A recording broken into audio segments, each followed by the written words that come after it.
While the Billy Boils by Henry Lawson. A campfire yarn. This girl, said Mitchell, continuing a yarn to his mate, was about the ugliest girl I ever saw, except one, and I'll tell you about her directly. The old man had a carpenter's shop fixed up in a shed at the back of his house, and he used to work there pretty often, and sometimes I'd come over and yarn with him. One day I was sitting on the end of the bench, and the old man was working away, and Mary was standing there too. All three of us yarning. She mostly came poking round where I was if I happened to be on the premises, or at least I thought so, and we got yarning about getting married, and the old cove said he'd get married again if the old woman died. You get married again? Said Mary. Why, father, you wouldn't get anyone to marry you, who'd have you? Well, he said, I bet I'll get someone sooner than you anyway. You don't seem to be able to get anyone, and it's pretty near time you thought of settling down and getting married. I wish someone would have you. He hit her pretty hard there, but it served her right. She got as good as she gave. She looked at me and went all colors, and then she went back to her washtub. She was mighty quiet at tea time. She seemed hurt a lot, and I began to feel sorry I'd laughed at the old man's joke, for she was really a good, hard-working girl, and you couldn't help liking her. So after tea I went out to her in the kitchen, where she was washing up, to try and cheer her up a bit. She'd scarcely speak at first, except to say yes or no, and kept her face turned away from me, and I could see that she'd been crying. I began to feel sorry for her and mad at the old man, and I started to comfort her. But I didn't go the right way to work about it. I told her that she mustn't take any notice of the old cove, as he didn't mean half he said, but she seemed to take it harder than ever, and at last I got so sorry for her that I told her that I'd have her if she'd have me. And what did she say? Asked Mitchell's mate after a pause. She said she wouldn't have me at any price? The mate laughed, and Mitchell grinned his quiet grin. Well, this set me thinking, he continued. I always knew I was a dashed, ugly cove, and I began to wonder whether any girl would really have me, and I kept on it till at last I made up my mind to find out and settle the matter for good, or bad. There was another farmer's daughter living close by, and I met her pretty often coming home from work, and sometimes I had a yarn with her. She was plain, and no mistake. Mary was a Venus alongside of her. She had feet like a lascar, and hands about 10 sizes too large for her, and a face like that camel, only red. She walked like a camel too. She looked like a ladder with a dress on, and she didn't know a grate from a corner cupboard. Well, one evening I met her at the slip rails, and presently I asked her, for a joke, if she'd marry me. Mind you, I never wanted to marry her. I was only curious to know whether any girl would have me. She turned away her face and seemed to hesitate, and I was just turning away and beginning to think I was a dashed hopeless case, when all of a sudden she fell up against me and said she'd be my wife. And it wasn't her fault that she wasn't. What did she do? What didn't she do? Next day she went down to our place when I was at work and hugged and kissed Mother and the girls all round, and cried, and told Mother that she'd try and be a dutiful daughter to her. Good Lord! You should have seen the old woman and the girls when I came home. Then she let everyone know that Bridget Page was engaged to Jack Mitchell, and told her friends that she went down on her knees every night and thanked the Lord for getting the love of a good man. Didn't the fellows chiac me, though? My sisters were raving mad about it, for their chums kept asking them how they liked their new sister, and when it was going to come off, and who'd be bridesmaids and best man, and whether they weren't surprised at their brother Jack's choice. And then I'd gammon at home that it was all true. At last the place got too hot for me. I got sick of dodging that girl. I sent a mate of mine to tell her that it was all a joke, and that I was already married in secret.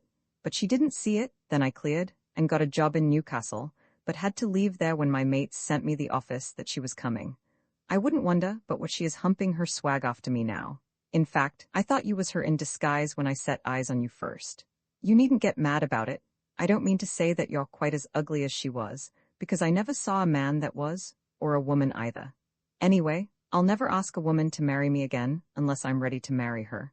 Then Mitchell's mate told a yarn. I knew a case once something like the one you were telling me about. The landlady of a hash house where I was stopping in Albany told me. There was a young carpenter staying there, who'd run away from Sydney from an old maid who wanted to marry him. He'd cleared from the church door, I believe. He was scarcely more'n a boy, about 19, and a soft kind of a fellow, something like you, only good-looking. That is, he was passable. Well, as soon as the woman found out where he'd gone, she came after him. She turned up at the boarding house one Saturday morning when Bobby was at work, and the first thing she did was to rent a double room from the landlady and buy some cups and saucers to start housekeeping with.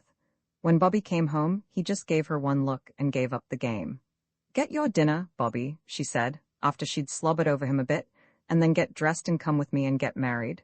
She was about 3 times his age, and had a face like that picture of a lady over Sappho Smith's letters in the Sydney Bulletin. Well, Bobby went with her like a lamb, never gave a kick or tried to clear. Hold on, said Mitchell. Did you ever shear lambs? Never mind. Let me finish the yarn. Bobby was married, but she wouldn't let him out of her sight all that afternoon, and he had to put up with her before them all. About bedtime, he sneaked out and started along the passage to his room that he shared with 2 or 3 mates, but she'd her eye on him. Bobby, she says, where are you going? I'm going to bed, said Bobby. Good night.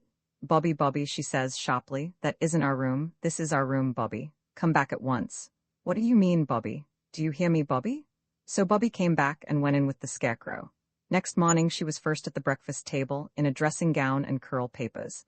And when they were all sitting down, Bobby sneaked in, looking awfully sheepish, and sidled for his chair at the other end of the table, but she'd her eyes on him.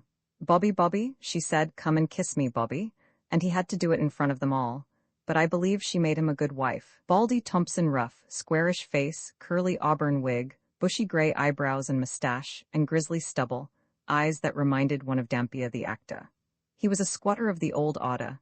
New chum, swagman, drover, shearer, super, pioneer, cocky, squatter, and finally bank victim. He had been through it all and knew all about it. He had been in Parliament and wanted to again, but the men mistrusted him as Thompson, MP, though they swore by him as Old Baldy Thompson, the squatter.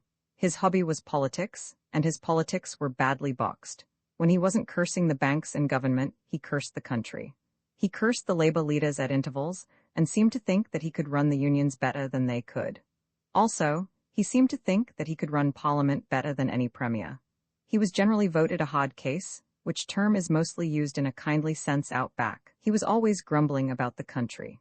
If a shearer or rouseabout was good at argument, and a bit of a politician, he hadn't to slave much at Thompson's shed, for Baldy would argue with him all day and pay for it.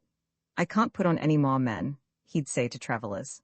I can't put on a lot of men to make big checks when there's no money in the bank to pay 'em, and I've got all I can do to get tucker for the family. I saw nothing but burrs and grass seed last season, and it didn't pay carriage. I'm just sending away a flock of sheep now, and I won't make 3p a head on 'em. I had 20,000 in the bank season before last, and now I can't count on one. I'll have to roll up my swag and go on the track myself next. All right, Baldy, they'd say. Get out your blooming swag and come along with us, old man. We'll stick to you and see you through. I swear I'd show you round first, he'd reply. Go up to the store and get what rations you want. You can camp in the huts tonight, and I'll see you in the morning. But most likely he'd find his way over after tea, and sit on his heels in the cool outside the hut, and argue with the swagman about unionism and politics. And he'd argue all night if he met his match.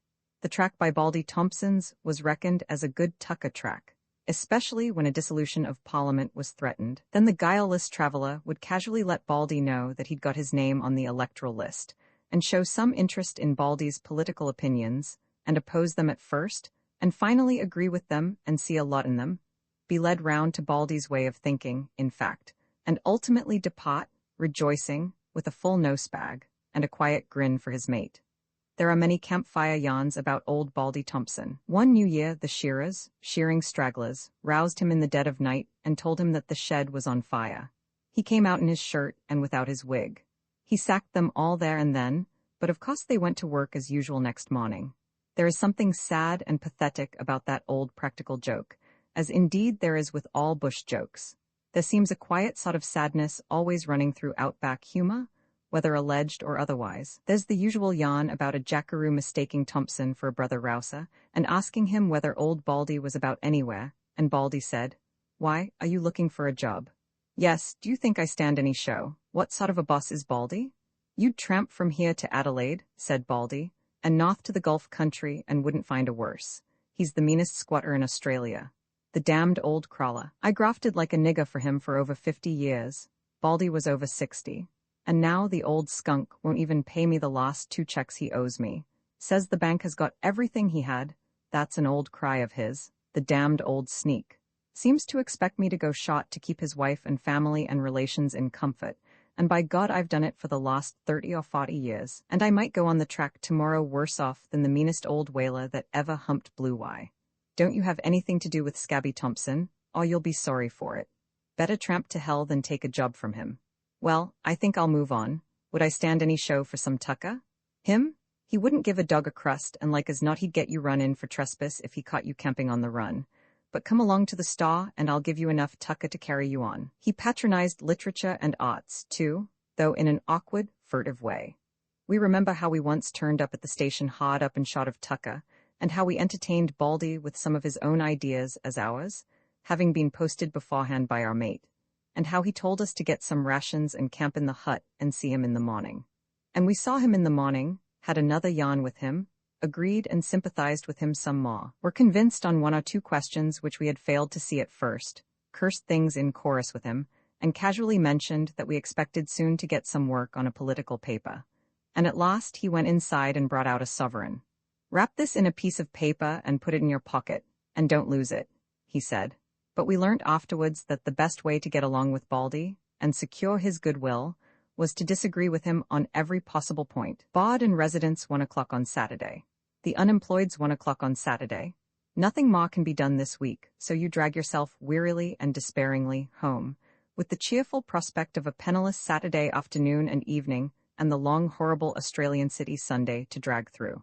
One of the landladies clutch, and she is an old hen, opens the door, exclaims, "Oh, Mr. Careless," and grins. You wait an anxious minute to postpone the disappointment which you feel by instinct is coming, and then ask hopelessly whether there are any letters for you. "No, there's nothing for you, Mr. Careless." Then in answer to the unspoken question, "The postman's been, but there's nothing for you." You hang up your hat in the stuffy little passage and start upstairs when, "Oh, Mr. Careless, mother wants to know if you've had your dinner." You haven't, but you say you have. You are empty enough inside, but the emptiness is filled up, as it were, with the wrong sort of hungry vacancy, gnawing anxiety. You haven't any stomach for the warm, tasteless mess which has been kept hot for you in a cold stove. You feel just physically tired enough to go to your room, lie down on the bed, and snatch 20 minutes rest from that terrible unemployed restlessness, which, you know, is sure to drag you to your feet to pace the room or tramp the pavement even before your bodily weariness has nearly left you. So you start up the narrow, stuffy little flight of steps called the stairs. 3 small doors open from the landing, a square place of about 4 feet by 4. The first door is yours, it is open, and decided odor of bedroom dust and fluff, damped and kneaded with cold soap suds. Rear view of a girl covered with a damp, draggled, dirt-colored skirt, which gapes at the waistband from the body, disclosing a good glimpse of soiled stays, ribs burst, and yawns behind over a decidedly dirty white petticoat, the slit of which lost, as she reaches forward and backs out convulsively, half opens and then comes together in an unsatisfactory, startling, tantalizing way, and allows a hint of a red flannel under something. The frayed ends of the skirt lie across a hopelessly burst pair of elastic sides which rest on their inner edges, toes out, and jerk about in a seemingly undecided manner. She is damping and working up the natural layer on the floor with a piece of old flannel petticoat dipped occasionally in a bucket which stands by her side, containing about a quart of muddy water. She looks round and exclaims, "Oh, did you want to come in, Mr. Careless?" Then she says she'll be done in a minute. Furthermore, she remarks that if you want to come in you won't be in her road. You don't, you go down to the dining room, parlor, sitting room, nursery, and stretch yourself on the sofa in the face of the painfully evident disapproval of the landlady. You have been here, say, 3 months, and are only about 2 weeks behind. The landlady still says, "Good morning, Mr. Careless," or "Good evening, Mr. Careless," but there is an unpleasant accent on the Mr., and a still more unpleasantly pronounced stress on the morning or evening. While your money lasted, you paid up well and regularly, sometimes in advance, and dined out most of the time, but that doesn't count now. 10 minutes pass, and then the landlady's disapproval becomes manifest and aggressive. One of the little girls, a sharp-faced little larrikiness, who always wears a furtive grin of cunning, it seems as though it were born with her, and is perhaps more a misfortune than a fault, comes in and says please she wants to tidy up. So you get up and take your hat and go out again to look for a place to rest in, to try not to think. You wish you could get away up country. You also wish you were dead. The landlady, Mrs. Jones, is a widow, or grass widow, Welsh, of coarse and clannish. Flat face, watery gray eyes, shallow, selfish, ignorant, and a hypocrite unconsciously, by instinct, But the worst of it is that Mrs. Jones takes advantage of the situation to corner you in the passage when you want to get out, or when you come in tired and talk. It amounts to about this. She has been 14 years in the street taking in boarders. Everybody knows her. Everybody knows Mrs. Jones. Her poor husband died 6 years ago, God rest his soul. She finds it hard to get a living these times. Work, morning, noon, and night. Talk, more likely. Do you know Mr. Duff of the Labor Bureau? He has known her family for years. A very nice gentleman. A very nice gentleman indeed. He often stops at the gate to have a yarn with her on his way to the office. He must be hard up for a yarn. She doesn't know hardly nobody in this street. She never gossips. It takes her all her time to get a living. She can't be bothered with neighbors. It's always best to keep to yourself and keep neighbors at a distance. Would you believe it, Mr. Careless? She has been 2 years in this house and hasn't said above a dozen words to the woman next door. She'd just know her by sight if she saw her. As for the other woman, she wouldn't know her from a crow. Mr. Blank and Mrs. Blank could tell you the same. She always had gentlemen staying with her. She never had no cause to complain of one of them except once. They always treated her fair and honest. Here follows story about the exception. He, I gathered, was a journalist, and she could never depend on him. He seemed, from her statements, to have been decidedly erratic in his movements, mode of life, and choice of climes. He evidently caused her a great deal of trouble and anxiety, and I felt a kind of sneaking sympathy for his memory. One young fellow stayed with her 5 years. He was, etc. She couldn't be hard on any young fellow that gets out of work. Of course, if he can't get it, he can't pay. She can't get blood out of a stone. She couldn't turn him out in the street. I've got sons of my own, Mr. Careless. I've got sons of my own. She is sure she always does her best to make her boarders comfortable, and if they want anything, they've only got to ask for it. The kettle is always on the stove if you want a cup of tea, and if you come home late at night and want a bit of supper, you've only got to go to the safe. Which of us would dare? She never locks it. She never did. And then she begins about her wonderful kids, and it goes on hour after hour. Lord, it's enough to drive a man mad. We were recommended to this place on the day of our arrival by a young dealer in the furniture line, whose name was Moses, and he looked like it, but we didn't think of that at the time. He had Mrs. Jones's card in his window, and he left the shop in charge of his missus and came round with us at once. He assured us that we couldn't do better than stay with her. He said she was a most respectable lady, and all her boarders were decent young fellows, gentlemen. She kept everything scrupulously clean, and kept the best table in town, and she'd do for us, washing included, for 18 shillings per week. She generally took the first week in advance. We asked him to have a beer, for the want of somebody else to ask, and after that he said that Mrs. Jones was a kind, motherly body, and understood young fellows, and that we'd be even more comfortable than in our own home, that we'd be allowed to do as we liked. She wasn't particular. She wouldn't mind it a bit if we came home late once in a way. She was used to that. In fact, she liked to see young fellows enjoying themselves. We afterwards found out that he got so much on every boarder he captured. We also found out, after paying in advance, that her gentlemen generally sent out their white things to be done. She only did the colored things, so we had to pay a couple of bob extra a week to have our biled rags and collars sent out and done. And after the first week, they bore sad evidence of having been done on the premises by one of the frowsy daughters. But we paid all the same, and, good Lord, if she keeps the best table in town, we are curious to see the worst.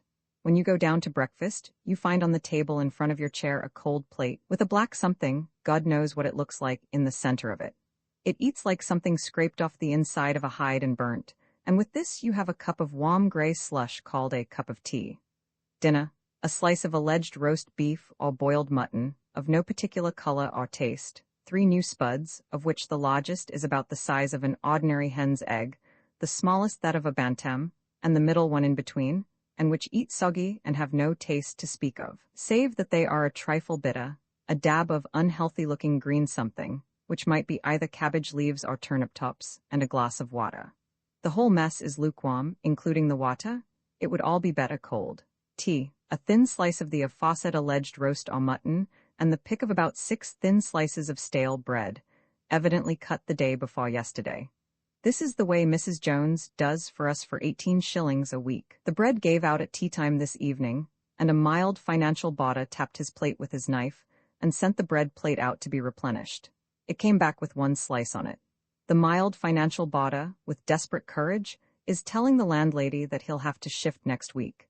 It is too far to go to work, he cannot always get down in time, He is very sorry he has to go, he says. He is very comfortable here, but it can't be helped, anyway. As soon as he can get work nearer, he'll come back at once. Also, oh, what cowards men are when women are concerned. He says he wishes she could shift and take a house down at the other end of the town. She says, at least here are some fragments of her gabble which we caught and short-handed. Well, I'm very sorry to lose you, Mr. Sampson, very sorry indeed, but of course if you must go, you must. Of course you can't be expected to walk that distance every morning, and you mustn't be getting to work late and losing your place. Of course we could get breakfast an hour earlier if, well, as I said before, I'm sorry to lose you and indeed, you won't forget to come and see us. Glad to see you at any time. Well, anyway, if you ever want to come back, you know, your bed will be always ready for you, and you'll be treated just the same and made just as comfortable. You won't forget that. He says he won't. And you won't forget to come to dinner sometimes. He says he won't. And of course, you know I always try. Don't forget to drop in sometimes. Well, anyway, if you ever do happen to hear of a decent young fellow who wants a good, clean, comfortable home, you'll be sure to send him to me, will you? He says he will. Well, of course, Mr. Sampson, etc., etc., etc., and so on, and so on, and so on, and so on. It's enough to give a man rats. He escapes, and we regard his departure very much as a gang of hopeless convicts might regard the unexpected liberation of one of their number. This is the sort of life that gives a man a God Almighty longing to break away and take to the bush. Bog of Jibung at the local police court, where the subject of this sketch turned up periodically amongst the drunks. He had James prefixed to his name for the sake of convenience, and as a matter of form previous to his being fined 40 shillings, which he never paid, and sentenced to a month hard, which he contrived to make as soft as possible. The local larrikins called him Grog, a very appropriate name, all things considered, but to the Jibung Times, he was known until the day of his death as a well-known character named Bog.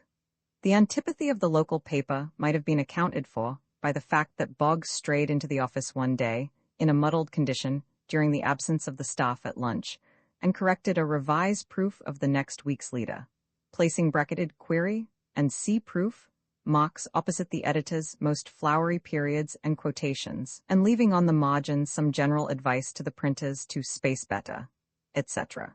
He also corrected a Latin quotation or two, and added a few ideas of his own in good French. But no one, with the exception of the editor of the Times, ever dreamed that there was anything out of the common in the shaggy, unkempt head upon which poor Bog used to do his little time, until a young English doctor came to practice at Jibung. One night, the doctor and the manager of the local bank, and one or two others, wandered into the bar of the Digger's Arms, where Bog sat in a dark corner, mumbling to himself as usual, and spilling half his beer on the table and floor. Presently, some drunken utterances reached the doctor's ear, and he turned round in a surprised manner and looked at Bog. The drunkard continued to mutter for some time, and then broke out into something like the fag end of a song. The doctor walked over to the table at which Bog was sitting, and seating himself on the far corner, regarded the drunkard attentively for some minutes. But the latter's voice ceased, his head fell slowly on his folded arms, and all became silent except the drip of the overturned beer falling from the table to the form, and from the form to the floor. The doctor rose and walked back to his friends with a graver face. "You seem interested in Bog," said the bank manager. "Yes," said the doctor. "What was he mumbling about?" "Oh, that was a passage from Homer." "What?" The doctor repeated his answer. "Then do you mean to say he understands Greek?" "Yes," said the doctor sadly. "He is, or must have been, a classical scholar." The manager took time to digest this and then asked, "What was the song?" "Oh, that was an old song we used to sing at the Dublin University," said the doctor. During his sober days, Bog used to fossick about among the old mullock heaps, or split palings in the bush, and just managed to keep out of debt. Strange to say, in spite of his drunken habits, his credit was as good as that of any man in the town.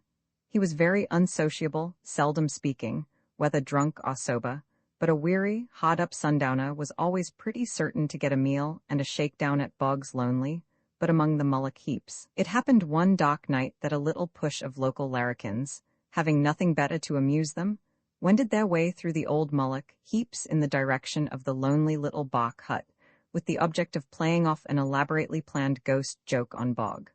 Prior to commencing operations, the leader of the jokers put his eye to a crack in the bark to reconnoiter. He didn't see much, but what he did see seemed to interest him, for he kept his eye there till his mates grew impatient. Bog sat in front of his rough little table with his elbows on the same, and his hands supporting his forehead. Before him on the table lay a few articles such as lady novelists and poets use in their work, and such as bitter cynics often wear secretly next their bitter, cynical hearts. There was the usual faded letter, a portrait of a girl, something that looked like a pressed flower, and of course, a lock of hair. Presently Bog folded his arms over these things, and his face sank lower and lower, till nothing was visible to the unsuspected watcher except the drunkard's rough, shaggy hair, rougher and wilder looking in the uncertain light of the slush lamp. The larrikin turned away and beckoned his comrades to follow him. "What is it?" asked one when they had gone some distance. The leader said, "We're a-goin' ter let him alone, that's what it is." There was some demur at this, and an explanation was demanded, but the boss bully unbuttoned his coat and spat on his hands and said, "We're a-goin' ter let Bog alone, that's what it is." So they went away and let Bog alone that night. A few days later, the following paragraph appeared in the Geebung Times. A well-known character named Bog was found drowned in the river on Sunday last, his hat and coat being found on the bank. At a late hour on Saturday night, a member of our staff saw a man walking slowly along the river bank, but it was too dark to identify the person. We suppose it was Bog whom the Times reported, but of course we cannot be sure. The chances are that it was Bog. It was pretty evident that he had committed suicide, and being a well-known character, no doubt he had reasons for his rash act. Perhaps he was walking by himself in the dock along the river bank, and thinking of those reasons when the Times man saw him. Strange to say, the world knows least about the lives and sorrows of well-known characters of this kind, no matter what their names might be, and, well, there is no reason why we should bore a reader, or waste any more space over a well-known character named Bog. Brummy Yusin, we caught up with an old swagman crossing the plain, and tramped along with him till we came to good shade to have a smoke in. We had got yawning about men getting lost in the bush or going away and being reported dead. "Yes," said the old whaler, as he dropped his swag in the shade, sat down on it, and felt for his smoking tackle. "There's scarcely an old bushman alive, or dead, for the matter of that, who hasn't been dead a few times in his life, or reported dead, which amounts to the same thing for a while. In my time, there was as many live men in the bush who was supposed to be dead as there was dead men who was supposed to be alive, though it's the other way about now.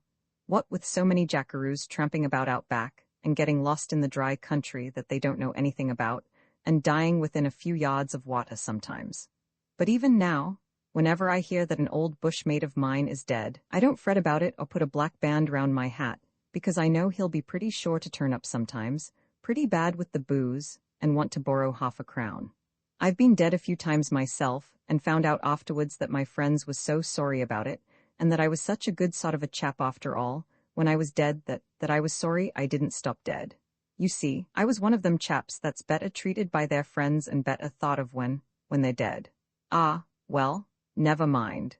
Talking of killing bushmen before their time reminds me of some cases I knew. They mostly happened among the western spurs of the ranges. There was a bullock driver named Billy Nolet. He had a small selection, where he kept his family, and used to carry from the railway terminus to the stations up country. One time he went up with a load, and was not heard of for such a long time that his missus got mighty uneasy. And then she got a letter from a publican up Coonamble Way to say that Billy was dead. Someone wrote, for the widow, to ask about the wagon and the bullocks, but the shanty-keeper wrote that Billy had drunk them before he died, and that he'd also to say that he'd drunk the money he got for the carrying, and the publican enclosed a £5 note for the widow, which was considered very kind of him. Well, the widow struggled along and managed without her husband just the same as she had always struggled along and managed with him. A little better, perhaps. An old digger used to drop in of evenings and sit by the widow's fire, and yawn, and sympathize, and smoke, and think. And just as he began to yawn a lot less, and smoke and think a lot more, Billy Nolet himself turned up with a load of rations for a sheep station. He'd been down by the other road, and the letter he'd wrote to his missus had gone astray. Billy wasn't surprised to hear that he was dead, he'd been killed before, but he was surprised about the £5. You see, it must have been another bullock driver that died. There was an old shanty-keeper up Coonamble Way, so Billy said, that used to always mistake him for another bullocky, and mistake the other bullocky for him. Couldn't tell the one from the other, no way. And he used to have bills against Billy that the other bullock driver'd run up, and bills against the other that Billy'd run up, and generally got things mixed up in various ways, till Billy wished that one of 'em was dead. And the funniest part of the business was that Billy wasn't no more like the other man than chalk is like cheese. You'll often drop across some colorblind old codger that can't tell the difference between two people that ain't got a bit of likeness between 'em. Then there was young Joe Swallow. He was found dead under a burned-down tree in Dead Man's Gully, dead past all recognition, they said, and he was buried there, and by his ghost began to haunt the gully. At least, all the school kids seen it, and there was scarcely a grown-up person who didn't know another person who'd seen the ghost. And the other person was always a sober chap that wouldn't bother about telling a lie. But just as the ghost was beginning to settle down to work in the gully, Joe himself turned up, and then the folks began to reckon that it was another man was killed there, and that the ghost belonged to the other man. And some of them began to recollect that they'd thought all along that the ghost wasn't Joe's ghost, even when they thought that it was really Joe that was killed there. Then, again, there was the case of Brummy Hewison, I think they spelled it, the bushranger. He was shot by old Mr. S. of E. while trying to stick the old gentleman up. There's something about it in a book called Robbery Under Arms, though the names is all altered. And some other time, I'll tell you all about the digging of the body up for the inquest and burying it again. This Brummy used to work for a publican in a sawmill that the publican had. And this publican and his daughter identified the body by a woman holding up a branch tattooed on the right arm. I'll tell you all about that another time. This girl remembered how she used to watch this tattooed woman going up and down on Brummy's arm when he was working in the saw pit, going up and down, like this, while Brummy was working his end of the saw. So the bushranger was inquested and justifiable homicided as Brummy Hewison, and buried again in his dust and blood stains and monkey jacket. All the same, it wasn't him, for the real Brummy turned up later on, but he couldn't make the people believe he wasn't dead. They was mostly English country people from Kent and Yorkshire and those places, and the most self-opinionated and obstinate people that ever lived when they got a thing into their heads. And they got it into their heads that Brummy Hewison was shot while trying to bail up old Mr. S., and was dead and buried. But the wife of the publican that had the saw pit knew him. He went to her, and she recognized him at once. She got it into her head from the first that it wasn't Brummy that was shot, and she stuck to it. She was just as self-opinionated as the neighbors, and many a Bonnie she had with them about it. She would argue about it till the day she died, and then she said with her dying breath, "It wasn't Brummy Hewison. No more he was a different kind of man. He hadn't spunk enough to be a bushranger, and it was a better man that was buried for him. It was a different kind of woman, holding up a different kind of branch, that was tattooed on Brummy's arm. But you see, Brummy'd always kept himself pretty much to himself, and no one knew him very well. And besides, most of them were pretty drunk at the inquest, except the girl, and she was too scared to know what she was saying. They had to be so because the cops was in such a bad state. Well, Brummy hung around for a time, and tried to prove that he wasn't an imposter, but no one wouldn't believe him. He wanted to get some wages that was owing to him. He tried the police, but they were just as obstinate as the rest, and beside they had their dignity to hold up. "If I ain't Brummy," he'd say, "who are I?" But they answered that he knew best, so he did. At last he said that it didn't matter much any road, and so he went away, Lord knows where, to begin life again, I suppose. The traveler smoked a while reflectively, then he quietly rolled up his right sleeve and scratched his arm. And on that arm, we saw the tattooed figure of a woman, holding up a branch. We tramped on by his side again towards the station thinking very hard and not feeling very comfortable. He must have been an awful old liar, now we come to think of it. Colophon, while the Billy Boyles was published in 1896 by Henry Lawson. This ebook was produced for Standard eBooks by Stephen Gregorato, and is based on transcriptions from various sources and on digital scans from the Internet Archive. The cover page is adapted from the Selector's Hut, Welland on the Log, a painting completed in 1890 by Arthur Streeton. The cover and title pages feature the League Spartan and Sots Mill Gaudy typefaces created in 2014 and 2009 by the League of Movable Type. This edition was released on April 21, 2025, 9:11 p.m., and is based on Revision 3C 7776B. The first edition of this ebook was released on August 26, 2019, 8:28 p.m. You can check for updates to this ebook, view its revision history, or download it for different e-reading systems at standardbooksorg/ebooks/Henry Lawson/ while the Billy Boyles. The volunteer-driven standard ebooks project relies on readers like you to submit typos, corrections, and other improvements. Anyone can contribute at Standard Books.org. Coming across a study in the steerage, we were delayed for an hour or so inside Sydney Heads, taking passengers from the Arroyo, which had just arrived from England and anchored off Watson's Bay. An Adelaide boat went alongside the ocean liner, while we dropped anchor at a respectable distance. This puzzled some of us until one of the passengers stopped an ancient mariner and inquired. The sailor jerked his thumb upwards and left. The passengers stared aloft till some of them got the lockjaw in the back of their necks, and then another sailor suggested that we had yards to our masts, while the Adelaide boat had not. It seemed a pity that the new chums for New Zealand didn't have a chance to see Sydney after coming so far and getting so near. It struck them that way too. They saw Melbourne, which seemed another injustice to the old city. However, nothing matters much nowadays, and they might see Sydney in happier times. They looked like new chums, especially the first clasters, and there were 2 or 3 Scotsmen among them who looked like Scots and talked like it too, also an Irishman. Great Britain and Ireland do not seem to be learning anything fresh about Australia.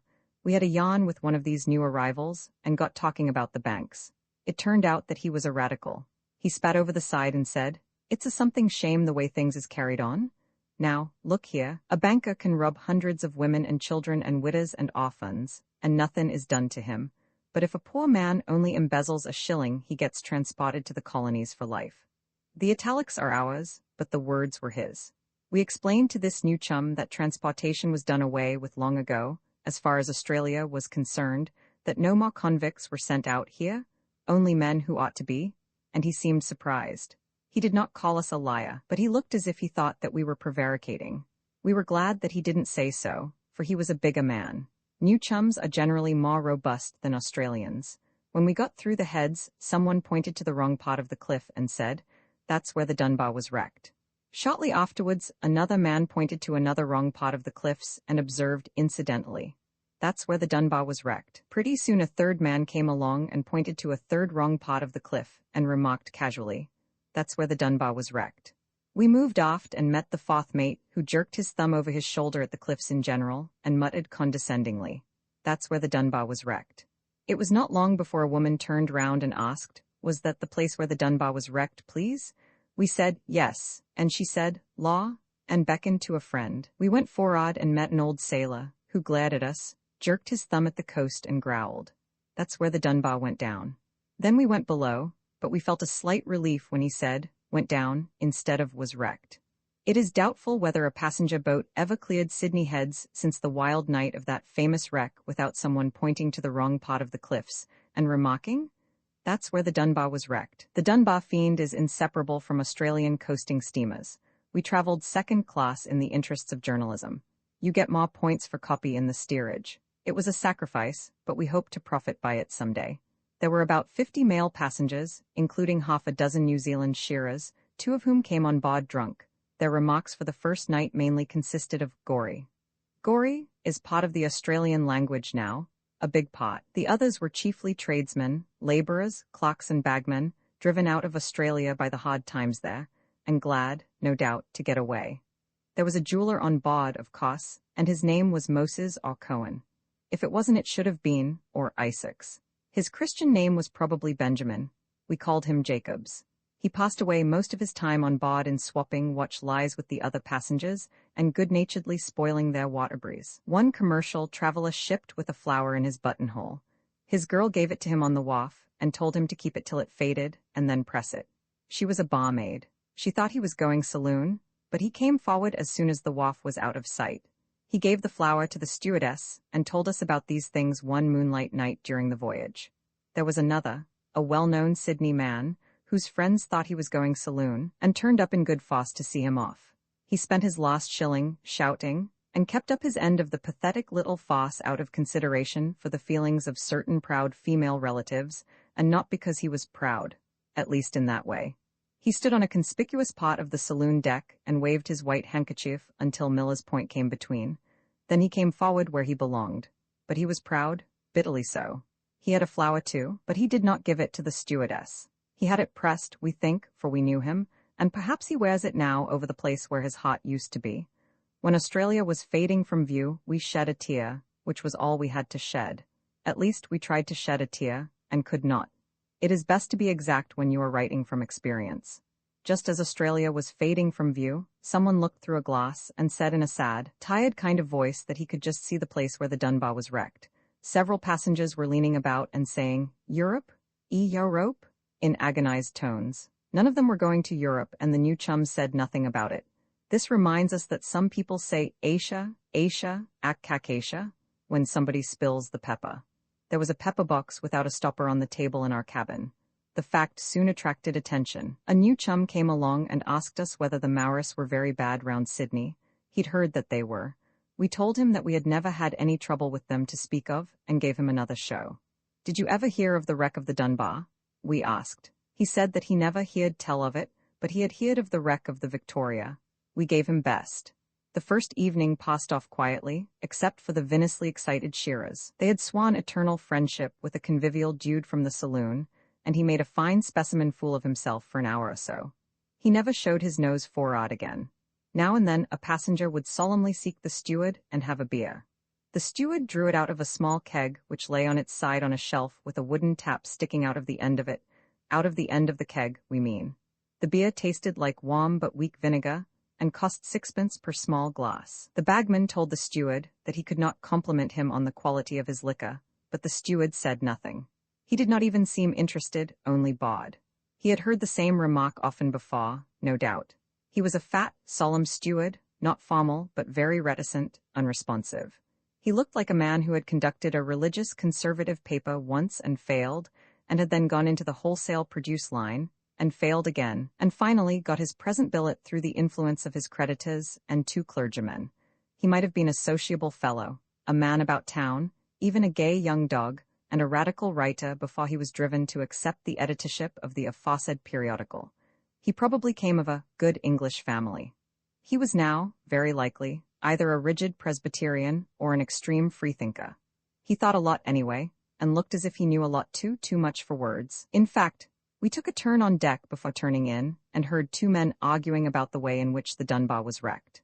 The commercial travellers, the jeweler, and 1 or 2 new chums who were well provided with clothing, undressed deliberately, and retired ostentatiously in pajamas, but there were others, men of better days, who turned in either very early or very late, when the cabin was quiet, and slipped hurriedly and furtively out of their clothes, and between the blankets, as if they were ashamed of the poverty of their underwear. It is well that the Lord can see deep down into the hearts of men, for he has to judge them. It is well that the majority of mankind cannot, because, if they could, the world would be altogether too sorrowful to live in, and we do not think the angels can either, else they would not be happy. If they could, and were they would not be angels any longer. They would be devils. Study it out on a slate. We turned in feeling comfortably dismal, and almost wishing that we had gone down with the Dunbar. The intoxicated shearers and the dude kept their concert up till a late hour that night, or, rather, a very early hour next morning, and at about midnight they were reinforced by the commercial traveller and Moses, the jeweler, who had been visiting acquaintances aft. This push was encouraged by voices from various bunks, and enthusiastically barracked for by a sandy-complexioned, red-headed comedian with twinkling gray eyes, who occupied the berth immediately above our own. They stood with their backs to the bunks and their feet braced against the deck, all lurched round, and took friendly pulls from whiskey flasks, and chayaked each other, and laughed and blowed and lied like Australian bushmen, and occasionally they broke out into snatches of song, and as often broke down. Few Englishmen know more than the first verse, or 2 lines, of even their most popular song, and, where elevated enough to think they can sing, they repeat the first verse over and over again, with the wrong words, and with a sort of tar-ar-ar-um-tie toral, tar-ar-ar-ar-um-tie, tar-ar-ar-um-tum-tie rum-rum-tum-tie dee, by way of variation. Presently, suddenly, it seemed to our drowsy senses, 2 of the shearers and the bagman commenced arguing with drunken gravity and precision about politics, even while a 3rd bushman was approaching the climax of an outback yarn of many adjectives, of which he himself was the hero. The scraps of conversation that we caught were somewhat as follow. We leave out most of the adjectives. First voice. Now, look here. The women will vote for men, not principles. That's why I'm against women voting. Now, just mock my. Third voice trying to finish yarn. Hold on. Just wait till I tell ya. Well, this bloomin' bloke, he says, second voice evidently in reply to first. Principles you mean, not men. You're getting a bit mixed, old man. Smothered chuckle from comedian over our head. Third voice, seeming to drift round in search of sympathy. You will, says I. Yes, I will, he says. Oh, you will ya? I says, and with that I. Second voice, apparently wandering from both subjects. Blanca has always stuck up for the workin' man, and he'll get in, you'll see. Why, he's a bloomin' workin' man himself. Me and Blanca, disgusted voice from a bunk. Oh, that's damn rot. We've had enough of lumpas in Parliament. Hawny hands are all right enough, but we don't want any more blanky hawny heads. Third voice, threateningly. Who's talking about awny heads? That pitch is meant for us, ain't it? Do you mean to say that I've got a awny head? Here two men commenced snarling at each other, and there was some talk of punching the causes of the dispute re hawny heads. But the bagman interfered, a fresh flask was passed round, and some more eternal friendship swan to. We dozed off again, and the next time we were aware of anything the commercial and Moses had disappeared. The rest were lying or sitting in their bunks, and the third Shira was telling a yarn about an alleged fight he had at a shed-up country, and perhaps he was telling it for the benefit of the dissatisfied individual who made the injudicious remark concerning hawny heads. So I said to the boss over the bod, "You're a nice sort of a thing," I says. "Who are you talking to?" he says. "You, bless ya," I says. "Now, look here," he says, "you get your check and clear." "All right," I says, "you can take that." And I hauled off and landed him a beauty under the butt of the listener. Then the boss came along with 2 blacklegs, but the boys made a ring, and I laid out the blanks in just 5 minutes. Then I says to the boss, "That's the sort of cove I am," I says, "and now, if you—" But just here there came a deep, growling voice, seemingly from out of the depths of the forehold. Anyway, there came a voice, and it said, "For the Lord's sake, give her a rest." The steward turned off the electricity, but there were 2 lanterns dimly burning in our part of the steerage. It was a narrow compartment running across the width of the boat, and had evidently been partitioned off from the top floor of the hold to meet the emigration from Australia to New Zealand. There were 3 tiers of bunks, 2 deep, on the far side, 3 rows of single bunks on the other, and 2 at each end of the cabin, the top ones just under the potholes. The Shiras had turned in all standing. 2 of them were lying feet to feet in a couple of outside lower berths. One lay on his stomach with his face turned outwards, his arm thrown over the side of the bunk, and his knuckles resting on the deck. The other rested on the broad of his back with his arm also hanging over the side and his knuckles resting on the floor. And so they slept the sleep of the drunk.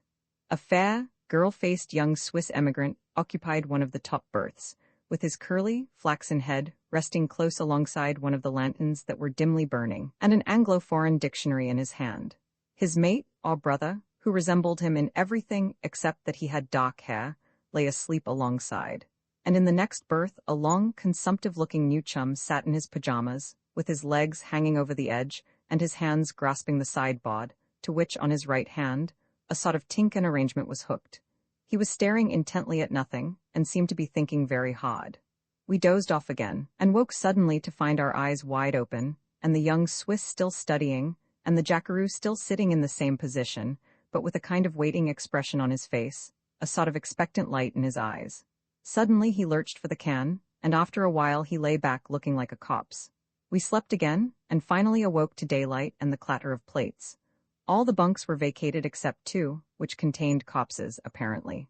Wet decks and a round, stiff morning breeze blowing strongly across the deck, abeam and gustily through the open potholes. There was a dull gray sky, and the sea at first sight seemed to be of a dark blue or green, but on closer inspection it took a dirty slate color, with splashes as of indigo in the hollows. There was one of those near, yet far-away horizons. About 2/3 of the men were on deck, but the women had not shown up yet, nor did they show up until towards the end of the trip. Some of the men were smoking in a sheltered corner, some walking up and down, 2 or 3 trying to play quoits, one looking at the poultry, one standing abaft the purser's cabin with hands in the pockets of his long, ragged overcoat, watching the engines, and 2 more, carpenters, were discussing a big cedar log, about 5 feet in diameter, which was lashed on deck alongside the hatch. While we were waiting for the Arroyo, some of the ship's officers came and had a consultation over this log, and called up part of the crew, who got some more ropes and a chain onto it. It struck us at the time that that log would make a sensation if it fetched loose in rough weather. But there wasn't any rough weather. The fore cabin was kept clean, the assistant steward was good-humored and obliging, His chief was civil enough to freeze the never country, but the bill of fare was monotonous. During the afternoon, a first saloona made himself obnoxious by swelling round forrard. He was a big, bull-necked Britisher, that word covers it, with a bloated face, prominent gooseberry eyes, fore and aft cap, and long tan shoes. He seemed as if he'd come to see a zoo, and was dissatisfied with it, had a fine contempt for it, in fact, because it did not come up to other zoological gardens that he had seen in London, and on the Continong and in the the States. Don't you know? The fellows reckoned that he ought to be took down a peg, don't you know, and the sandy-complexioned comedian said he'd do it. So he stepped softly up to the swell, tapped him lightly on the shoulder, and pointed aft, holding his arm out like a pump handle and his forefinger rigid. The British's face was a study. It was blank at first, and then it went all colors, and wore, in succession, every possible expression except a pleasant one. He seemed bursting with indignation, but he did not speak, could not, perhaps, and, as soon as he could detach his feet from the spot to which they had been nailed in the first place by astonishment, he stalked aft. He did not come to see the zoo any more. The fellows in the forecabin that evening were growling about the bad quality of the grub supplied. The Sydney man said that the roast beef looked and tasted like something scraped off the inside of a hide, and that the potatoes had apparently been plucked before they were ripe, for they were mostly green inside. He evidently meant the last remark for a joke. Then the Shiraz volcano showed signs of activity. He shifted round, spat impatiently, and said, "You chaps don't know what you're talking about. You want something to grumble about. You should have been out with me last year on the Paroo in New South Wales. The meat we got there was so bad that it us to travel." "What?" "Yes, travel, take the track, go on the wallaby. The cockies over there used to hang the meat up on the branches of the trees, and just shake it whenever they wanted to feed the fowls. And the water was so bad that half a pound of tea in the billy wouldn't make no impression on the color, nor the taste. The further west we went the worse our meat got, till at last we had to carry a dog chain to chain it up at night. Then it got worse and broke the chain, and then we had to train the blessed dogs to shepherd it and bring it back. But we fell in with another chap with a bad old dog, a downright knowing, thieving, old hard case of a dog, and this dog led our dogs astray, demoralized them, corrupted their morals. And so one morning they came home with the blooming meat inside them, instead of outside, and we had to go hungry for breakfast. "You'd better turn in, gentlemen. I'm going to turn off the light," said the steward. The yarn reminded the Sydney man of a dog he had, and he started some dog lies. "This dog of mine," he said, "knowed the way into the best public houses. If I came to a strange town and wanted a good drink, I'd only have to say, 'Jack, I'm dry,' and he'd lead me all right. He always knew the side entrances and private doors after hours, but the yarn did not go very well. It fell flat, in fact. Then the commercial traveler was taken bad with an anecdote. 'That's nothing,' he said. 'I had a black bag once that knew the way into public houses.' 'A what?' 'Yes, a black bag, a long black bag like that one I've got there in my bunk. I was staying at a boarding house in Sydney, and one of us used to go out every night for a couple of bottles of beer, and we carried the bottles in the bag, and when we got opposite the pub, the front end of the bag would begin to swing round towards the door. It was wonderful. It was just as if there was a lump of steel in the end of the bag and a magnet in the bar. We tried it with ever so many people, but it always acted the same. We couldn't use that bag for any other purpose, for if we carried it along the street, it would make our wrists ache trying to go into pubs. It twisted my wrist one time, and it ain't got right since. I always feel the pain in dull weather. Well, one night we got yawning and didn't notice how the time was going, and forgot to go for the beer till it was nearly too late. We looked for the bag and couldn't find it. We generally kept it under a side table, but it wasn't there, and before we were done looking, 11 o'clock went. We sat down round the fire, feeling pretty thirsty, and were just thinking about turning in when we heard a thump on the table behind us. We looked round, and there was that bag with 2 full bottles of English ale in it. Then I remembered that I'd left a bob in the bottom of the bag, and the steward turned off the electric light. There were some hundreds of cases of oranges stacked on deck, and made fast with matting and cottage to the bulwarks. That night was very dark, and next morning there was a row. The captain said he'd give any man 3 months that he caught at those oranges. "What, you jivin' us?" said a shearer. "We don't know anything about you bloomin' oranges. I seen one of the saloon passengers moochin' round forrard last night. You'd better search the saloon for your blasted oranges, and don't come round tacklin' the wrong men." It was not necessary to search our quarters, for the offside steward was sweeping orange peel out of the steerage for 3 days thereafter, and that night Just as we were about to fall asleep, a round, good-humoured face loomed over the edge of the shelf above, and a small, twinkling, grey eye winked at us. Then a hand came over, gave a jerk, and something fell on our nose. It was an orange. We sent a thank you up through the bods, and commenced hurriedly and furtively to stow away the orange. But the comedian had an axe to grind. Most people have wanted to drop his peel alongside our berth, and it made us uneasy because we did not want circumstantial evidence lying round us if the captain chanced to come down to inquire. The next man to us had a barney with the man above him about the same thing. Then the peel was scattered round pretty fairly, or thrown into an empty bunk, and no man dared growl, lest he should come to be regarded as a blackleg, a would-be informer. The men opposite the door kept a lookout, and 2 Australian jokers sat in the top-end berth with their legs hanging over and swinging contentedly, and the pothole open ready for a swift and easy disposal of circumstantial evidence on the first alarm. They were eating a pineapple, which they had sliced and extracted in sections from a crate up on deck. They looked so chummy and so schoolboyishly happy and contented that they reminded us of the days long ago, when we were so high. The chaps had talk about those oranges on deck next day. The commercial traveler said we had a right to the oranges because the company didn't give us enough to eat. He said that we were already suffering from insufficient proper nourishment, and he'd tell the doctor so if the doctor came on board at Auckland. Anyway, it was no sin to rob a company. But then, said our comedian, those oranges perhaps were sent over by a poor, struggling orange grower with a wife and family to keep, and he'll have to bear the loss, and a few bob might make a lot of difference to him. It ain't right to rob a poor man. This made us feel doubtful and mean, and 1 or 2 got uncomfortable and shifted round uneasily.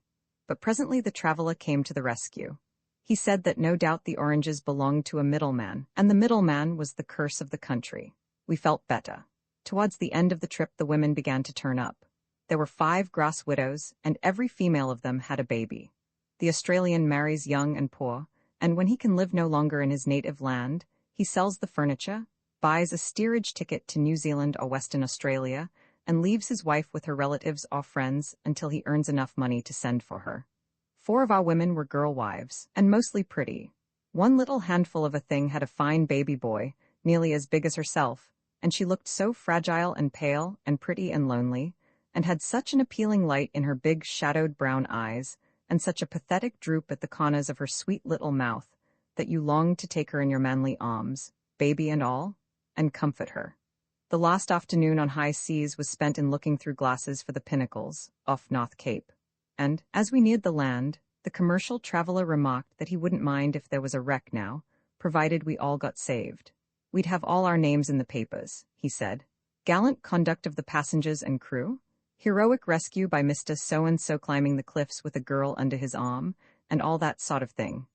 The chaps smiled a doleful smile, and turned away again to look at the promised land. They had had no anxiety to speak of for the last 2 or 3 days, but now they were again face to face with the cursed question, how to make a living. They were wondering whether or no they would get work in New Zealand, and feeling more doubtful about it than when they embarked. Pity we couldn't go to sea and sail away forever, and never see land any more, or, at least, not till better and brighter days, if they ever come. Dossing out, and camping at least 200 poor beggars were counted sleeping out on the pavements of the main streets of Sydney the other night, grotesque bundles of rags lying under the verandas of the old fruit markets and York Street shops, with their heads to the wall and their feet to the gutter.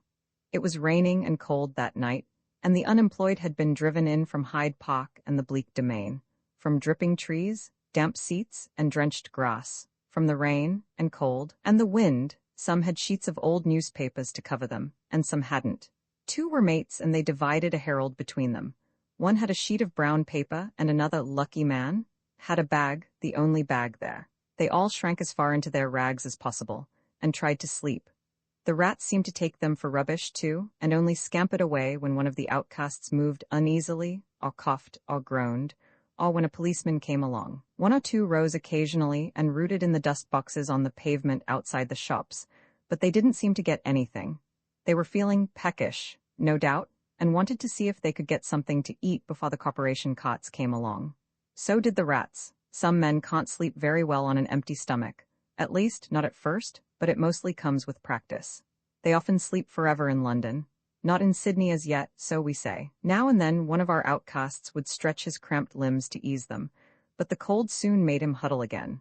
The pavement must have been hard on the men's points, too. They couldn't dig holes nor make soft places for their hips, as you can in camp out back. And then, again, the stones had nasty edges and awkward slopes, for the pavements were very uneven. The law came along now and then, and had a careless glance at the unemployed in bed. They didn't look like sleeping beauties. The law appeared to regard them as so much rubbish that ought not to have been placed there, and for the presence of which somebody ought to be prosecuted by the inspector of nuisances. At least, that was the expression the policeman had on his face. And so Australian workmen lay at 2 o'clock in the morning in the streets of Sydney, and tried to get a little sleep before the traffic came along, and took their bed. The idea of sleeping out might be nothing to bushmen, not even an idea, but dossing out in the city and camping in the bush are two very different things. In the bush you can light a fire, boil your billy, and make some tea, if you have any. Also fry a chop. There are no sheep running round in the city. You can have a clean meal, take off your shirt and wash it, and wash yourself, if there's water enough, and feel fresh and clean. You can whistle and sing by the campfire, and make poetry, and breathe fresh air, and watch the everlasting stars that keep the mateless traveler from going mad as he lies in his lonely camp on the plains. Your privacy is even more perfect than if you had a suite of rooms at the Australia. You are at the mercy of no policeman, there's no one to watch you but God, and he won't move you on. God watches the dosses out, too, in the city, but he doesn't keep them from being moved on or run in. With the city unemployed the case is entirely different. The city outcast cannot light a fire and boil a billy. Even if he has one, he'd be run in at once for attempting to commit arson, or create a riot, or on suspicion of being a person of unsound mind.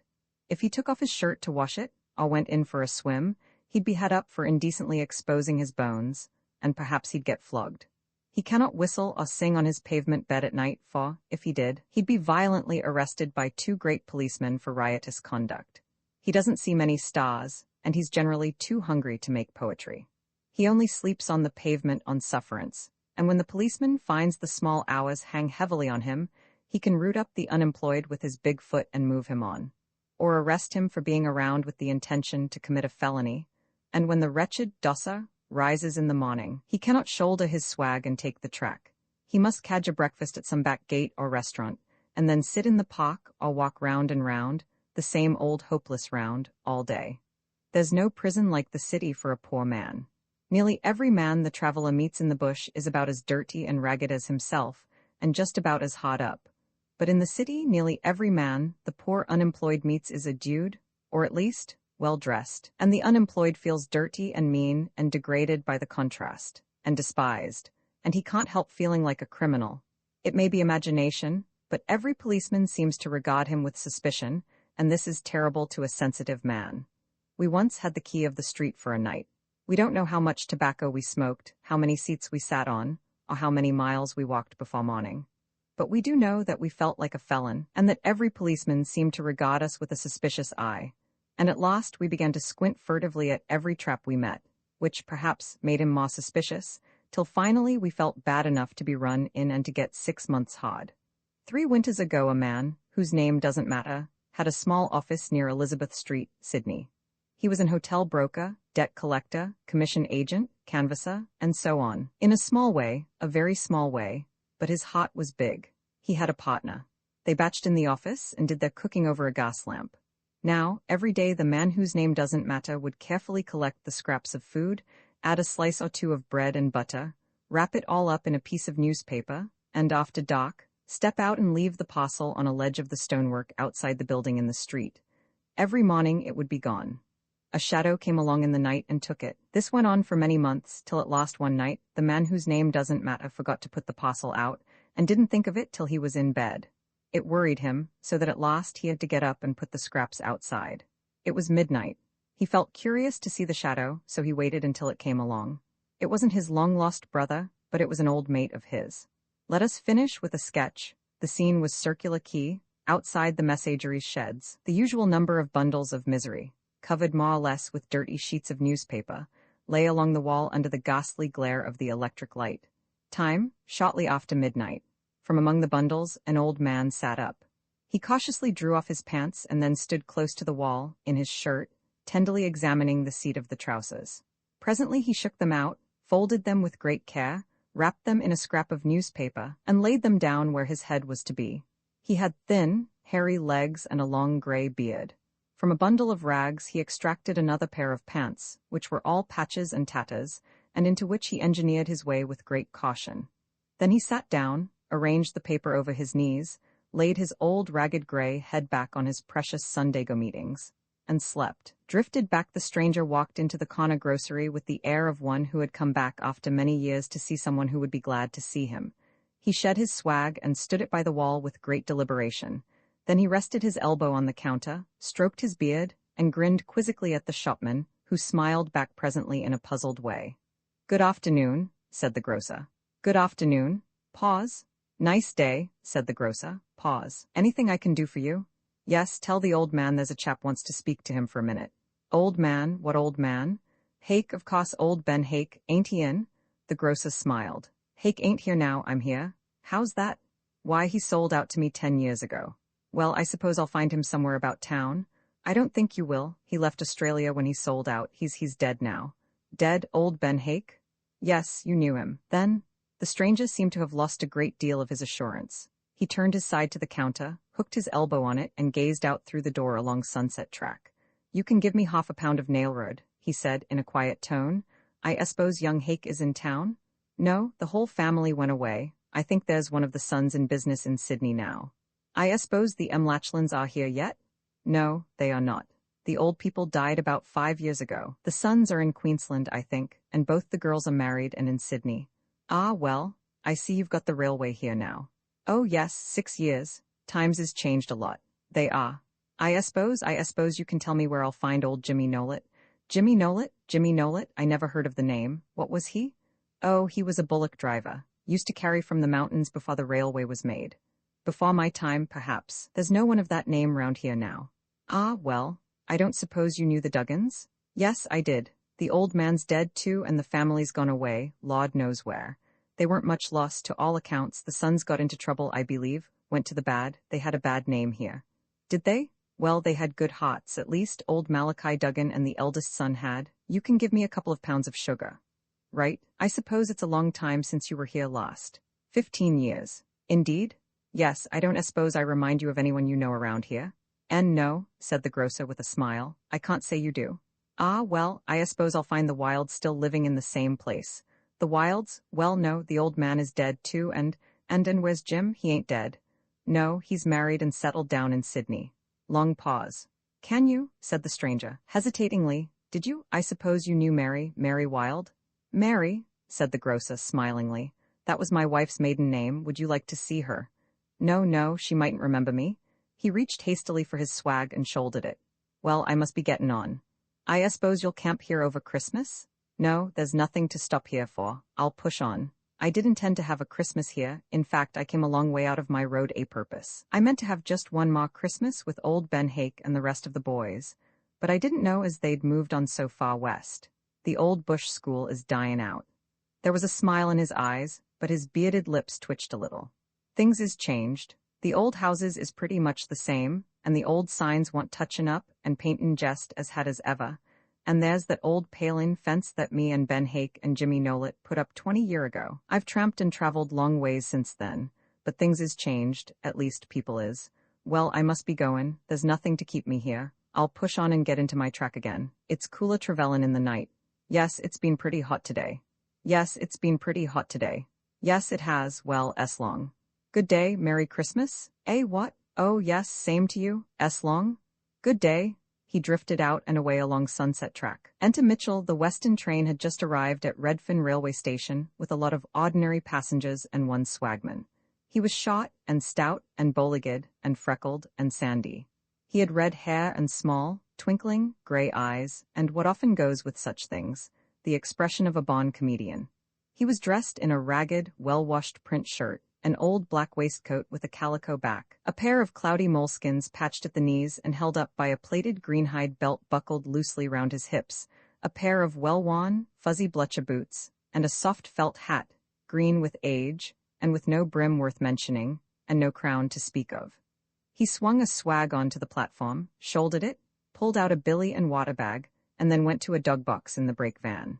5 minutes later he appeared on the edge of the cab platform, with an anxious-looking cattle dog crouching against his legs and one end of the chain in his hand. He eased down the swag against a post, turned his face to the city, tilted his hat forward, and scratched the well-developed back of his head with a little finger. He seemed undecided what track to take. "Cab, sir?" The swagman turned slowly and regarded cabby with a quiet grin. "Now, do I look as if I want a cab?" "Well, why not? No harm, anyway." "I thought you might want a cab." Swaggy scratched his head reflectively.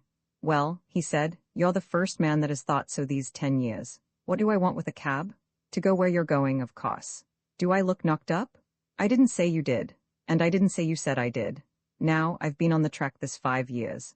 I've tramped 2,000 miles since last Christmas, and I don't see why I can't tramp the last mile. Do you think my old dog wants a cab?" The dog shivered and whimpered. He seemed to want to get away from the crowd. "But then, you see, you ain't going to carry that swag through the streets, are you?" asked the cabman. "Why not? Who'll stop me? There ain't no law in it, I believe. But then, you see, it don't look well, you know." "Ah, I thought we'd get to it at last." The traveler appended his blue eye against his knee, gave it an affectionate pat, and then straightened himself up and looked fixedly at the cabman. "Now, look here," he said, sternly and impressively. "Can you see anything wrong with that old swag o' mine?" It was a stout, dumpy swag with a red blanket outside, patched with blue, and the edge of a blue blanket showing in the inner rings at the end. The swag might have been newer, it might have been cleaner, it might have been hooped with decent straps instead of bits of clothesline and green hide. But otherwise there was nothing the matter with it, as swags go. "I've humped that old swag for years," continued the bushman. "I've carried that old swag thousands of miles, as that old dog knows, and no one ever bothered about the look of it, or of me, or of my old dog, neither. And do you think I'm going to be ashamed of that old swag for a cabby or anyone else? Do you think I'm going to study anybody's feelings? No one ever studied mine. I'm in 2 minds to summon you for using insulting language towards me." He lifted the swag by the twisted towel which served for a shoulder strap, swung it into the cab, got in himself, and hauled the dog after him. "You can drive me somewhere where I can leave my swag and dog while I get some decent clothes to see a tailor in," he said to the cabman. "My old dog ain't used to cabs, you see." Then he added, reflectively, "I drove a cab myself once for 5 years in Sydney. For Auld Lang Syne, there were 10 of us there on the wharf when our first mate left for Maryland, he having been forced to leave Sydney because he could not get anything like regular graft, nor anything like wages for the graft he could get. He was a carpenter and joiner, a good tradesman and a rough diamond. He had got married, and had made a hard fight for it during the last 2 years or so, but the result only petrified his conviction that a lovely man could get no blessed show in this condemned country, as he expressed it. So he gave it best at last, chucked it up, as he said, left his wife with her people and £4.10 until such time as he could send for her, and left himself with his box of tools, a pair of hands that could use them, a steerage ticket, and 30 shillings. We turned up to see him off. There were 10 of us all told and about twice as many shillings all counted. He was the first of the old push to go. We used the word push in its general sense, and we called ourselves the mountain push because we had worked in the tourist towns a good deal. He was the first of the mountain push to go, and we felt somehow, and with a vague kind of sadness or uneasiness, that this was the beginning of the end of old times and old things. We were plasterers, bricklayers, painters, a carpenter, a laborer, and a plumber, and were all suffering more or less, mostly more, and pretty equally, because of the dearth of regular graft and the consequent frequency of the occasions on which we didn't hold it, it being the price of 1 or more long beers. We had worked together on jobs in the city and up country, especially in the country, and had had good times together when things were locomotive, as Jack put it, and we always managed to worry along cheerfully when things were stationary. On more than one big job up the country, our fortnightly spree was a local institution while it lasted, a thing that was looked forward to by all parties, whether immediately concerned or otherwise, and all were concerned more or less, a thing to be looked back to and talked over until next payday came.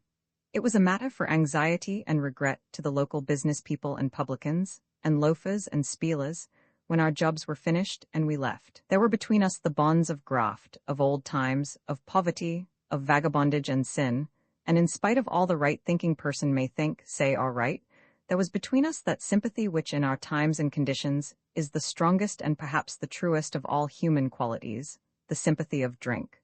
We were drinking mates together. We were wrong-thinking persons too, and that was another bond of sympathy between us. There were cakes of tobacco, and books, and papers, and several flasks of ryebuck.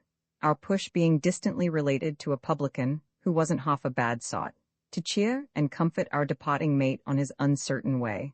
And these tokens of mateship and the sake of auld lang syne were placed casually in his bunk, or slipped unostentatiously into his hand or pockets, and received by him in short, eloquent silence, sort of an aside silence, and partly as a matter of course. Every now and then, there would be a surreptitious consultation between two of us and a hurried review of finances, and then one would slip quietly ashore and presently return supremely unconscious of a book, magazine, or parcel of fruit bulging out of his pocket. You may battle round with mates for many years, and share alike, good times or hard, and find the said mates true and straight through it all. But it is their little thoughtful attentions when you are going away that go right down to the bottom of your heart and lift it up and make you feel inclined, as you stand alone by the rail when the sun goes down on the sea, to write or recite poetry and otherwise make a fool of yourself. We helped our mate on board with his box, and inspected his bunk, and held a consultation over the merits or otherwise of its position, and got in his way and that of the understeward and the rest of the crew right down to the captain, and superintended our old chum's general arrangements, and upset most of them, and interviewed various members of the crew as to when the boat would start for shore, and regarded their statements with suspicion, and calculated on our own account how long it would take to get the rest of the cargo aboard, and dragged our mate ashore for a final drink, and found that we had plenty of time to slip ashore for a potting wet, so often that his immediate relations grew anxious and officious, and the universe began to look good, and kind, and happy, and bully, and jolly, and grand, and glorious to us, and we forgave the world everything wherein it had not acted straight towards us, and were filled full of love for our kind of both genders, for the human race at large, and with an almost irresistible longing to go aboard, and stay at all hazards, and sail along with our mate. We had just time to slip ashore and have another, when the gangway was withdrawn, and the steamer began to cast off. Then a rush down the wharf, a hurried and confused shaking of hands, and our mate was snatched aboard. The boat had been delayed, and we had waited for 3 hours, and had seen our chum nearly every day for years, and now we found we hadn't begun to say half what we wanted to say to him. We gripped his hand in turn over the rail, as the green tide came between, till there was a danger of one mate being pulled aboard, which he wouldn't have minded much, or the other mate pulled ashore, or one or both yanked overboard. We cheered the captain and cheered the crew and the passengers. There was a big crowd of them going, and a bigger crowd of enthusiastic friends on the wharf, and our mate on the forward hatch. We cheered the land they were going to, and the land they had left behind, and sang Auld Lang Syne, and he's a jolly good fellow, and so yelled all of us, and Home Rule for Ireland evermore, which was, I don't know why, an old song of ours. And we shouted parting injunctions and exchanged old war cries, the meanings of which were only known to us, and we were guilty of such riotous conduct that, it being now Sunday morning, 1 or 2 of the quieter members suggested we had better drop down to about half a gale, as there was a severe-looking old sergeant of police with an eye on us. But once, in the middle of a hot-stirring chorus of Auld Lang Syne, Jack, my especial chum, paused for breath and said to me, "It's all right, Joe, the trap's joining in." And so he was, and lading, but I well remember the hush that fell on that and several other occasions when the steamer had passed the point. And so our first mate sailed away out under the rising moon and under the morning stars. He is settled down in Maryland now, in a house of his own, and has a family and a farm, but somehow, in the bottom of our hearts, we don't like to think of things like this, for they don't fit in at all with Auld Lang Syne. There were 6 or 7 of us on the wharf to see our next mate go. His ultimate destination was known to himself and us only. We had pickets at the shore end of the wharf, and we kept him quiet and out of sight. The send-off was not noisy, but the hand grips were very tight and the sympathy deep. He was running away from debt and wrong and dishonor, a drunken wife and other sorrows, and we knew it all. 2 went next to try their luck in Western Australia. They were plasterers. 10 of us turned up again, the push having been reinforced by 1 or 2 new members and an old one who had been absent on the first occasion. It was a glorious send-off, and only 2 found beds that night. The government supplied the beds, and 1 by 1 and 2 by 2 they have gone from the wharf since then. Jack went today. He was perhaps the most irreclaimable of us all, a hard case where all cases were hard, and I loved him best. Anyway, I know that, wherever Jack goes, there will be someone who will barrack for me to the best of his ability, which is by no means to be despised as far as barracking is concerned, and resent, with enthusiasm and force if he deems it necessary, the barest insinuation which might be made to the effect that I could write a bad line if I tried. I'll be guilty of an action which would not be straight according to the rules of mateship. Ah well, I am beginning to think it is time I emigrated too. I'll pull myself together and battle round and raise the price of a steerage ticket, and maybe a pound or two over.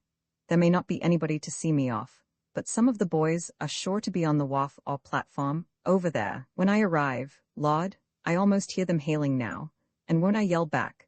And perhaps there won't be a wake over old times in some cozy bar parlor, or camp in Western Australia or Maryland some night in a year to come. A day on a selection. The scene is a small New South Wales Western selection. The holder whereof is native English. His wife is native Irish. Time, Sunday, about 8 a.m. A used-up-looking woman comes from the Slabanbach house, turns her face towards the hillside and shrieks, "Tom-May!" No response, and presently she draws a long breath and screams again, "Tom-Moy!" A faint echo comes from far up the siding where Tommy's presence is vaguely indicated by half a dozen cows moving slowly, very slowly, down towards the cowyard. The woman retires. 10 minutes later she comes out again and screams, "Tommy? Yeess," very passionately and shrilly. "Ain't you going to bring those cows down today? Yeess, can't you see I'm comin'?" A boy is seen to run wildly along the siding and hurl a missile at a feeding cow. The cow runs forward a short distance through the trees, and then stops to graze again while the boy stirs up another milker. An hour goes by. The rising Australian generation is represented by a thin, lanky youth of about 15. He is milking. The cowyard is next the house, and is mostly ankle-deep in slush. The boy drives a dusty, discouraged-looking cow into the bale, and pins her head there. Then he gets tackle onto her right hind leg, hauls it back, and makes it fast to the fence. There are 11 cows, but not one of them can be milked out of the bale, chiefly because their teats are sore. The selector does not know what makes the teats sore, but he has an unquestioning faith in a certain ointment, recommended to him by a man who knows less about cows than he does himself, which he causes to be applied at irregular intervals, leaving the mode of application to the discretion of his son. Meanwhile, the teats remain sore. Having made the cow fast, the youngster cautiously takes hold of the least sore teat, yanks it suddenly, and dodges the cow's hook. When he gets enough milk to dip his dirty hands in, he moistens the teats, and things go on more smoothly. Now and then he relieves the monotony of his occupation by squirting at the eye of a calf which is dozing in the adjacent pen. Other times he milks into his mouth.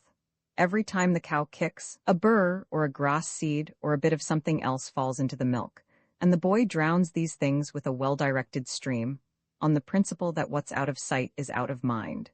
Sometimes the boy sticks his head into the cow's side, hangs on by a teat, and dozes, while the bucket, mechanically gripped between his knees, sinks lower and lower till it rests on the ground. Likely as not he'll doze on, until his mother's shrill voice startles him with an inquiry as to whether he intends to get that milking done today.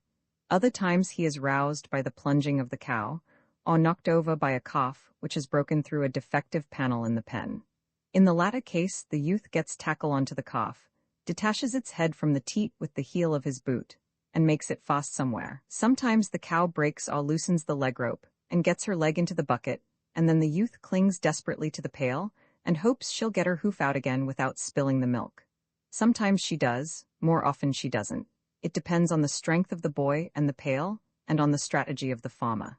Anyway, the boy will lam the cow down with a jagged yard shovel, let her out, and bail up another. When he considers that he has finished milking, he lets the cows out with their calves and carries the milk down to the dairy, where he has a heated argument with his mother, who, judging from the quantity of milk, has reason to believe that he has slummed some of the milkers.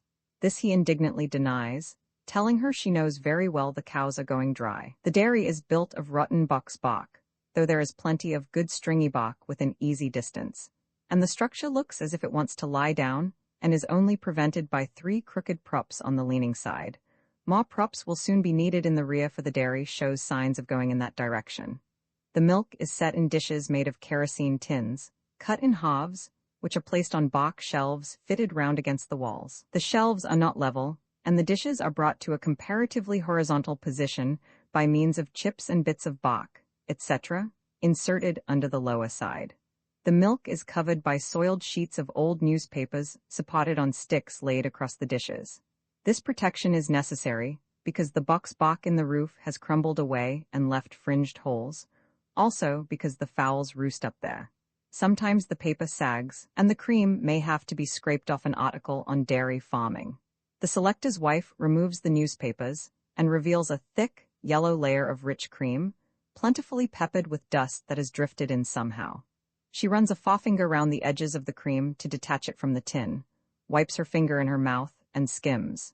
If the milk and cream are very thick, she rolls the cream over like a pancake with her fingers and lifts it out in sections. The thick milk is poured into a slop bucket. For the pigs and calves, the dishes are cleaned by the aid of a dipper full of warm water and a rag, and the wife proceeds to set the morning's milk. Tom holds up the doubtful-looking rag that serves as a strainer while his mother pours in the milk. Sometimes the boy's hands get tired, and he lets some of the milk run over and gets into trouble. But it doesn't matter much, for the straining cloth has several sizable holes in the middle. The door of the dairy faces the dusty road and is off its hinges and has to be propped up. The prop is missing this morning, and Tommy is accused of having been seen chasing old Polly with it at an earlier hour. He never seed the damn prop, never chased no cow with it, and wants to know what's the use of always accusing him. He further complains that he's always blamed for everything. The pole is not forthcoming, and so an old dray is backed against the door to keep it in position. There is more trouble about a cow that is lost, and hasn't been milked for 2 days. The boy takes the cows up to the paddock slip rails and lets the top rail down. The lower rail fits rather tightly and some exertion is required to free it, so he makes the animals jump that one. Then he potties, hand feeds, the calves which have been weaned too early. He carries the skim milk to the yard in a bucket made out of an oil drum, sometimes a kerosene tin, seizes a calf by the nape of the neck with his left hand, inserts the dirty forefinger of his right into its mouth, and shoves its head down into the milk. The calf sucks, thinking it has a teat, and pretty soon it butts violently, as calves do to remind their mothers to let down the milk, and the boy's wrist gets balked against the jagged edge of the bucket. He welts that calf in the jaw, kicks it in the stomach, tries to smother it with its nose in the milk, and finally dismisses it with the assistance of the calf rope and a shovel, and gets another. His hand feels sticky, and the cleaned finger makes it look as if he wore a filthy, greasy glove with the forefinger torn off. The selector himself is standing against a fence talking to a neighbor. His arms rest on the top rail of the fence, his chin rests on his hands, his pipe rests between his fingers, and his eyes rest on a white cow that is chewing her cud on the opposite side of the fence. The neighbor's arms rest on the top rail also, his chin rests on his hands, his pipe rests between his fingers, and his eyes rest on the cow. They are talking about that cow. They have been talking about her for 3 hours. She is chewing her cud. Her nose is well up and forward, and her eyes are shut. She lets her lower jaw fall a little, moves it to one side, lifts it again, and brings it back into position with a springing kind of jerk that has almost a visible recoil. Then her jaws stay perfectly still for a moment, and you would think she had stopped chewing. But she hasn't. Now and again, a soft, easy, smooth-going swallow passes visibly along her clean, white throat and disappears. She chews again, and by she loses consciousness and forgets to chew. She never opens her eyes. She is young and in good condition. She has had enough to eat. The sun is just properly warm for her, and, well, if an animal can be really happy, she ought to be. Presently the 2 men drag themselves away from the fence, fill their pipes, and go to have a look at some rows of forked sticks, apparently stuck in the ground for some purpose. The selector calls these sticks fruit trees, and he calls the place the orchard. They fool round these wretched sticks until dinner time, when the neighbor says he must be getting home. "Stay and have some dinner. Man alive, stay and have some dinner," says the selector, and so the friend stays. It is a broiling hot day in summer, and the dinner consists of hot roast meat, hot baked potatoes, hot cabbage, hot pumpkin, hot peas, and burning hot plum pudding. The family drinks on an average 4 cups of tea each per meal. The wife takes her place at the head of the table with a broom to keep the fowls out, and at short intervals she interrupts the conversation with such exclamations as "Shoo! Shoo! Tommy, can't you see that fowl? Drive it out." The fowls evidently pass a lot of their time in the house. They mock the circle described by the broom and take care to keep 2 or 3 inches beyond it. Every now and then you see a fowl on the dresser amongst the crockery, and there is great concern to get it out before it breaks something. While dinner is in progress, 2 steers get into the wheat through a broken rail which has been spliced with stringy bark, and a calf or 2 break into the vineyard. And yet this careless Australian selector, who is too shiftless to put up a decent fence, or build a decent house, and who knows little or nothing about farming, would seem by his conversation to have read up all the great social and political questions of the day. Here are some fragments of conversation caught at the dinner table. Present, the selector, the missus, the neighbor, Connie George, nicknamed Henry George, Tommy, Jackie, and the younger children. The spaces represent interruptions by the fowls and children. Connie George, continuing conversation. But Henry George says, in Progress and Poverty, he says, Missus to the fowls. Shoo, shoo, Connie, he says, Tom, Martha, just speak to this Jack. Missus to Jack. If you can't behave yourself, leave the table. Tom, he says in Progress and Missus, shoo, neighbor, I think looking backwards is more. Missus, shoo, shoo, Tom. Can't you see that fowl? Selector. Now I think Caesar's column is more likely. Just look at, Missus, shoo, shoo, Selector, just look at the French Revolution. Connie, now Henry George, Tom, Martha, I seen a old man kangaroo up on. Missus, shut up, eat your dinner and hold your tongue. Can't you see someone speakin'? Selector, just look at the French, Missus to the fowls. Shoo, shoo, turning suddenly and unexpectedly on Jackie. Take your fingers out of the sugar, blast ya, that I should say such a thing. Neighbor, but lookin' backwards, Missus. There you go, Tom, didn't I say you'd spill that tea, go away from the table? Selector, I think Caesar's column is the only natural. Missus, shoo, shoo. She loses patience, gets up and fetches a young rooster with the flat of the broom, sending him flying into the yard. He falls with his head towards the door and starts in again. Later on the conversation is about Deeming. Selector, there's no doubt the man's mad. Missus, Deeming, that Windsor wretch, why if I was in the law I'd have him boiled alive. Don't tell me he didn't know what he was doing. Why I'd have him, Connie. But Missus, you, Missus to the fowls. Shoo, shoo. Going blind, I met him in the Full and Plenty dining rooms. It was a cheap place in the city, with good beds upstairs let at 1 shilling per night, board and residence for respectable single men, 15 shillings per week. I was a respectable single man then. I boarded and resided there. I boarded at a greasy little table in the greasy little corner, under the fluffy little staircase in the hot and greasy little dining room or restaurant downstairs. They called it dining rooms, but it was only 1 room, and them wasn't half enough room in it to work your elbows when the 7 little tables and 49 chairs were occupied. There was not room for an ordinary-sized steward to pass up and down between the tables, but our waiter was not an ordinary-sized man. He was a living skeleton in miniature. We handed the soup and the roast beef one, and roast lamb one, corned beef and cabbage one, veal and stuffing one, and the veal and pickled pork, 1 or 2 or 3, as the case might be, and the tea and coffee and the various kinds of puddings. We handed them over each other and dodged the drops as well as we could. The very hot and very greasy little kitchen was adjacent, and it contained the bathroom and other conveniences, behind screens of whitewashed boards. I resided upstairs in a room where there were 5 beds and 1 washstand, 1 candlestick, with a very short bit of soft yellow candle in it, the back of a hairbrush, with about a dozen bristles in it, and half a comb, the big tooth end, with 9½ teeth at irregular distances apart. He was a typical bushman, not one of those tall, straight, wiry, brown men of the West, but from the old selection districts, where many drovers came from, and of the old bush school. One of those slight, active little fellows whom we used to see in cabbage-tree hats, Crimean shirts, strapped trousers, and elastic-side boots, Lawsons, they called them. They could dance well, sing indifferently and mostly through their noses the old bush songs, play the concertina horribly, and ride like, well, they could ride. He seemed as if he had forgotten to grow old and die out with this old colonial school to which he belonged. They had careless and forgetful ways about them. His name was Jack Gunther, he said, and he'd come to Sydney to try to get something done to his eyes. He had a portmanteau, a carpet bag, some things in a 3-bushel bag, and a tin bog. I sat beside him on his bed and struck up an acquaintance, and he told me all about it. First he asked me would I mind shifting round to the other side, as he was rather deaf in that ear. He'd been kicked by a hoss, he said, and had been a little dull o' hearing on that side ever since. He was as good as blind. I can see the people near me, he said, but I can't make out their faces. I can just make out the pavement and the houses close at hand, and all the rest is a sort of white blur. He looked up. That ceiling is a kind of white, ain't it? And this, tapping the wall and putting his nose close to it, is a sort of green, ain't it? The ceiling might have been whiter. The prevalent tints of the wallpaper had originally been blue and red, but it was mostly green enough now, a damp, rotten green. But I was ready to swear that the ceiling was snow, and that the walls were as green as grass if it would have made him feel more comfortable.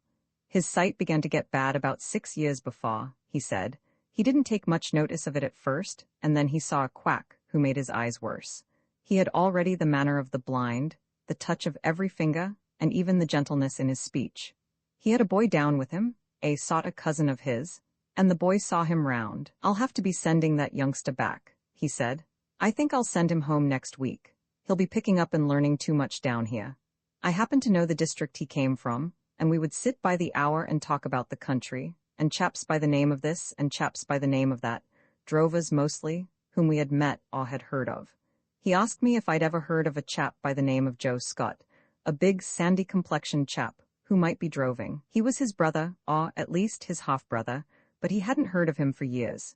He'd last heard of him at Blackall, in Queensland. He might have gone overland to Western Australia with Tyson's cattle to the new country. We talked about grubbing and fencing and digging and droving and shearing, all about the bush, and it all came back to me as we talked. "I can see it all now," he said once, in an abstracted tone, seemed to fix his helpless eyes on the wall opposite. But he didn't see the dirty blind wall, nor the dingy window, nor the skimpy little bed, nor the greasy washstand. He saw the dark blue ridges in the sunlight, the grassy sidings and flats, the creek with clumps of sheoak here and there, the course of the willow-fringed river below, the distant peaks and ranges fading away into a lighter azure, the granite ridge in the middle distance, and the rocky rises, the stringy bark and the apple tree flats, the scrubs, and the sunlit plains and all. I could see it, too, plainer than ever I did. He had done a bit of fencing in his time, and we got talking about timber. He didn't believe in having fencing posts with big butts. He reckoned it was a mistake. "You see," he said, "the top of the butt catches the rain water and makes the post rot quicker. I'd back posts without any butt at all to last as long or longer than posts with them. That's if the fence is well put up and well rammed." He had supplied fencing stuff and fenced by contract, and, well, you can get more posts without butts out of a tree than posts with them. He also objected to charring the butts. He said it only made more work, and wasted time. The butts lasted longer without being charred. I asked him if he'd ever got string, bark palings, or shingles out of mountain ash, and he smiled a smile that did my heart good to see, and said he had. He had also got them out of various other kinds of trees. We talked about soil and grass and gold digging, and many other things which came back to one like a revelation as we yawned. He had been to the hospital several times.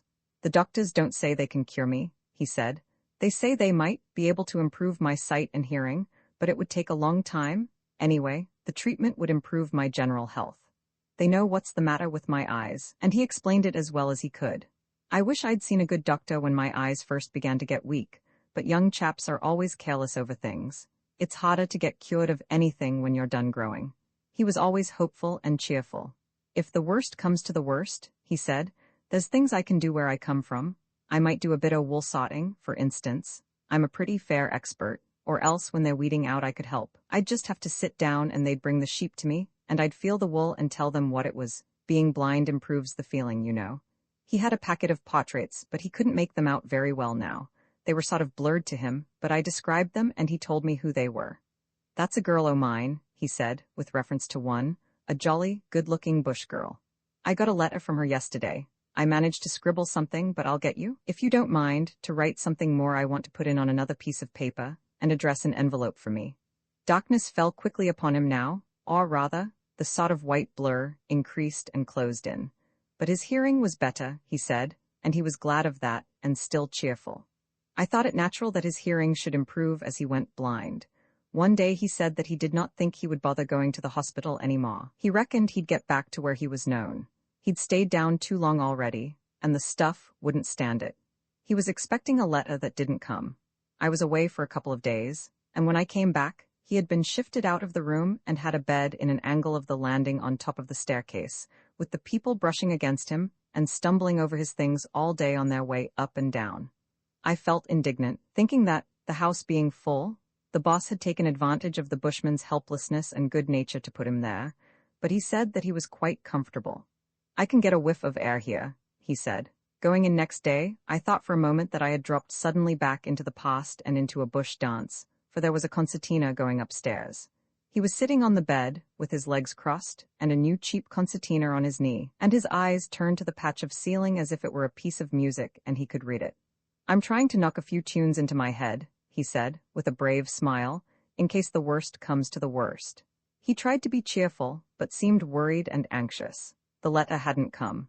I thought of the many blind musicians in Sydney, and I thought of the bushman's chance, standing at a corner swanking a cheap concertina, and I felt sorry for him. I went out with a vague idea of seeing someone about the matter, and getting something done for the bushman, of bringing a little influence to his assistance, but I suddenly remembered that my clothes were worn out, my hat in a shocking state, my boots burst, and that I owed for a week's board and lodging, and was likely to be thrown out at any moment myself, and so I was not in a position to go where there was influence.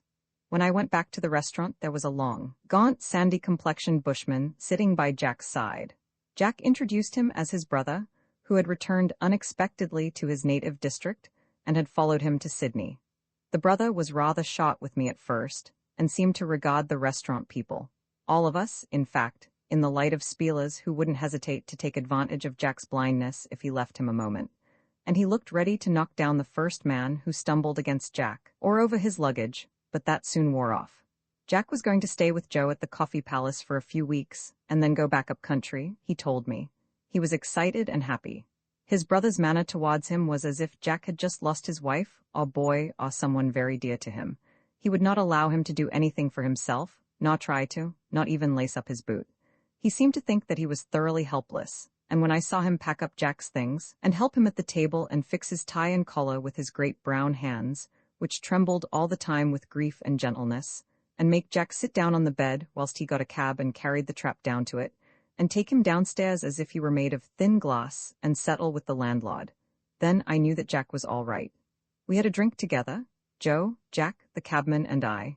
Joe was very careful to hand Jack the glass, and Jack made joke about it for Joe's benefit. He swore he could see a glass yet, and Joe laughed, but looked extra troubled the next moment. I felt their grips on my hand for 5 minutes after we parted. While the Billy Boyles, he'd come back, the yarn was all lies, I suppose, but it wasn't bad. A city bushman told it, of course, and he told it in the traveller's hut. "As true's God hears me, I never meant to desert her in cold blood," he said. "We'd only been married about 2 years, and we'd got along grand together, but times was hard, and I had to jump at the first chance of a job, and leave her with her people, and go up country." He paused and fumbled with his pipe until all ears were brought to bear on him. "She was a beauty, and no mistake. She was far too good for me. I often wondered how she came to have a chap like me." He paused again, and the others thought over it, and wondered too, perhaps. The joker opened his lips to speak, but altered his mind about it. "Well, I travelled up into Queensland and worked back into Victoria and South Australia, and I wrote home pretty reglar and sent what money I could. Last I got down on to the southwestern coast of South Australia, and there I got mixed up with another woman. You know what that means, boys? Sympathetic silence. Well, this went on for 2 years, and then the other woman drove me to drink. You know what a woman can do when the devil's in her?" Sound between a sigh and a groan from Lally Thompson. "My oath," he said, sadly. "You should have made it 3 years, Jack," interposed the joker. "You said 2 years before." But he was suppressed. "Well, I got free of them both at last, drink and the woman, I mean, but it took another. It took a couple of years to pull myself straight." Here the joker opened his mouth again, but was warmly requested to shut it. "Then, chaps, I got thinking. My conscience began to hurt me and hurt worse every day. It nearly drove me to drink again. Ah, boys, a man, if he is a man, can't expect to wrong a woman and escape scot-free in the end." Sigh from Lally Thompson. "It's the one thing that always comes home to a man sooner or later. You know what that means, boys." Lally Thompson. "My oath?" The joker. "Dry up your crimson oath. What do you know about women?" Cries of order. "Well," continued the storyteller, "I got thinking. I heard that my wife had broken her heart when I left her, and that made matters worse. I began to feel very bad about it. I felt mean. I felt disgusted with myself. I pictured my poor, ill-treated little wife and children in misery and poverty, and my conscience wouldn't let me rest night or day." Lally Thompson seemed greatly moved. "So at last I made up my mind to be a man and make, what's the word? Reparation? suggested the joker. Yes, so I slaved like a nigger for a year or so, got a few pounds together, and went to find my wife. I found out that she was living in a cottage in Burwood, Sydney, and struggling through the winter on what she'd saved from the money her father left her. I got a shave and dressed up quiet and decent. I was older looking and more subdued like, and I'd got pretty grey in those few years that I'd been making a fool of myself. And somehow, I felt rather glad about it, because I reckoned she'd notice it first thing. She was always quick at noticing things. And forgive me all the quicker. Well, I waylaid the school kids that evening and found out mine, a little boy and a girl, and fine youngsters they were. The girl took after her mother, and the youngster was the dead spit o' me. I gave 'em half a crows each and told them to tell their mother that someone would come when the sun went down. Bogan Bill nodded approvingly. So at sundown I went and knocked at the door. It opened and there stood my little wife looking prettier than ever, only careworn. Long, impressive pause. Well, Jack, what did she do? Asked Bogan. She didn't do nothing. Well, Jack, and what did she say? Jack sighed and straightened himself up. She said, well, so you've come back. Painful silence. Well, Jack, and what did you say? I said yes. Well, and so you had, said Tom Moonlight. It wasn't that, Tom, said Jack sadly and wearily. It was the way she said it. Lally Thompson rubbed his eyes. And what did you do, Jack? He asked gently. I stayed for a year, and then I deserted her again, but meant it that time. Ah, well, it's time to turn in. His colonial oath. I lately met an old schoolmate of mine up country. He was much changed. He was tall and lank and had the most hideous bristly red beard I ever saw. He was working on his father's farm. He shook hands, looked anywhere but in my face, and said nothing. Presently I remarked at a venture, so poor old Mr. B, the schoolmaster, is dead. My oath, he replied. He was a good old sot. My oath? Time goes by pretty quick, doesn't it? His oath, colonial. Poor old Mr. B died awfully sudden, didn't he? He looked up the hill and said, my oath? Then he added, my blooming oath? I thought perhaps my city rig or manner embarrassed him, so I stuck my hands in my pockets, spat, and said to set him at his ease, it's blanky hot today. I don't know how you blanky blanks stand such blank weather. It's blanky well hot enough to roast a crimson cornel bullock, ain't it? Then I took out a cake of tobacco, bit off a quarter, and pretended to chew. He replied, I thought perhaps my city rig all manner embarrassed him, so I stuck my hands in my pockets, spat, and said to set him at his ease, it's blanky hot today. I don't know how you blanky blanks stand such blank weather. It's blanky well hot enough to roast a crimson cornel bullock, ain't it? Then I took out a cake of tobacco, bit off a quarter, and pretended to chew. He replied, my oath. The conversation flagged here, but presently to my great surprise he came to the rescue with, he finished me, you know. Finished? How? Who? He looked down towards the river, thought if he did think, and said, finished me education, you know. Oh, you mean Mr. B. My oath, he finished me first rate. He turned out a good many scholars, didn't he? My oath, I'm thinking about going down to the train in school. You ought to, I would if I were you. My oath, those were good old times, I hazarded. You remember the old box school? He looked away across the sidling and was evidently getting uneasy. He shifted about and said, well, I must be going. I suppose you're pretty busy now. My oath, so long. Well, goodbye, we must have a yarn some day. My oath? He got away as quickly as he could. I wonder whether he was changed after all, or was it I? A man does seem to get out of touch with the bush after living in cities for 8 or 10 years. His country, after all, the Blenheim coach was descending into the valley of the Avetta River, pronounced Avatary, from the saddle of Taylor's Pass. Across the river to the right, the grey slopes and flats stretched away to the distant sea from a range of tussock hills. There was no native bush there, but there were several groves of impotted timber standing wide apart, sentinel-like, seeming lonely and striking in their isolation. Grand country, New Zealand, eh? Said a stout man with a brown face, grey beard, and grey eyes, who sat between the driver and another passenger on the box. You don't call this grand country? Exclaimed the other passenger, who claimed to be, and looked like, a commercial traveller, and might have been a professional spieler. Quite possibly both. Why, it's about the poorest country in New Zealand. You ought to see some of the country in the North Island, Warrapper and Napier districts, round about Pahiatua. I call this damn poor country. Well, I reckon you wouldn't if you'd ever been in Australia, back in New South Wales. The people here don't seem to know what a grand country they've got. You say this is the worst, eh? Well, this would make an Australian cockatoo's mouth water, the worst of New Zealand would. I always thought Australia was all good country, mused the driver, a flax stick. I always thought? Good country? Exclaimed the man with the grey beard. in a tone of disgust. Why, it's only a mongrel desert, except some bits round the coast. The worst dried-up and God-forsaken country I was ever in. There was a silence, thoughtful on the driver's part, and aggressive on that of the stranger. I always thought, said the driver, reflectively, after the pause, I always thought Australia was a good country, and he placed his foot on the brake. They let him think. The coach descended the natural terraces above the river bank and pulled up at the pub. So you're a native of Australia? Said the bagman to the greybeard as the coach went on again. Well, I suppose I am. Anyway, I was born there. That's the main thing I've got against the darned country. How long did you stay there? Till I got away, said the stranger. Then, after a think, he added, I went away first when I was 35, went to the islands. I swore I'd never go back to Australia again, but I did. I thought I had a kind of affection for old Sydney. I knocked about the blasted country for 5 or 6 years, and then I cleared out to Frisco. I swore I'd never go back again, and I never will.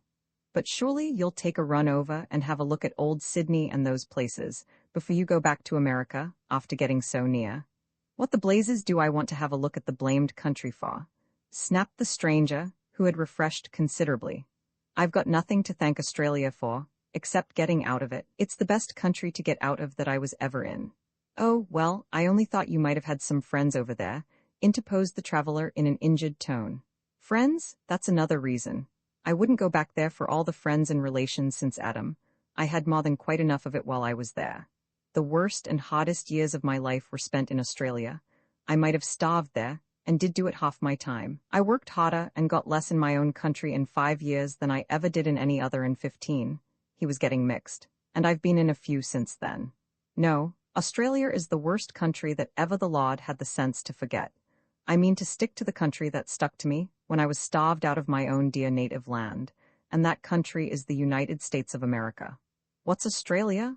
A big, thirsty, hungry wilderness, with 1 or 2 cities for the convenience of foreign speculators, and a few collections of humpies, called towns, also for the convenience of foreign speculators, and populated mostly by mongrel sheep, and partly by fools, who live like European slaves in the towns, and like dingoes in the bush, who drivel about democracy, and yet haven't any more spunk than to graft for a few cockney dudes that razzle-dazzle most of the time in Paris. Why, the Australians haven't even got the grit to claim enough of their own money to throw a few dams across their watercourses, and so make some of the interior fit to live in. America's bad enough, but it was never so small as that. Bah, the curse of Australia is sheep, and the Australian war cry is bah. Well, you're the first man I ever heard talk as you've been doing about his own country, said the bagman, getting tired and impatient of being sat on all the time. Lives there a man with a soul so dead, who never said, to himself, I forget the darned thing. He tried to remember it. The man whose soul was dead cleared his throat for action, and the driver, for whom the bagman had shouted twice as against the stranger's once, took the opportunity to observe that he always thought a man ought to stick up for his own country. The stranger ignored him and opened fire on the bagman. He proceeded to prove that that was all rot, that patriotism was the greatest curse on earth, that it had been the cause of all war, that it was the false, ignorant sentiment which moved men to slave, starve, and fight for the comfort of their sluggish masters, that it was the enemy of universal brotherhood, the mother of hatred, murder, and slavery, and that the world would never be any better until the deadly poison, called the sentiment of patriotism, had been educated out of the stomachs of the people. Patriotism? He exclaimed scornfully. My country? The darned fools, the country never belonged to them, but to the speculators, the absentees, land boomers, swindlers, gangs of thieves, the men the patriotic fools starve and fight for, their masters. Barre. The opposition collapsed. The coach had climbed the terraces on the south side of the river, and was bowling along on a level stretch of road across the elevated flat. What trees are those? Asked the stranger, breaking the aggressive silence which followed his unpatriotic argument, and pointing to a grove ahead by the roadside. They look as if they've been planted there. There ain't been a forest here, surely? Oh, there's some trees the government imparted, said the bagman, whose knowledge on the subject was limited. Our own bush won't grow in this soil. But it looks as if anything else would. Here the stranger sniffed once by accident, and then several times with interest. It was a warm morning after rain. He fixed his eyes on those trees. They didn't look like Australian gums, they tapered to the tops, the branches were pretty regular, and the boughs hung in ship-shape fashion. There was not the Australian heat to twist the branches and turn the leaves. Why? exclaimed the stranger, still staring and sniffing hard. Why, dang me if they ain't sniff, Australian gums. Yes, said the driver, flicking his horses, they are. Blanky sniff, blanky old Australian gums, exclaimed the ex-Australian with strange enthusiasm. They're not old, said the driver. They're only young trees, but they say they don't grow like that in Australia, count of the difference in the climate, I always thought. But the other did not appear to hear him. He kept staring hard at the trees they were passing. They had been planted in rows and cross-rows and were coming on grandly. There was a rabbit trapper's camp amongst those trees. He had made a fire to boil his billy with gum leaves and twigs, and it was the scent of that fire which interested the exile's nose and brought a wave of memories with it. Good day, mate, he shouted suddenly to the rabbit trapper, and to the astonishment of his fellow passengers. Good day, mate? The answer came back like an echo, it seemed to him, from the past. Presently he caught sight of a few trees which had evidently been planted before the others, as an experiment, perhaps, and, somehow, one of them had grown after its own erratic native fashion, gnarled and twisted and ragged, and could not be mistaken for anything else but an Australian gum.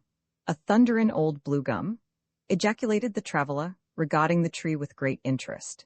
He screwed his neck to get a last glimpse and then sat silently smoking and gazing straight ahead, as if the past lay before him, and it was before him. Ah, well, he said, in explanation of a long meditative silence on his part. Ah, well, them saplings, the smell of them gum leaves set me thinking. And he thought some more. Well, for my part, said a tourist in the coach presently in a condescending tone, I can't see much in Australia. The Bali colonies are, oh, that be damned, snarled the Australian bon. They had finished the second flask of whiskey.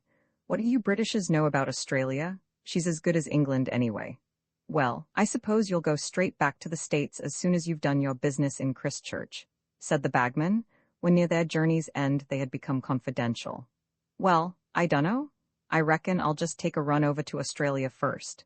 There's an old mate of mine in business in Sydney, and I'd like to have a yarn with him. His father's mate it was Golden Gully still, but golden in name only, unless indeed the yellow mullock heaps or the bloom of the wattle trees on the hillside gave it a claim to the title. But the gold was gone from the gully, and the diggers were gone, too, after the manner of Timmon's friends when his wealth deserted him. Golden Gully was a dreary place, dreary even for an abandoned goldfield. The poor, tortured earth, with its wounds all bare, seemed to make a mute appeal to the surrounding bush to come up and hide it, and, as if in answer to its appeal, the shrub and saplings were beginning to close in from the foot of the range. The wilderness was reclaiming its own again. The two dark, sullen hills that stood on each side were clothed from tip to hollow with dark scrub and scraggy box trees, but above the highest row of shafts on one side ran a line of wattle trees in full bloom. The top of the western hill was shaped somewhat like a saddle, and standing high above the eucalypti on the point corresponding with the pommel were 3 tall pines. These lonely trees, seen for many miles around, had caught the yellow rays of many a setting sun long before the white man wandered over the ranges. The predominant note of the scene was a painful sense of listening that never seemed to lose its tension, a listening as though for the sounds of digger life, sounds that had gone and left a void that was accentuated by the signs of a former presence. The main army of diggers had long ago vanished to new rushes, leaving only its stragglers and deserters behind. These were men who were too poor to drag families about, men who were old and feeble, and men who had lost their faith in fortune. They had dropped unnoticed out of the ranks, and remained to scratch out a living among the abandoned claims. Golden Gully had its little community of fossicas who lived in a clearing called Spence's, flat on one side and pounding flat on the other, but they lent no life to the scene, they only haunted it. A stranger might have thought the field entirely deserted until he came on a coat and a billy at the foot of saplings amongst the holes, and heard, in the shallow ground underneath, the thud of a pick, which told of some fossica below rooting out what little wash remained. One afternoon towards Christmas, a windlass was erected over an old shaft of considerable depth at the foot of the gully. A green-hide bucket attached to a rope on the windlass was lying next morning near the mouth of the shaft, and beside it, on a clear-swept patch, was a little mound of cool, wet wash-dirt. A clump of saplings near at hand threw a shade over part of the mullock heap, and in this shade, seated on an old coat, was a small boy of 11 or 12 years, writing on a slate. He had fair hair, blue eyes, and a thin, old-fashioned face, a face that would scarcely alter as he grew to manhood. His costume consisted of a pair of moleskin trousers, a cotton shirt, and one suspender. He held the slate rigidly with a corner of its frame pressed close against his ribs, whilst his head hung to one side, so close to the slate that his straggling hair almost touched it. He was regarding his work fixedly out of the corners of his eyes, whilst he painfully copied down the headline, spelling it in a different way each time. In this laborious task, he appeared to be greatly assisted by a tongue that lolled out of the corner of his mouth and made an occasional revolution round it, leaving a circle of temporarily clean face. His small clay-covered toes also entered into the spirit of the thing, and helped him not a little by their energetic wriggling. He paused occasionally to draw the back of his small brown arm across his mouth. Little Eiley Mason, or, as he was called, his father's mate, had always been a favorite with the diggers and fossickers from the days when he used to slip out first thing in the morning and take a run across the frosty flat in his shirt. Long Tom Hopkins would often tell how Eiley came home one morning from his run in the long, wet grass as naked as he was born, with the information that he had lost his shirt. Later on, when most of the diggers had gone, and Eiley's mother was dead, he was to be seen about the place with bare, sun-browned arms and legs, a pick and shovel, and a gold dish about 2/3 of his height in diameter, with which he used to go a-speckin' and fossickin' amongst the old mullock heaps. Long Tom was Eiley's special crony, and he would often go out of his way to lay the boy out a bits o' wash and likely spots, lamely excusing his long yarns with the child by the explanation that it was amusin' to draw Eiley out. Eiley had been sitting writing for some time when a deep voice called out from below. "Eiley?" "Yes, father." "Send down the bucket." "Right." Eiley put down his slate and, going to the shaft, dropped the bucket down as far as the slack rope reached, then, placing one hand on the bowl of the windlass and holding the other against it underneath, he let it slip round between his palms until the bucket reached bottom. A sound of shoveling was heard for a few moments, and presently the voice cried, "Wind away, sonny." "That ain't half enough," said the boy, peering down. "Don't be frightened to pile it in, father. I kin wind up a lot more'n that." A little more scraping, and the boy braced his feet well upon the little mound of clay which he had raised under the handle of the windlass to make up for his deficiency in stature. "Now then, Eiley?"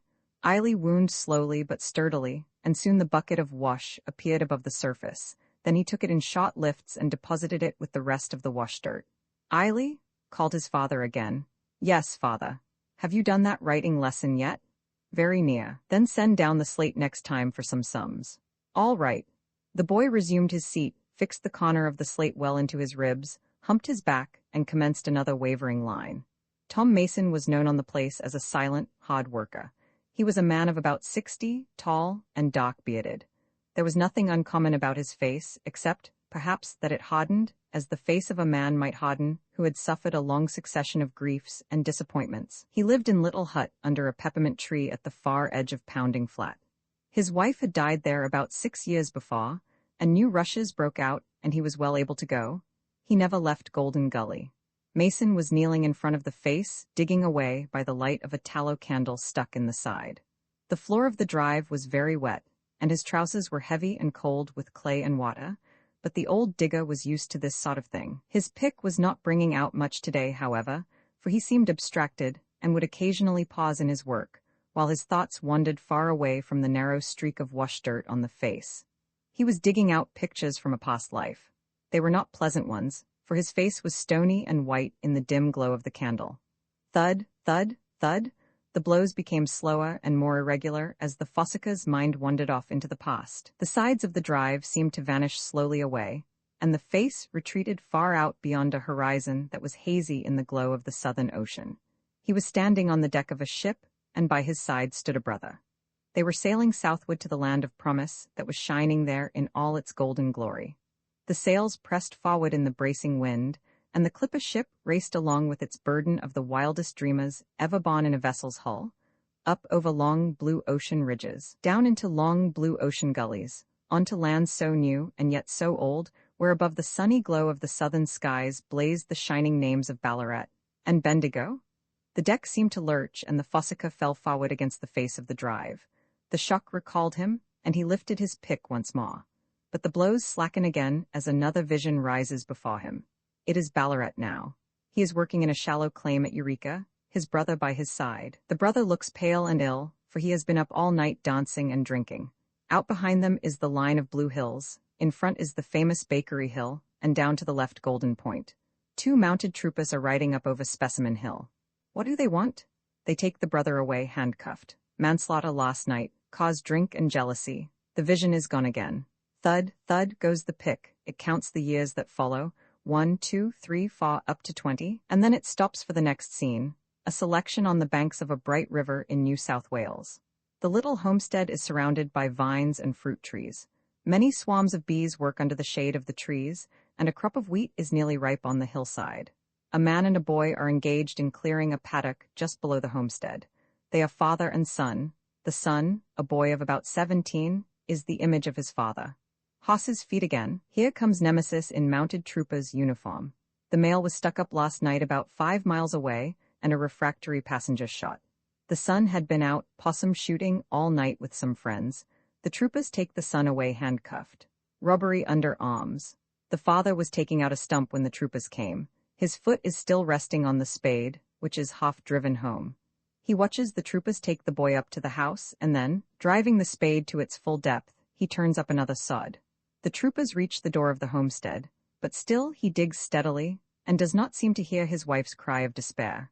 The troopers search the boy's room and bring out some clothing in 2 bundles, but still the father digs. They have saddled up one of the farm horses and made the boy mount. The father digs. They ride off along the ridge with the boy between them. The father never lifts his eyes. The hole widens round the stump. He digs away till the brave little wife comes and takes him gently by the arm. He half rouses himself and follows her to the house like an obedient dog. Trial and disgrace follow, and then other misfortunes, pluro among the cattle, drought, and poverty. Thud, thud, thud again. But it is not the sound of the fossica's pick. It is the fall of sods on his wife's coffin. It is a little bush cemetery, and he stands stonily watching them fill up her grave. She died of a broken heart and shame. I can't bear disgrace. I can't bear disgrace. She had moaned all these 6 weary years, for the poor are often proud. But he lives on, for it takes a lot to break a man's heart. He holds up his head and toils on for the sake of a child that is left, and that child is Eiley. And now the fossica seems to see a vision of the future. He seems to be standing somewhere, an old man, with a younger one at his side. The younger one has Eiley's face. Horses feet again? Ah, God, Nemesis once more in trooper's uniform. The fossica falls on his knees in the mud and clay at the bottom of the drive, and prays heaven to take his lost child ere Nemesis comes for him. Long Tom Hopkins had been known on the diggings as Tom the Devil. His profile, at least from one side, certainly did recall that of the sarcastic Mephistopheles, but the other side, like his true character, was by no means a devil's. His physiognomy had been much damaged, and one eye removed by the premature explosion of a blast in some old Ballarat mine. The blind eye was covered with a green patch, which gave a sardonic appearance to the remaining features. He was a stupid, heavy, good-natured Englishman. He stuttered a little, and had a peculiar habit of wedging the monosyllable Y into his conversation at times when it served no other purpose than to fill up the pauses caused by his stuttering. But this by no means assisted him in his speech, for he often stuttered over the Y itself. The sun was getting low down, and its yellow rays reached far up among the saplings of Golden Gully, when Tom appeared coming down by the path that ran under the western hill. He was dressed in the usual costume cotton shirt, moleskin trousers, faded hat and waistcoat, and blucher boots. He carried a pick over his shoulder, the handle of which was run through the heft of a shot shovel that hung down behind, and he had a big dish under his arm. He paused opposite the shaft with the windlass, and hailed the boy in his usual form of salutation. "Look, see here, Eiley. What is it, Tom? I seed a young, magpie up in the scrub, and you're ought to be able to catch it. Can't leave the shaft, father's below. How did your father know there was any, wash in the old shaft? Seed old Connie in town Saturday, and he said thur was enough to make it worth while bailin' out. Been bailin' all the mornin'." Tom came over, and letting his tools down with a clatter, he hitched up the knees of his moleskins and sat down on one heel. "What are you, doin' on the slate, Eiley?" said he, taking out an old clay pipe and lighting it. "Sums," said Eiley. Tom puffed away at his pipe a moment. "'Tain't no use," he said, sitting down on the clay and drawing his knees up. "Edication's a failure." "Listen at him," exclaimed the boy. "D.I. mean ter say it ain't no use learnin' readin' and written and sums? Eiley?" "Right, father." The boy went to the windlass and let the bucket down. Tom offered to help him wind up, but Eiley, proud of showing his strength to his friend, insisted on winding by himself. You'll be, why, a strong man some day, Eily, said Tom, landing the bucket. Oh, I could wind up a lot mon father puts in. Look how I grease the handles, it works like butter now, and the boy sent the handles spinning round with a jerk to illustrate his meaning. Why did they call your Eily fa? Queried Tom as they resumed their seats. It ain't your real name, is it? No, my name's Harry. A digger useta say I was a isle in the ocean to father and mother, and then I was nicknamed Isle, and then Eily. You had a why brother once, didn't ya? Yes, but that was afore I was born. He died, at least mother used ter say she didn't know if he was dead, but father says he's dead as fur's he's concerned. And your father had a brother too, did you ever, why, hear of him? Yes, I heard father talking about it once to mother. I think father's brother got into some row in a bar where a man was killed. And was your father fond of him? I heard father say that he was onced, but that was all past. Tom smoked in silence for a while and seemed to look at some dark clouds that were drifting along like a funeral out in the west. Presently he said half aloud something that sounded like all, why past. Eh? Said Eily. Oh, it's why nothin', answered Tom, rousing himself. Is that a paper in your father's coat pocket, Eily? Yes, said the boy, taking it out. Tom took the paper and stared hard at it for a moment or so. There's something about the new goldfields there, said Tom, putting his finger on a tailor's advertisement. I wish you'd read it to me, Eily. I can't see the small print they uses nowadays. No, that's not it, said the boy, taking the paper. It's something about... Eily? Hold on, Tom, father wants me. The boy ran to the shaft, rested his hands and forehead against the bowl of the windlass, and leant over to hear what his father was saying. Without a moment's warning, the treacherous bowl slipped round. A small body bounded a couple of times against the sides of the shaft and fell at Mason's feet, where it lay motionless. Mason? Aye. Put him in the bucket and lash him to the rope with your belt. A few moments and... Now, Tom? Tom's trembling hands would scarcely grasp the handle, but he managed to wind somehow. Presently the form of the child appeared, motionless and covered with clay and water. Mason was climbing up by the steps in the side of the shaft. Tom tenderly unlashed the boy and laid him under the saplings on the grass. Then he wiped some of the clay and blood away from the child's forehead and dashed over him some muddy water. Presently Eily gave a gasp and opened his eyes. Are you hurt much, Eily? Asked Tom. Barback's bruck, Tom. Not so bad as that, old man. Where's father? Coming up. Silence a while and then, father, be quick, father. Mason reached the surface and came and knelt by the other side of the boy. I'll run for some brandy, said Tom. No use, Tom, said Eily. I'm all bruck up. Don't you feel better, sonny? No, I'm going to die, Tom. Don't say it, Eily, groaned Tom. A short silence, and then the boy's body suddenly twisted with pain. But it was soon over. He lay still a while and then said quietly, Goodbye, Tom. Tom made a vain attempt to speak. Eily, he said. The child turned and stretched out his hands to the silent, stony-faced man on the other side. Father, I'm goin'. A shuddering groan broke from Mason's lips, and then all was quiet. Tom had taken off his hat to wipe his forehead, and his face, in spite of its disfigurement, was strangely like the face of the stone-like man opposite. For a moment they looked at one another across the body of the child, and then Tom said quietly, He never knowed. What does it matter? Said Mason gruffly, and taking up the dead child, he walked towards the hut. It was a very sad little group that gathered outside Mason's but next morning. Martin's wife had been there all the morning cleaning up and doing what she could. One of the women had torn up her husband's only white shirt for a shroud, and they had made the little body look clean and even beautiful in the wretched little hut. One after another, the Fossicas took off their hats and entered, stooping through the low door. Mason sat silently at the foot of the bunk with his head supported by his hand, and watched the men with a strange, abstracted air. Tom had ransacked the camp in search of some bawds for a coffin. It will be the last I'll be able to, do for him, he said. At last he came to Mrs. Martin in despair. That lady took him into the dining room, and pointed to a large pine table, of which she was very proud. Knock that table to pieces, she said. Taking off the few things that were lying on it, Tom turned it over and began to knock the top off.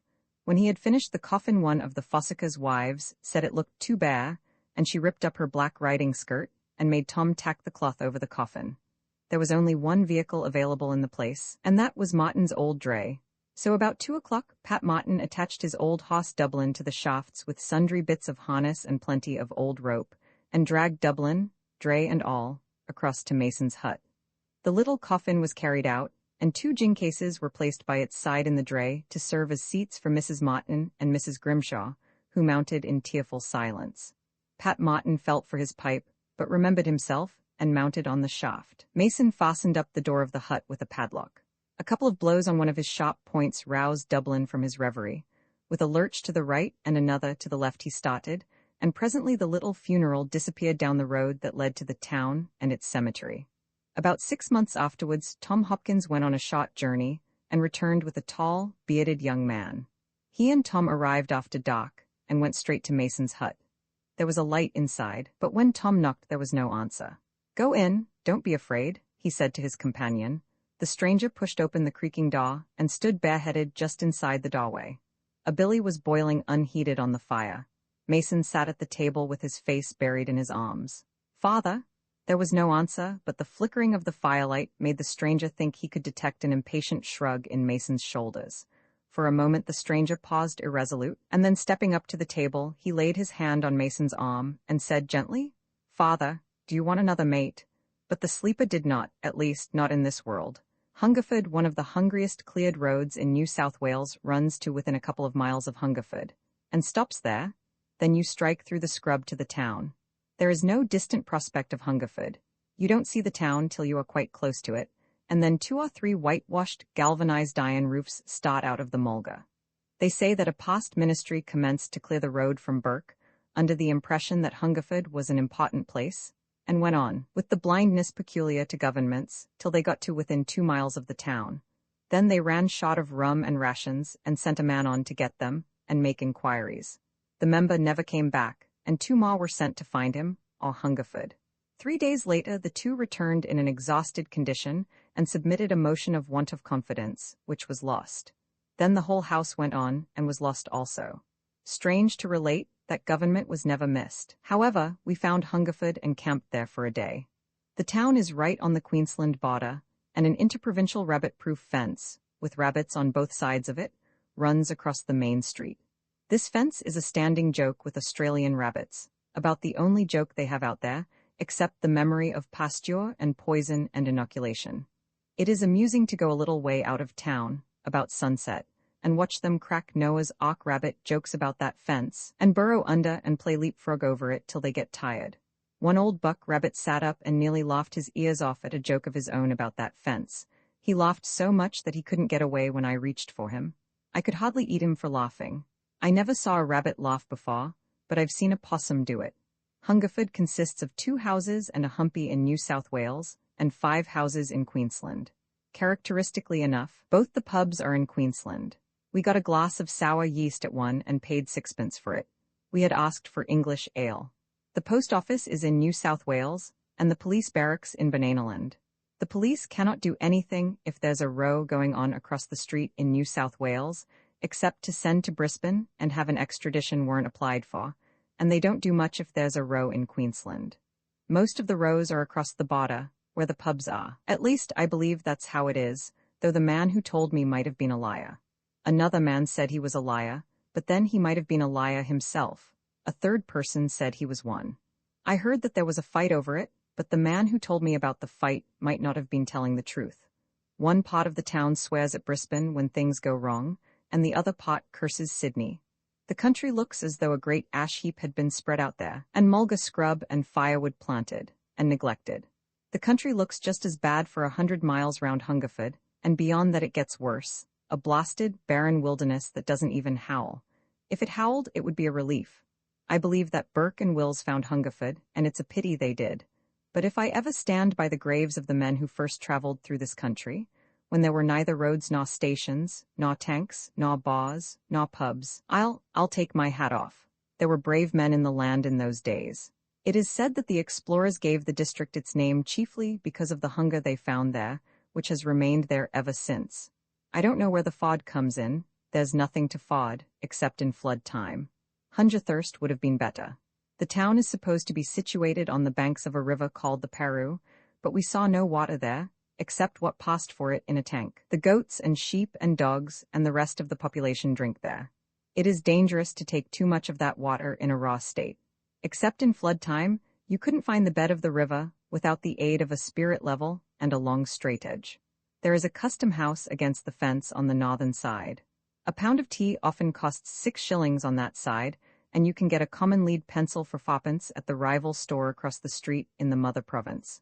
Also, a small loaf of sour bread sells for $1 at the humpy aforementioned. Only about 60% of the sugar will melt. We saw one of the storekeepers give a deadbeat swagman $5 worth of rations to take him on into Queensland. The storekeepers often do this, and put it down on the lost side of their books. I hope the recording angel listens, and puts it down on the right side of his book. We camped on the Queensland side of the fence, and after tea had a yarn with an old man who was minding a mixed flock of goats and sheep, and we asked him whether he thought Queensland was better than New South Wales, or the other way about. He scratched the back of his head, and thought a while, and hesitated like a stranger who is going to do you a favor at some personal inconvenience. At last, with the bod air of a man who has gone through the same performance too often before, he stepped deliberately up to the fence and spat over it into New South Wales, after which he got leisurely through and spat back on Queensland. "That's what I think of the Blanky colonies," he said. He gave us time to become sufficiently impressed, then he said, "And if I was at the Victorian and South Australian border, I'd do the same thing." He let that soak into our minds and added, "And the same with West Australia and Tasmania." Then he went away. The last would have been a long spit, and he forgot Maryland. We heard afterwards that his name was Clancy, and he had that day been offered a job droving at 25 shillings a week and find your own hoss. Also find your own hoss feed and tobacco and soap and other luxuries at station prices.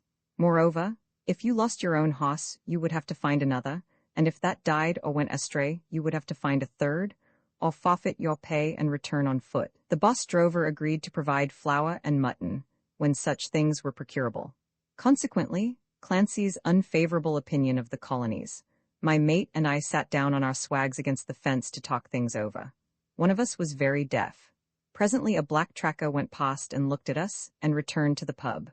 Then a trooper in Queensland uniform came along and asked us what the trouble was about, and where we came from and were going, and where we camped. We said we were discussing private business, and he explained that he thought it was a row, and came over to see.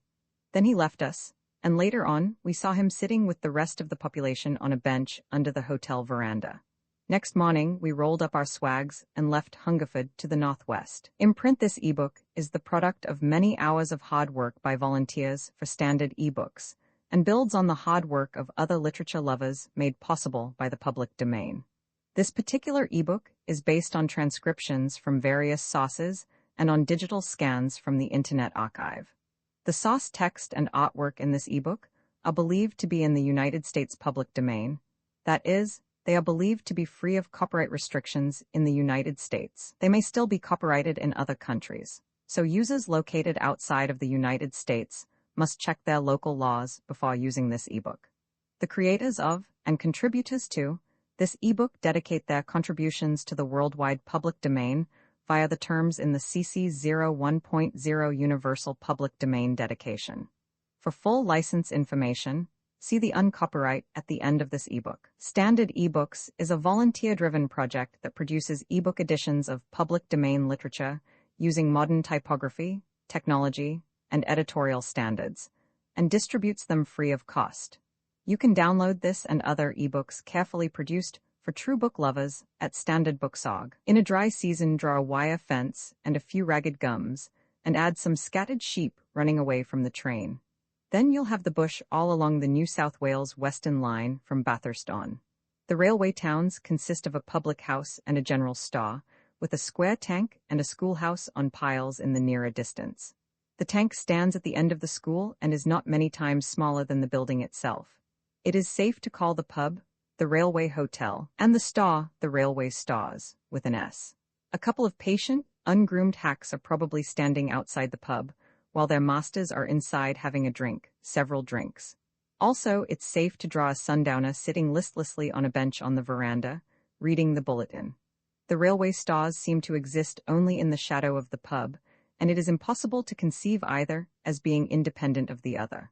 There is sometimes a small, oblong weatherboard building, unpainted, and generally leaning in one of the 8 possible directions, and perhaps with a twist in another, which, from its half-obliterated sign, seems to have started as a rival to the Railway Stars, but the shutters are up and the place empty. The only town I saw that differed much from the above consisted of a box-box humpy with a clay chimney, and a woman standing at the door throwing out the wash-up water. By way of variety, the artist might make a watercolor sketch of a fettler's tent on the line, with a billy hanging over the fire in front, and 3 fettlers standing round filling their pipes. Slop-sack suits, red faces, and old-fashioned, flat-brimmed hats with wire round the brims begin to drop into the train on the other side of Bathurst, and here and there a hat with 3 inches of crape round the crown, which perhaps signifies death in the family at some remote date, and perhaps doesn't. Sometimes, I believe, it only means grease under the band. I notice that when a bushman puts crape round his hat, he generally leaves it there till the hat wears out or another friend dies. In the latter case, he buys a new piece of crape. This outward sign of bereavement usually has a jolly red face beneath it. Death is about the only cheerful thing in the bush. We crossed the Macquarie, a narrow, muddy gutter with a dog swimming across and 3 goats interested. A little farther on we saw the first sundowner. He carried a Royal Alfred and had a billy in one hand and a stick in the other.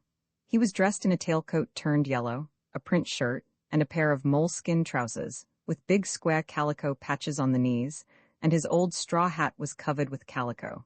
Suddenly he slipped his swag, dropped his billy, and ran forward, boldly flourishing the stick.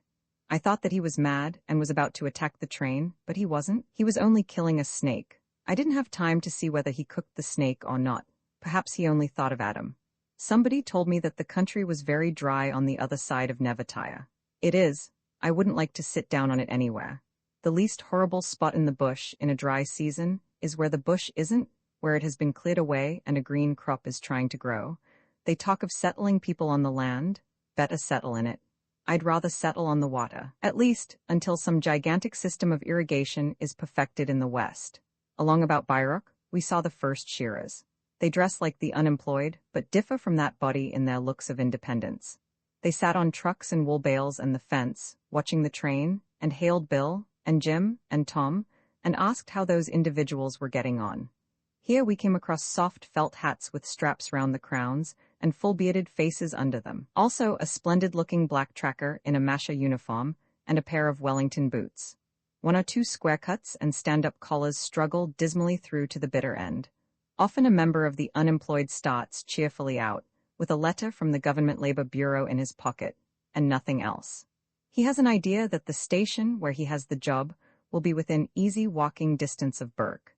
Perhaps he thinks there'll be a cot or a buggy waiting for him. He travels for a night and day without a bite to eat, and on arrival, he finds that the station is 80 or 100 miles away. Then he has to explain matters to a publican and a coach driver. God bless the publican and the coach driver. God forgive our social system. Native industry was represented at one place along the line by 3 tiles, a chimney pot, and a length of piping on a slab. Somebody said to me, "You want to go out back, young man. If you want to see the country, you want to get away from the line." I don't want to. I've been there. You could go to the brink of eternity so far as Australia is concerned, and yet meet an animated mummy of a swagman who will talk of going outback. Out upon the outback fiend? About Bayreuth, we met the bush liar in all his glory. He was dressed like a bush larrikin. His name was Jim. He had been to a ball where some blank had touched his blanky overcoat. The overcoat had a cheque for 10 quid in the pocket. He didn't seem to feel the loss much. What's 10 quid? He'd been everywhere, including the Gulf country. He still had 3 or 4 sheds to go to. He had telegrams in his pocket from half a dozen squatters and supers offering him pens on any terms. He didn't give a blank whether he took them or no. He thought at first he had the telegrams on him, but found that he had left them in the pocket of the overcoat aforesaid. He had learned butchering in a day. He was a bit of a scrapper himself and talked a lot about the ring. At the last station where he saw, he gave the super the father of a hiding.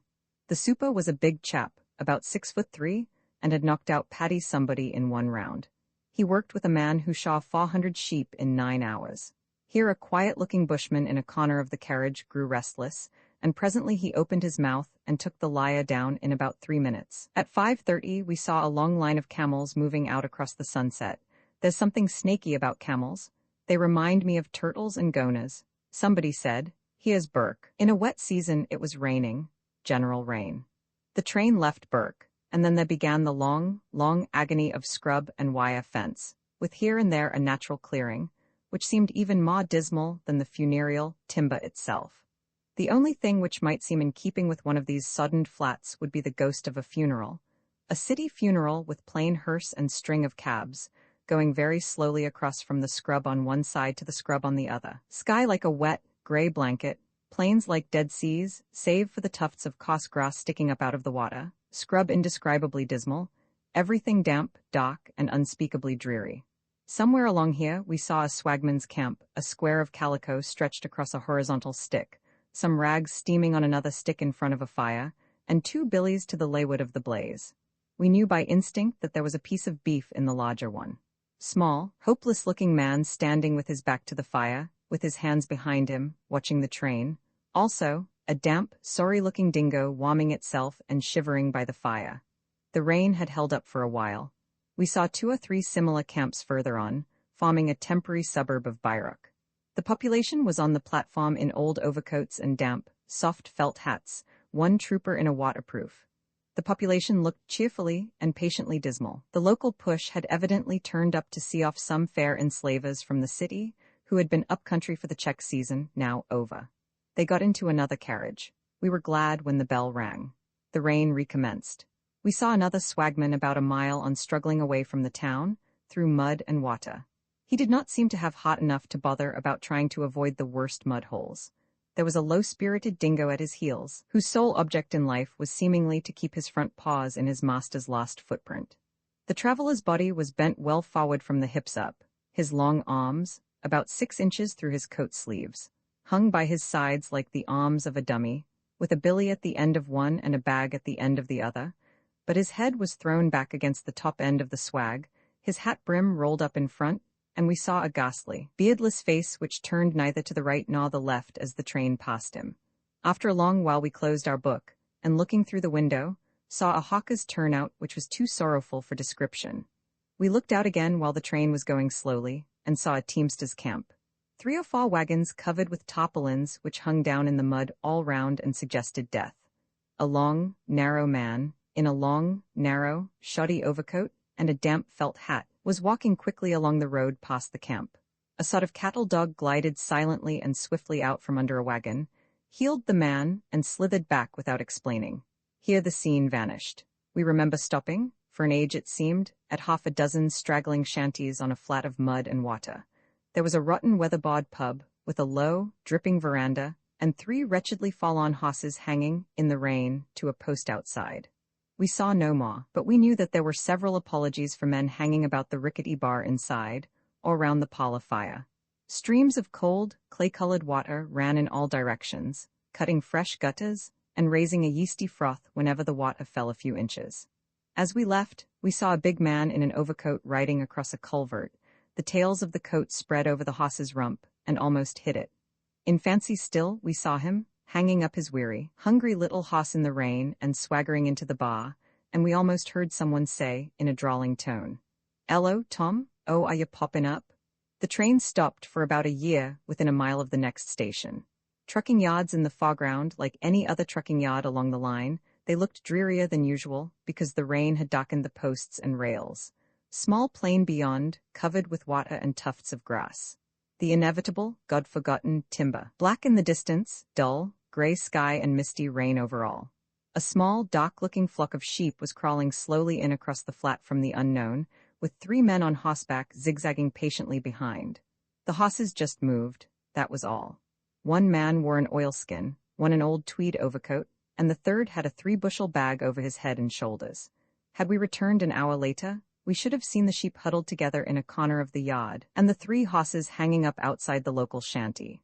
We stayed at Ningen, which place we refrained from sketching, for a few hours, because the 5 trucks of cattle of which we were in charge were shunted there, to be taken on by a very subsequent goods train.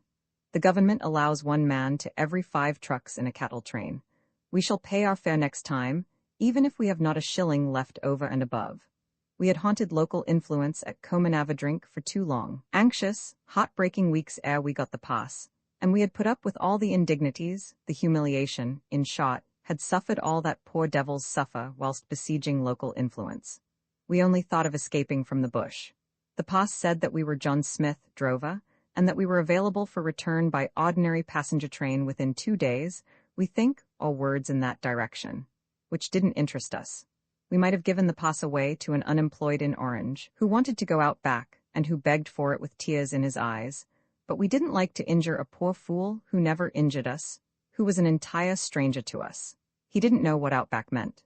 Local influence had given us a kind of note of introduction to be delivered to the cattle agent at the yards that morning, but the agent was not there. Only two of his satellites, a Cockney colonial experience man, and a scrub town clock, both of whom we kindly ignore. We got on without the note, and at Orange we amused ourselves by reading it.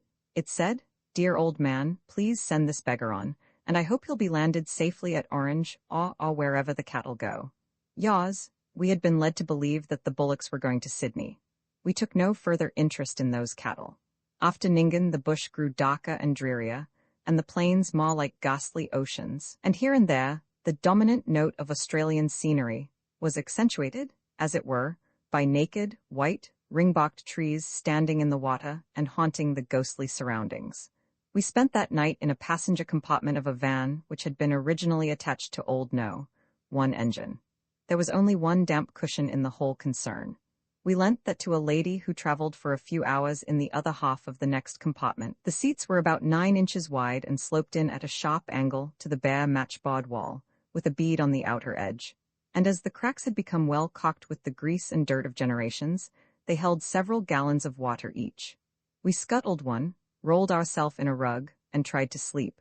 But all night long overcoated and comforted bushmen would get in, let down all the windows, and then get out again at the next station. Then we would wake up frozen and shut the windows. We dozed off again, and woke at daylight, and recognized the ridgy gum country between Dubbo and Orange. It didn't look any drearier than the country further west, because it couldn't. There is scarcely a part of the country out west which looks less inviting or more horrible than any other part. The weather cleared, and we had sunlight for Orange, Bathurst, the Blue Mountains, and Sydney.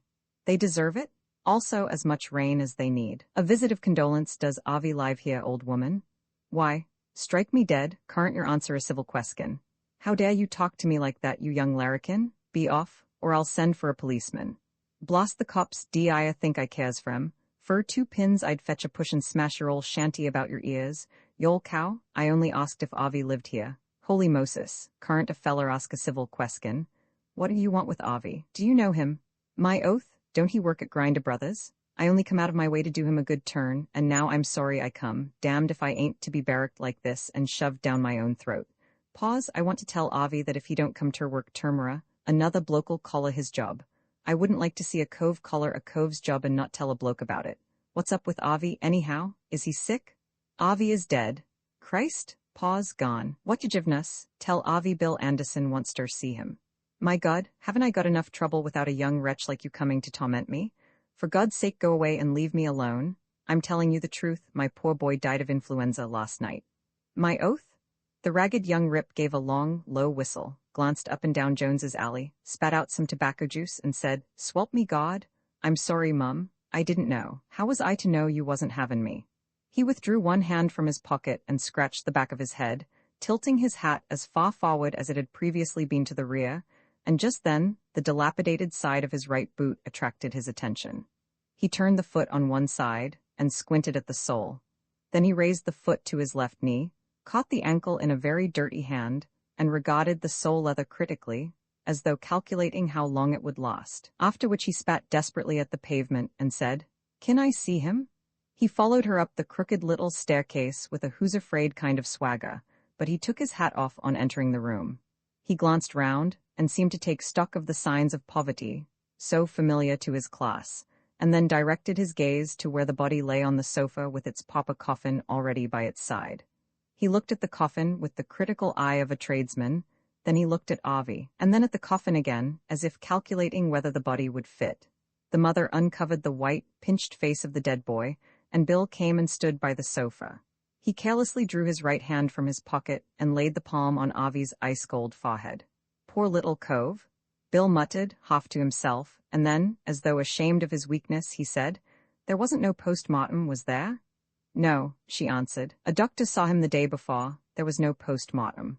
"I thought there wasn't none," said Bill, "because a man that's been post-mortemed always looks as if he'd been hurt. My father looked right enough at first, just as if he was restin', but after they'd had him opened he looked as if he'd been hurt. No one else could see it, but I could. How old was Avi? 11. I'm 12 going on for 13. Avi's father's dead, ain't he? Yes. So's mine, died at his work. Didn't he? Yes, so'd mine. Avi told me his father died of something with his heart. Yes, so'd mine, ain't it rum? You scrub offices and wash, don't ya? Yes, so does my mother. You find it pretty hard to get a livin', don't ya, these times? My God, yes. God only knows what I'll do now my poor boy's gone. I generally get up at 5:30 to scrub out some offices, and when that's done I've got to start my day's work, washing. And then I find it hard to make both ends meet. So does my mother. I suppose you took on bad when your husband was brought home? Ah, my God, yes, I'll never forget it till my dying day. My poor husband had been out of work for weeks, and he only got the job 2 days before he died. I suppose it gave your mother a great shock. My oath? One of the fellows that carried father home said, "Your husband's dead, Mum," he says. He dropped off all of a sudden, and mother said, my God," just like that, and went off. Poor soul, and now my Avi's gone. Whatever will me and the children do? Whatever will I do? Whatever will I do? My God, I wish I was under the turf. Cheer up, Mum, said Bill. It's no use frettin' over what's done. He wiped some tobacco juice off his lips with the back of his hand and regarded the stains reflectively for a minute or so. Then he looked at Avi again. You should ha tried cod liver oil, said Bill. No, he needed rest and plenty of good food. He wasn't very strong. No, he was not, poor boy. I thought he wasn't. They treated him bad at Grinder Brothers. They didn't give him a show to learn nothing, kept him at the same work all the time, and he didn't have cheek enough to ask the boss for a rise, lest he'd be sacked. He couldn't fight, and the boys used to tease him. They'd wait outside the shop to have a lock with Avi. I'd like to see him do it to me. He couldn't fight, but then of course he wasn't strong. They don't bother me while I'm strong enough to heave a rock. But then of course it wasn't Avi's fault. I suppose he had pluck enough if he hadn't the strength. And Bill regarded the cops with a fatherly and lenient eye.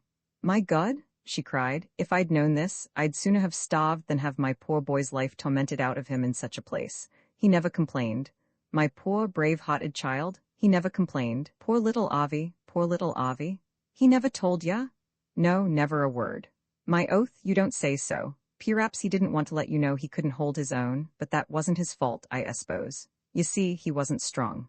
An old print hanging over the bed attracted his attention, and he regarded it with critical interest for a while. We've got a picture like that at home. We lived in Jones's Alley once, in that house over there. How do I like livin' in Jones's Alley? I don't like it at all. I don't like having to bring my children up where there are so many bad houses, but I can't afford to go somewhere else and pay higher rent. Well, there is a good many night shops round here, but then, he added, reflectively, you'll find them everywheres. And besides, the kids get shop and pick up a good deal in an alley like this. 'Twon't do 'em no harm. It's no use kids bayin' green if they want to get on in a city. You ain't been in Sydney all your life, have ya? No, we came from the bush about 5 years ago. My poor husband thought he could do better in the city. I was brought up in the bush. I thought you was. Well, men are sick fools. I'm thinking about gettin' a billet up country myself soon. Where's he going to be buried?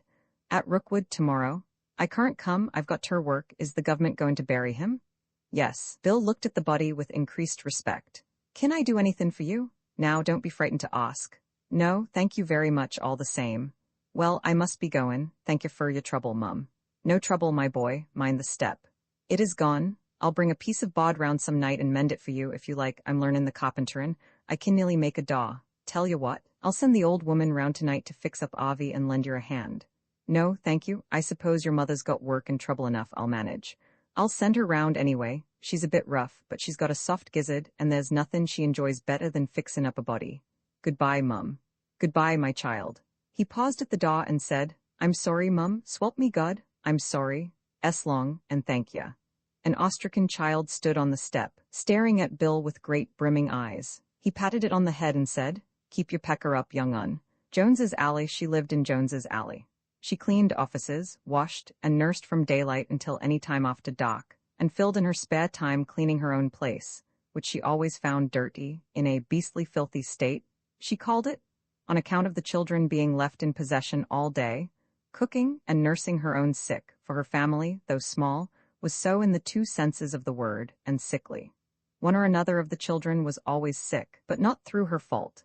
She did her own, or rather the family washing, at home too, when she couldn't do it by kind permission, or surreptitiously in connection with that of her employers.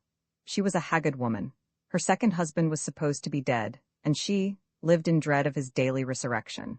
Her eldest son was at lodge, but not being yet sufficiently hardened in misery, she dreaded his getting into trouble even more than his frequent and interested appearances at home. She could buy off the son for a shilling or two and a clean shirt and collar, but she couldn't purchase the absence of the father at any price. He claimed what he called his conjugal rights as well as his board, lodging, washing, and beer. She slaved for her children and nagged them everlastingly, whether they were in the right or in the wrong, but they were hardened to it and took small notice. She had the spirit of a bullock. Her whole nature was soured. She had those worse troubles which she couldn't tell to anybody, but bad to suffer in silence. She also, in what she called her spare time, put new cuffs and collar bands on gentlemen's shirts. The gentlemen didn't live in Jones's Alley. They boarded with the patroness of the haggard woman. They didn't know their shirts were done there. Had they known it, and known Jones's Alley, one or two of them, who were medical students, might probably have objected. The landlady charged them just twice as much for repairing their shirts as she paid the haggard woman, who therefore, being unable to buy the cuffs and collar bands ready-made for sewing on, had no lack of employment with which to fill in her spare time.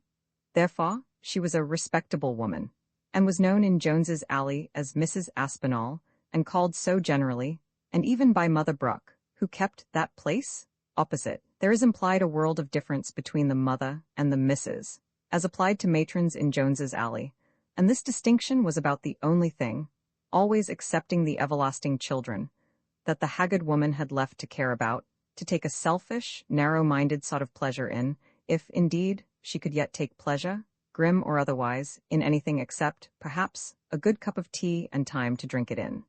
Times were hard with Mrs. Aspinall. 2 coppers and 2 halfpence in her purse were 3pence to her now, and the absence of one of the halfpence made a difference to her, especially in Paddy's Market, that eloquent advertisement of a young city's sin and poverty and rotten wealth, on Saturday night.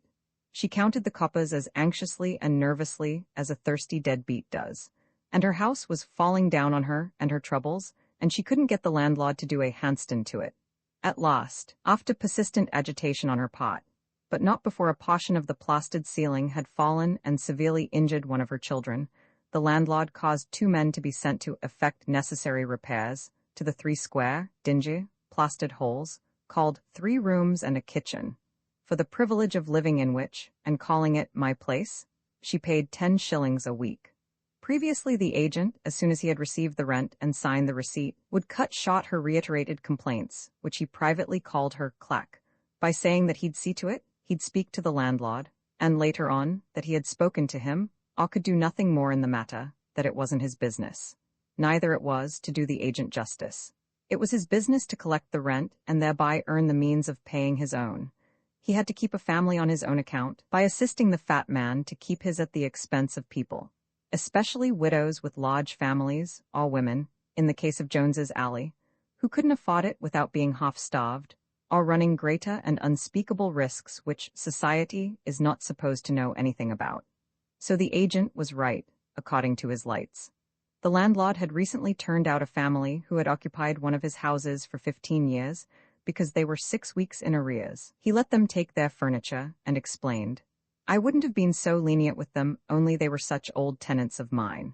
So the landlord was always in the right according to his lights, but the agent naturally wished to earn his living as peacefully and as comfortably as possible, so, when the accident occurred, he put the matter so persistently and strongly before the landlord that he said at last, well, tell her to go to White, the contractor, and he'll send a man to do what's to be done, and don't bother me any more.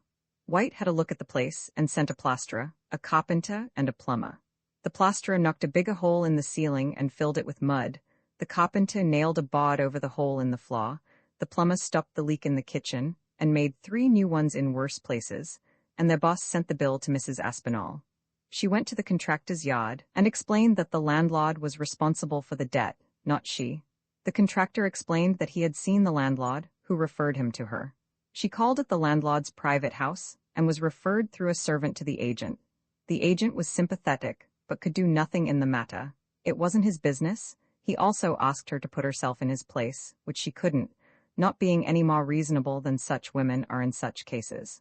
She let things drift, being powerless to prevent them from doing so, and the contractor sent another bill, then a debt collector and then another bill, then the collector again, and threatened to take proceedings, and finally took them. To make matters worse, she was 2 weeks in arrears with the rent, and the Wooden Coleman's man, she had dealt with them for 10 years, was pushing her, as also were her grocers, with whom she had dealt for 15 years and never owed a penny before. She waylaid the landlord, and he told her shortly that he couldn't build houses and give them away, and keep them in repair afterwards. She sought for sympathy and found it, but mostly in the wrong places. It was comforting, but unprofitable.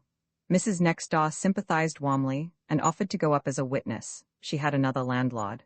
The agent sympathized wearily, but not in the presence of witnesses. He wanted her to put herself in his place.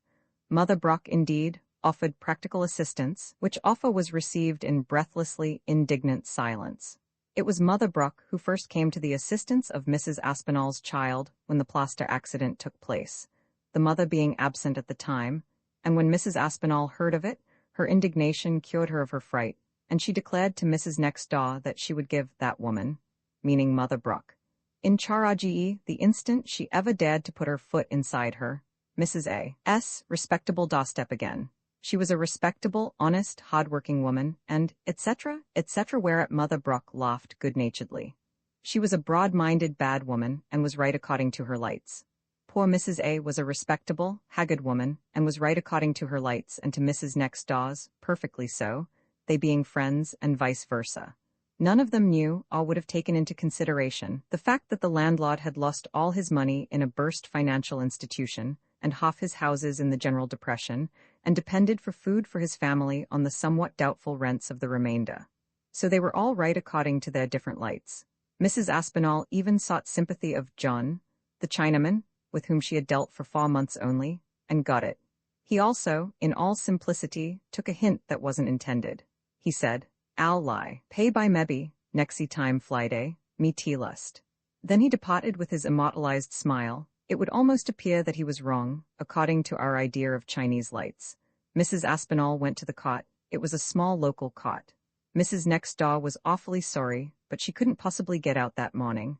The contractor had the landlord up as a witness. The landlord and the PM nodded pleasantly to each other, and wished each other good morning. Verdict for plaintiff with costs next case. You mustn't take up the time of the cot, my good woman. Now, constable? Order in the cot. Now, my good woman, said the policeman in an undertone, you must go out, there's another case on come now. And he steered her, but not unkindly, through the door.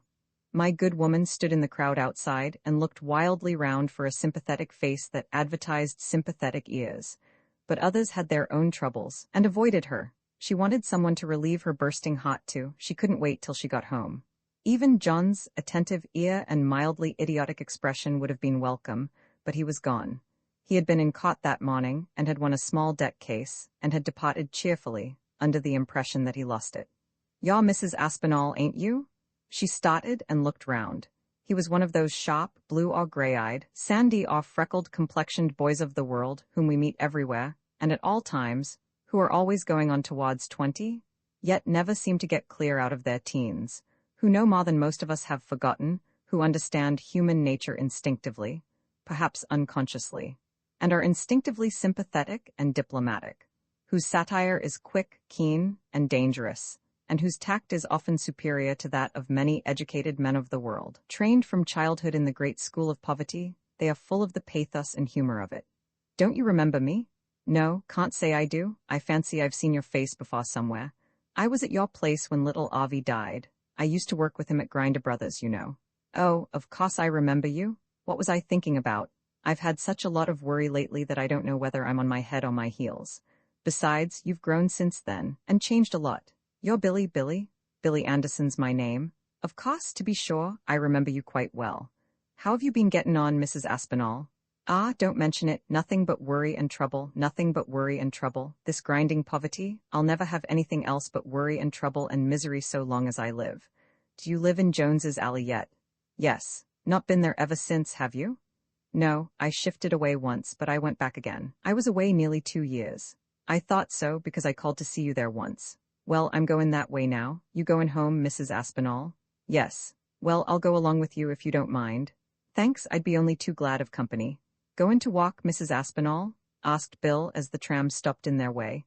Yes, I can't afford trams now, times are too hard. Sorry I don't happen to have no tickets on me.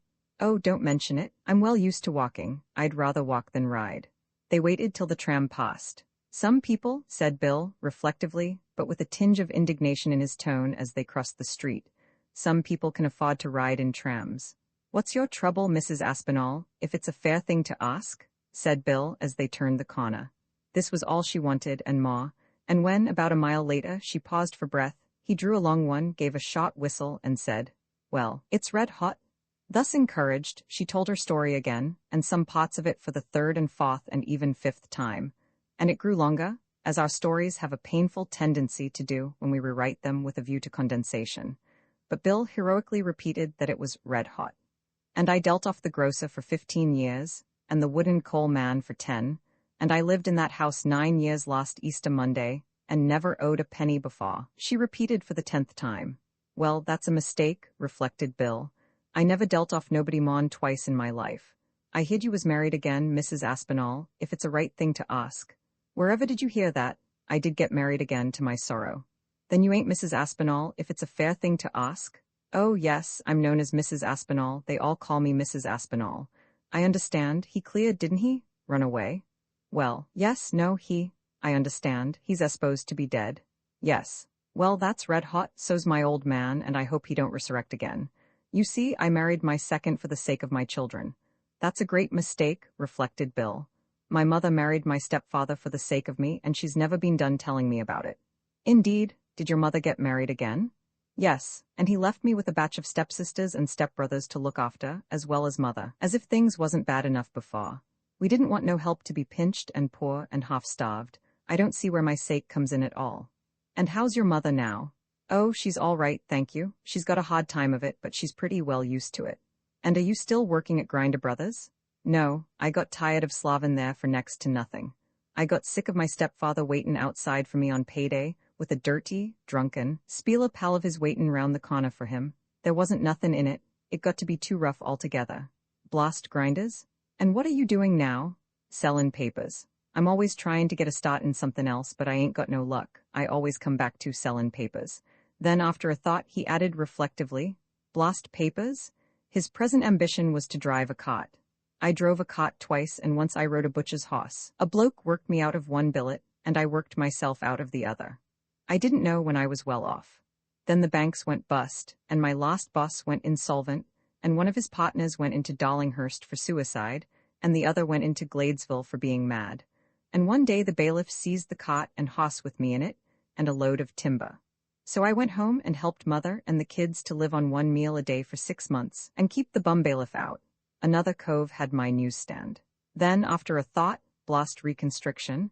But you surely can't make a living selling newspapers. No, there's nothing in it, there's too many at it. The blessed women spoil it. There's one got a good stand down in George Street, and she's got a dozen kids sellin'. They can't be all hers. And then she's got the hide to come up to my stand and sell in front of me. What are you thinking about doing, Mrs. Aspinall? I don't know, she wailed. I really don't know what to do. And there still being some distance to go, she plunged into her tale of misery once more, not forgetting the length of time she had dealt with her creditors. Bill pushed his hat forward and walked along on the edge of the curb. Can't you shift? Ain't you got no people or friends that you can go to for a while?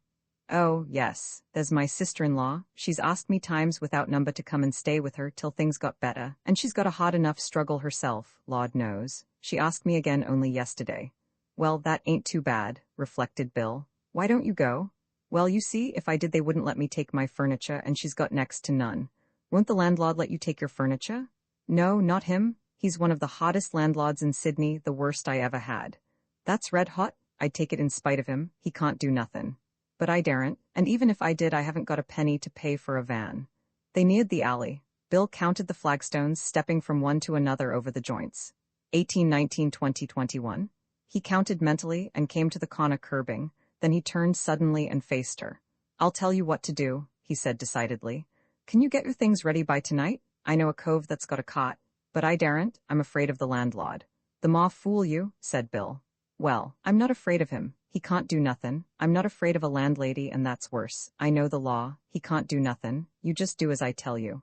I'd want to think over it first and see my sister-in-law. Where does your sister-in-law live? Not far.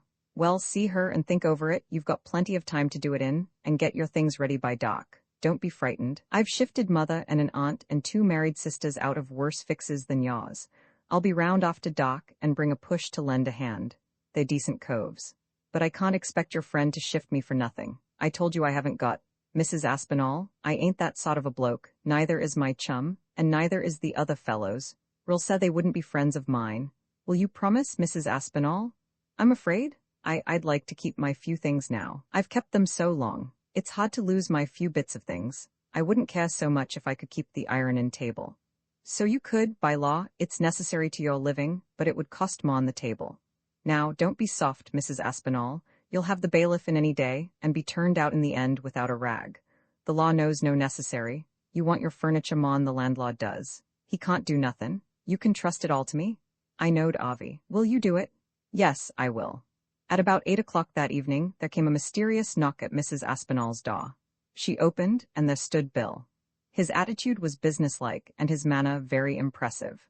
3 other boys stood along by the window, with their backs to the wall, deeply interested in the emptying of burnt cigarette ends into a piece of newspaper laid in the crown of one of their hats, and a 4th stood a little way along the curb, casually rolling a cigarette, and keeping a quiet eye out for suspicious appearances. They were of different makes and sizes, but there seemed an undefined similarity between them. This is my push, Mrs. Aspinall, said Bill. At least, he added apologetically, it's part of him. Here, you chaps, this is Mrs. Aspinall, what I told you about. They elbowed the wall back, rubbed their heads with their hats, shuffled round, and seemed to take a vacant sort of interest in abstract objects, such as the pavement, the gas lamp, and neighboring doors and windows. Got the things ready? Asked Bill. Oh, yes. Got 'em downstairs? There's no upstairs, the rooms above belong to the next house. And a nice house it is, said Bill, for rooms to belong to. I wonder, he reflected, cocking his eye at the windows above, I wonder how the police manage to keep an eye on the next house without keeping an eye on yours, but they know. He turned towards the street end of the alley and gave a low whistle. Out under the lamp from behind the corner came a long, thin, shambling, humpbacked youth, with his hat down over his head like an extinguisher, dragging a small bony horse, which, in its turn, dragged a rickety cot of the tray variety, such as is used in the dead marine trade. Behind the cot was tied a mangy retriever. This affair was drawn up opposite the door. The cove with a cot was introduced as Chinny. He had no chin whatever, not even a receding chin. It seemed as though his chin had been cut clean off horizontally. When he took off his hat, he showed to the mild surprise of strangers a pair of shrewd gray eyes and a broad high forehead. Chinny was in the empty bottle line. Now then, hold up that hoss of yours for a minute, Chinny, said Bill briskly. Rill say he'll fall down and break the shaft again. It had already been broken in several places and spliced with strips of deal, clothesline, and wire. Now, you chaps, fling yourselves about and get the furniture out. This was a great relief to the push. They ran against each other and the doorpost in their eagerness to be at work. The furniture, what Mrs. A called her few bits of things, was carried out with elaborate care. The ironing table was the main item. It was placed top down in the cot, and the rest of the things went between the legs without bulging sufficiently to cause Chinny any anxiety. Just then, the picket gave a low, earnest whistle, and they were aware of a policeman standing statue-like under the lamp on the opposite corner and apparently unaware of their existence. He was looking, sphinx-like, past them towards the city. It can't be helped, we must put on front and go on with it now, said Bill. He's all right, I think, said Chinny. He knows me. He can't do nothin', said Bill. Don't mind him, Mrs. Aspinall. Now then to the push, tie up. Don't be frightened of the dog. What are you frightened of? Why, he'd only apologize if you trod on his tail. The dog went under the cot and kept his tail carefully behind him. The policeman, he was an elderly man, stood still, looking towards the city and over it, perhaps, and over the sea, to long years agon in Ireland when he and the boys ducked bailiffs, and resisted evictions with sh sticks, and riz sometimes, and gathered together at the rising of the moon, and did many things contrary to the peace of gracious majesty, its laws and constitutions, crown and dignity, as a reward for which he had helped to preserve the said peace for the best years of his life, without promotion.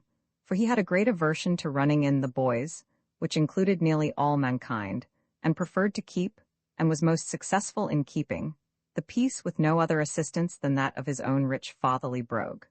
Bill took charge of 2 of the children. Mrs. Aspinall carried the youngest. Go ahead, Chinny, said Bill. Chinny shambled forward sideways, dragging the hoss with one long, bony, short-sleeved arm stretched out behind holding the rope reins. The hoss stumbled out of the gutter, and the cart seemed to pause a moment, as if undecided whether to follow or not, and then, with many rickety complaints, moved slowly and painfully up onto the level out of the gutter. The dog rose with a long, weary, mangy sigh, but with a lazy sort of calculation before his rope, which was short, grew taut, which was good judgment on his part, for his neck was sore, and his feet being tender, he felt his way carefully and painfully over the metal, as if he feared that at any step he might spring some treacherous air-trigger trapdoor which would drop and hang him. "Knit, you chaps," said Bill, "and wait for me." The push rubbed its head with its hat, said, "Good night, Mrs. Ashburnell," and was absent, spook-like. When the funeral reached the street, the lonely trap was, somehow, 2 blocks away in the opposite direction, moving very slowly and very upright and very straight like an automaton. Macquary's mate. The chaps in the bar of Stiffness shanty were talking about Macquary, an absent shearer, who seemed, from their conversation, to be better known than liked by them. "I ain't seen Macquary for ever so long," remarked Boxotrix after a pause. "Wonder where he could have got to?" "Jail, P-raps, or hell," growled Baku. "He ain't much loss any road." "My oath you're right, Baku," interposed Sally Thompson. "But now I come to think of it, old awful example, there was a mate of his one time. Blessed if the old soaker ain't come into life again." A shaky, rag-and-dirt-covered framework of a big man rose uncertainly from a corner of the room, and, staggering forward, brushed the staring thatch back from his forehead with one hand, reached blindly for the edge of the bar with the other, and drooped heavily. "Well, awful example?" demanded the shanty-keeper. "What's up with you now?" The drunkard lifted his head and glared wildly round with bloodshot eyes. Don't you talk about him, drop it I say, drop it. What the devil's the matter with you now, anyway?" growled the barman. "Got him again, hey? Don't you talk about Macquarie, he's a mate of mine, here, gimme a drink." "Well, what if he is a mate of yours?" sneered Baku. "It don't reflect much credit on you, nor him neither." The logic contained in the last 3 words was unanswerable, and awful example was still fairly reasonable, even when rum oozed out of him at every paw. He gripped the edge of the bar with both hands, let his ruined head fall forward until it was on a level with his temporarily rigid arms, and stared blindly at the dirty floor. Then he straightened himself up, still keeping his hold on the bar. "Some of you chaps," he said huskily. "One of you chaps in this bar today called Macquarie a scoundrel and a loafer and a blackguard and a sneak and a liar." "Well, what if we did?" said Baku defiantly. "He's all that and a cheat into the bargain. And now, what are you going to do about it?"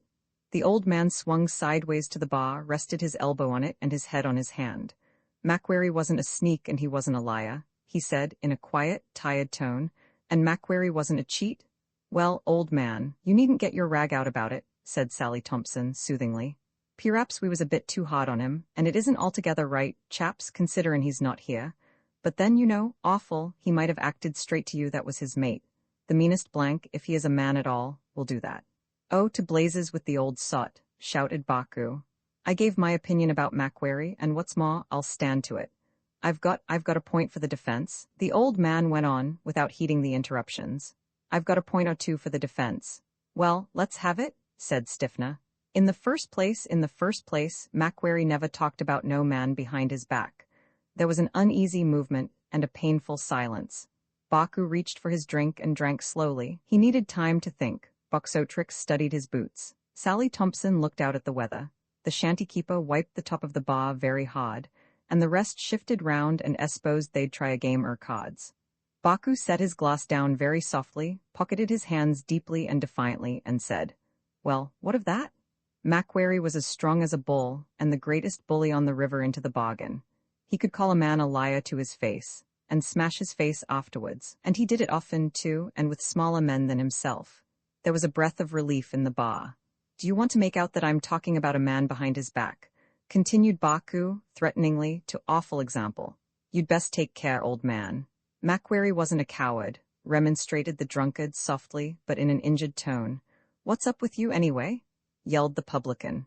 "What you growling at? Do you want a row? Get out if you can't be agreeable." The boozer swung his back to the bar, hooked himself on by his elbows, and looked vacantly out of the door. "I've got another point for the defense," he muttered. It's always best to keep the last point to the last." "Oh, Lord, well, out with it, out with it." Macquarie's dead, that's what it is? Everyone moved uneasily. Sally Thompson turned the other side to the bar, crossed one leg behind the other, and looked down over his hip at the sole and heel of his elastic side. The barman rinsed the glasses vigorously. Longbones shuffled and dealt on the top of a cask, and some of the others gathered round him and got interested.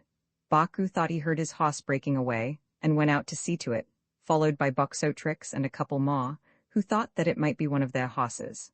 Someone, a tall, gaunt, determined-looking bushman, with square features and haggard gray eyes, had ridden in unnoticed through the scrub to the back of the shanty and dismounted by the window. When Baku and the others re-entered the bar, it soon became evident that Sally Thompson had been thinking, for presently he came to the general rescue as follows. There's a blessed lot of tomarot about dead people in this world. A lot of damned old woman nonsense. There's more sympathy wasted over dead and rotten skunks than there is justice done to straight, honest livin' chaps. I don't believe in this gory sentiment about the dead at the expense of the living. I believe in justice for the livin', and the dead too, for that matter, but justice for the livin'. Macquarie was a bad egg, and it don't alter the case if he was dead 1,000 times. There was another breath of relief in the bar, and presently somebody said, "You tight, Sally?" "Good for you, Sally, old man," cried Boxotrix, taking it up. "And besides, I don't believe Macquarie is dead at all. He's always dyin', or being reported dead and then turnin' up again. Where did you hear about it, awful?" The example ruefully rubbed a corner of his roof with the palm of his hand. There's a lot in what you say, Sally Thompson," he admitted slowly, totally ignoring Boxotrix. But, oh, we've had enough of the old fool," yelled Baku. "Macquarie was a spieler, and any man that 'ud be his mate ain't much better. Here, take a drink and dry up, your ol' hass," said the man behind the bar, pushing a bottle and glass towards the drunkard. "Do you want a row?" The old man took the bottle and glass in his shaking bands and painfully pawed out a drink. "There's a lot in what Sally Thompson says," he went on, obstinately. But, he added in a strained tone, "there's another point that I near forgot, and none of you seem to think of it. Not even Sally Thompson, nor Boxotrix there." Stiffner turned his back, and Baku spat viciously and impatiently. "Yes," drivelled the drunkard, "I've got another point for the defense of my mate Macquarie." "Oh, out with it, spit it out for God's sake, or you'll bust," roared Stiffner. "What the blazes is it?" "His mate's alive," yelled the old man. "Macquarie's mate's alive, that's what it is." He reeled back from the bar, dashed his glass and hat to the boards, gave his pants a hitch by the waistband that almost lifted him off his feet, and tore at his shirt sleeves. "Make a ring, boys," he shouted. "His mate's alive. Put up your hands, Baku, by God, his mate's alive." Someone had turned his hoss loose at the rear and had been standing by the back door for the last 5 minutes. Now he slipped quietly in. "Keep the old fool off, or he'll get hurt," snarled Baku. Stiffner jumped the counter. There were loud, hurried words of remonstrance, then some stump-splitting oaths and a scuffle, consequent upon an attempt to chuck the old man out. Then a crash. Stiffner and Boxotrix were down, 2 others were holding Baku back, and someone had pinned Awful Example by the shoulders from behind. "Let me go?" he yelled, too blind with passion to notice the movements of surprise among the men before him. "Let me go? I'll smash any man that says a word again a mate of mine behind his back. Baku, I'll have your blood. Let me go. I'll, who's holdin' me?" You, it's Macquarie, old mate," said a quiet voice. Baku thought he heard his hoss again and went out in a hurry. Perhaps he thought that the hoss would get impatient and break loose if he left it any longer, for he jumped into the saddle and rode off. Mitchell, a character sketch, it was a very mean station, and Mitchell thought he had better go himself and beard the overseer for tucker. His mates were for waiting till the overseer went out on the run, and then trying their luck with the cook, but the self-assertive and diplomatic Mitchell decided to go. "Good day," said Mitchell. "Good day," said the manager. "It's hot," said Mitchell. "Yes, it's hot." "I don't suppose," said Mitchell. "I don't suppose it's any use asking you for a job." "Naw." "Well, I won't ask you," said Mitchell, "but I don't suppose you want any fencing done." "Naw." "Naw boundary riding?"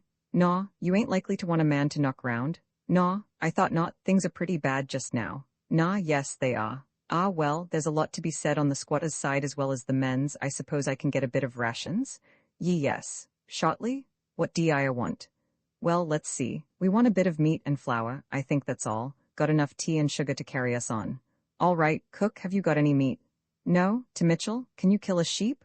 "Rather." To the cook, "Give this man a cloth and knife and steel and let him go up to the yard and kill a sheep." To Mitchell, you can take a fock-water and get a bit of flour. Half an hour later Mitchell came back with the carcass wrapped in the cloth.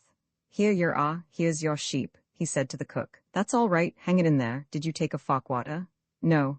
Well, why didn't you? The boss told you to. I didn't want a fock-water, I don't like it, I took a hind-quarter. So he had. The cook scratched his head, he seemed to have nothing to say. He thought about trying to think, perhaps, but gave it best. It was too hot and he was out of practice. Here, fill these up, will you? Said Mitchell. That's the tea bag, and that's the sugar bag, and that's the flour bag. He had taken them from the front of his shirt.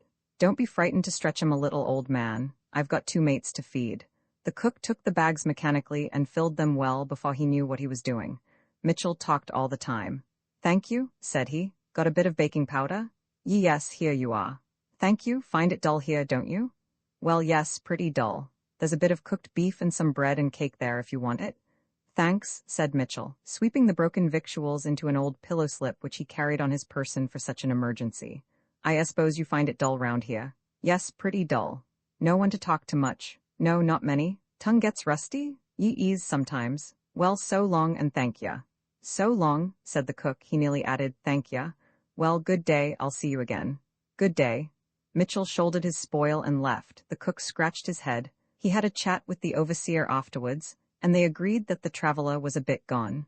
But Mitchell's head wasn't gone, not much. He was a Sydney jackaroo who had been round a bit. That was all. Mitchell doesn't believe in the sack if ever I do get a job again, said Mitchell. I'll stick to it while there's a hand's turn of work to do, and put a few pounds together. I won't be the fool I always was. If I'd had sense a couple of years ago, I wouldn't be tramping through this damned sand and mulga now. I'll get a job on a station, or at some tough's house, knocking about the stables and garden, and I'll make up my mind to settle down to graft for 5 years. But supposing you get the sack, said his mate. I won't take it. Only for taking the sack I wouldn't be hard up today. The boss might come round and say, I won't want you after this week, Mitchell. I haven't got any more work for you to do. Come up and see me at the office presently. So I'll go up and get my money, but I'll be pottering round as usual on Monday, and come up to the kitchen for my breakfast. Sometime in the day the boss'll be knocking round and see me. Why, Mitchell, he'll say, I thought you was gone. I didn't say I was going, I'll say. Who told you that? Or what made you think so? I thought I told you on Saturday that I wouldn't want you any more, he'll say, a bit shot. I haven't got enough work to keep a man going. I told you that. I thought you understood. Didn't I give you the sack on Saturday? It's no use, I'll say, that sort of thing's played out. I've been had too often that way. I've been sacked once too often. Taking the sack's been the cause of all my trouble. I don't believe in it. If I'd never taken the sack I'd have been a rich man today. It might be all very well for hosses, but it doesn't suit me. It doesn't hurt you, but it hurts me. I made up my mind that when I got a place to suit me, I'd stick in it. I'm comfortable here and satisfied, and you've had no cause to find fault with me. It's no use you trying to sack me because I won't take it. I've been there before, and you might as well try to catch an old bird with chaff. It's no use, I'll say, that sort of thing's played out. I've been had too often that way. I've been sacked once too often. Taking the sack's been the cause of all my trouble. I don't believe in it. If I'd never taken the sack I'd have been a rich man today. It might be all very well for hosses, but it doesn't suit me. It doesn't hurt you, but it hurts me. I made up my mind that when I got a place to suit me, I'd stick in it. I'm comfortable here and satisfied, and you've had no cause to find fault with me. It's no use you trying to sack me because I won't take it. I've been there before, and you might as well try to catch an old bird with chaff. Well, I won't pay you, and you'd better be off, he'll say, trying not to grin. Never mind the money, I'll say. The bit of tucker won't cost you anything, and I'll find something to do round the house till you have some more work. I won't ask you for anything, and surely to God I'll find enough to do to pay for my grub. So I'll potter round and take things easy and call up at the kitchen as usual at meal times, and by the boss'll think to himself, well, if I've got to feed this chap, I might as well get some work out of him. So he'll find me something regular to do, a bit of fencing or carpentering or painting or something, and then I'll begin to call up for my stuff again, as usual. On the edge of a plain, I'd been away from home for 8 years, said Mitchell to his mate, as they dropped their swags in the mulga shade and sat down. I hadn't written a letter, kept putting it off, and a blundering fool of a fellow that got down the day before me told the old folks that he'd heard I was dead. Here he took a pull at his water bag. When I got home, they were all in mourning for me. It was night, and the girl that opened the door screamed and fainted away like a shot. He lit his pipe. Mother was upstairs howling and moaning in a chair, with all the girls boohooing round her for company. The old man was sitting in the back kitchen crying to himself. He put his hat down on the ground, dinted in the crown, and pawed some water into the hollow for his cattle pup. The girls came rushing down. Mother was so pumped out that she couldn't get up. They thought at first I was a ghost, and then they all tried to get hold of me at once. Nearly smothered me. "Look at that pup. You want to carry a tank of water on a dry stretch when you've got a pup that drinks as much as 2 men. He pawed a drop more water into the top of his hat. Well, Mother screamed and nearly fainted when she saw me. Such a picnic you never saw. They kept it up all night. I thought the old cove was gone off his chump. The old woman wouldn't let go my hand for 3 mortal hours. Have you got the knife?" He cut up some more tobacco. All next day the house was full of neighbors, and the first to come was an old sweetheart of mine. I never thought she cared for me till then. Mother and the girls made me swear never to go away any more, and they kept watching me, and hardly let me go outside for fear I'd get drunk. "No, you're smart," for fear I'd clear. At last I swore on the Bible that I'd never leave home while the old folks were alive, and then Mother seemed easier in her mind. He rolled the pup over and examined his feet. "I expect I'll have to carry him a bit, his feet are sore." "Well, he's done pretty well this morning, and anyway he won't drink so much when he's carried." "You broke your promise about leaving home?" said his mate. Mitchell stood up, stretched himself, and looked dolefully from his heavy swag to the wide, hot, shadeless cottonbush plain ahead. "Oh yes," he yawned. "I stopped at home for a week, and then they began to growl because I couldn't get any work to do." The mate guffawed and Mitchell grinned. They shouldered the swags, with the pup on top of Mitchell's, took up their billies and water bags, turned their unshaven faces to the wide, hazy distance, and left the timber behind them. Our pipes, the moon rose away out on the edge of a smoky plain, seen through a sort of tunnel or arch in the fringe of mulga behind which we were camped, Jack Mitchell and I. The timber proper was just behind us, very thick and very dark. The moon looked like a big new copper boiler set on edge on the horizon of the plain, with the top turned towards us, and a lot of old rags and straw burning inside. We had tramped 25 miles on a dry stretch on a hot day. Swagmen know what that means. We reached the water about 2 hours after dark. Swagmen know what that means. We didn't sit down at once and rest. We hadn't rested for the last 10 miles. We knew that if we sat down we wouldn't want to get up again in a hurry, that, if we did, our leg sinews, especially those of our calves, would draw like red-hot wires. You see, we hadn't been long on the track this time. It was only our 3rd day out. Swagmen will understand. We got the billy boiled first, and some leaves laid down for our beds, and the swags rolled out. We thanked the Lord that we had some cooked meat and a few johnny cakes left, for we didn't feel equal to cooking. We put the billy of tea and our tucker bags between the heads of our beds, and the pipes and tobacco in the crown of an old hat, where we could reach them without having to get up. Then we lay down on our stomachs and had a feed. We didn't eat much, we were too tired for that, but we drank a lot of tea. We gave our calves time to tone down a bit, then we lit up and began to answer each other. It got to be pretty comfortable, so long as we kept those unfortunate legs of ours straight and didn't move round much. We cursed society because we weren't rich men, and then we felt better and conversation drifted lazily round various subjects and ended in that of smoking. "How came to start smoking?" said Mitchell. "Let's see." He reflected. "I started smoking first when I was about 14 or 15. I smoked some sort of weed, I forget the name of it, but it wasn't tobacco, and then I smoked cigarettes, not the ones we get now, for those cost a penny each. Then I reckoned that, if I could smoke those, I could smoke a pipe." He reflected. "We lived in Sydney then, Surrey Hills. Those were different times, the place was nearly all sand. The old folks were alive then and we were all at home, except Tom." He reflected. "Ah, well?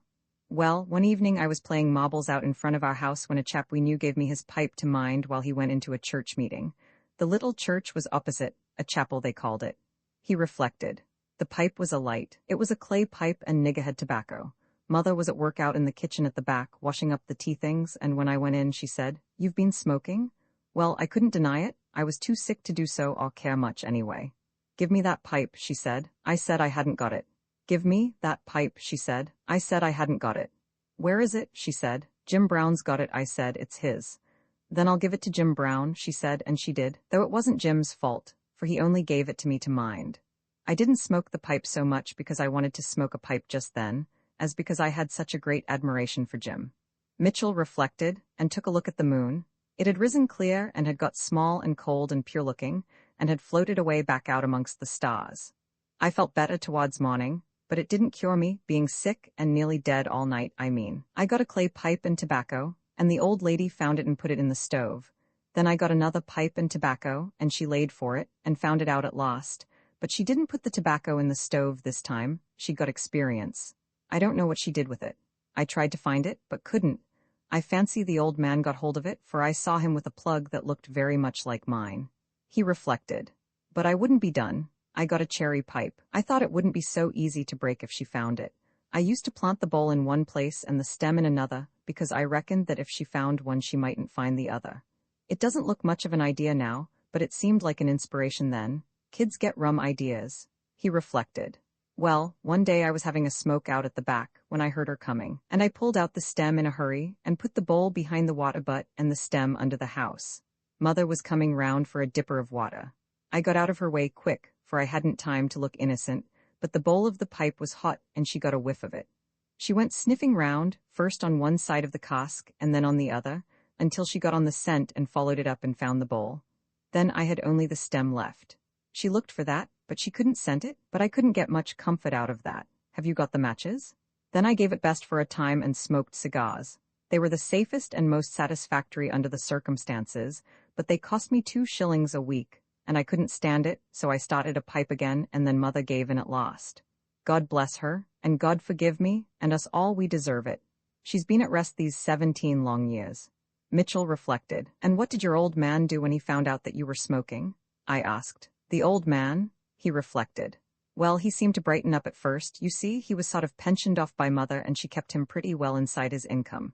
Well, he seemed to sort of brighten up, liven up, when he found out that I was smoking. Did he? So did my old man, and he livened me up too. But what did your old man do? What did he say? Well, said Mitchell, very slowly, about the first thing he did was to ask me for a fill. He reflected. Ah, many a solemn, thoughtful old smoke we had together on the quiet, the old man and me. He reflected. Is your old man dead, Mitchell? I asked softly. Long ago, these 12 years, said Mitchell. Preface to the first edition in the absence of the author, who is now resident in Western Australia. It devolves upon us to make the customary acknowledgments to the various journals from which these stories are reprinted. Most of them first appeared in the Sydney Bulletin, a number of them in the Sydney Worker, and others in the New Zealand Mail, the New Zealand Times, Sydney Truth, the Brisbane Boomerang, the Maryborough Patriot, and the Antipodean.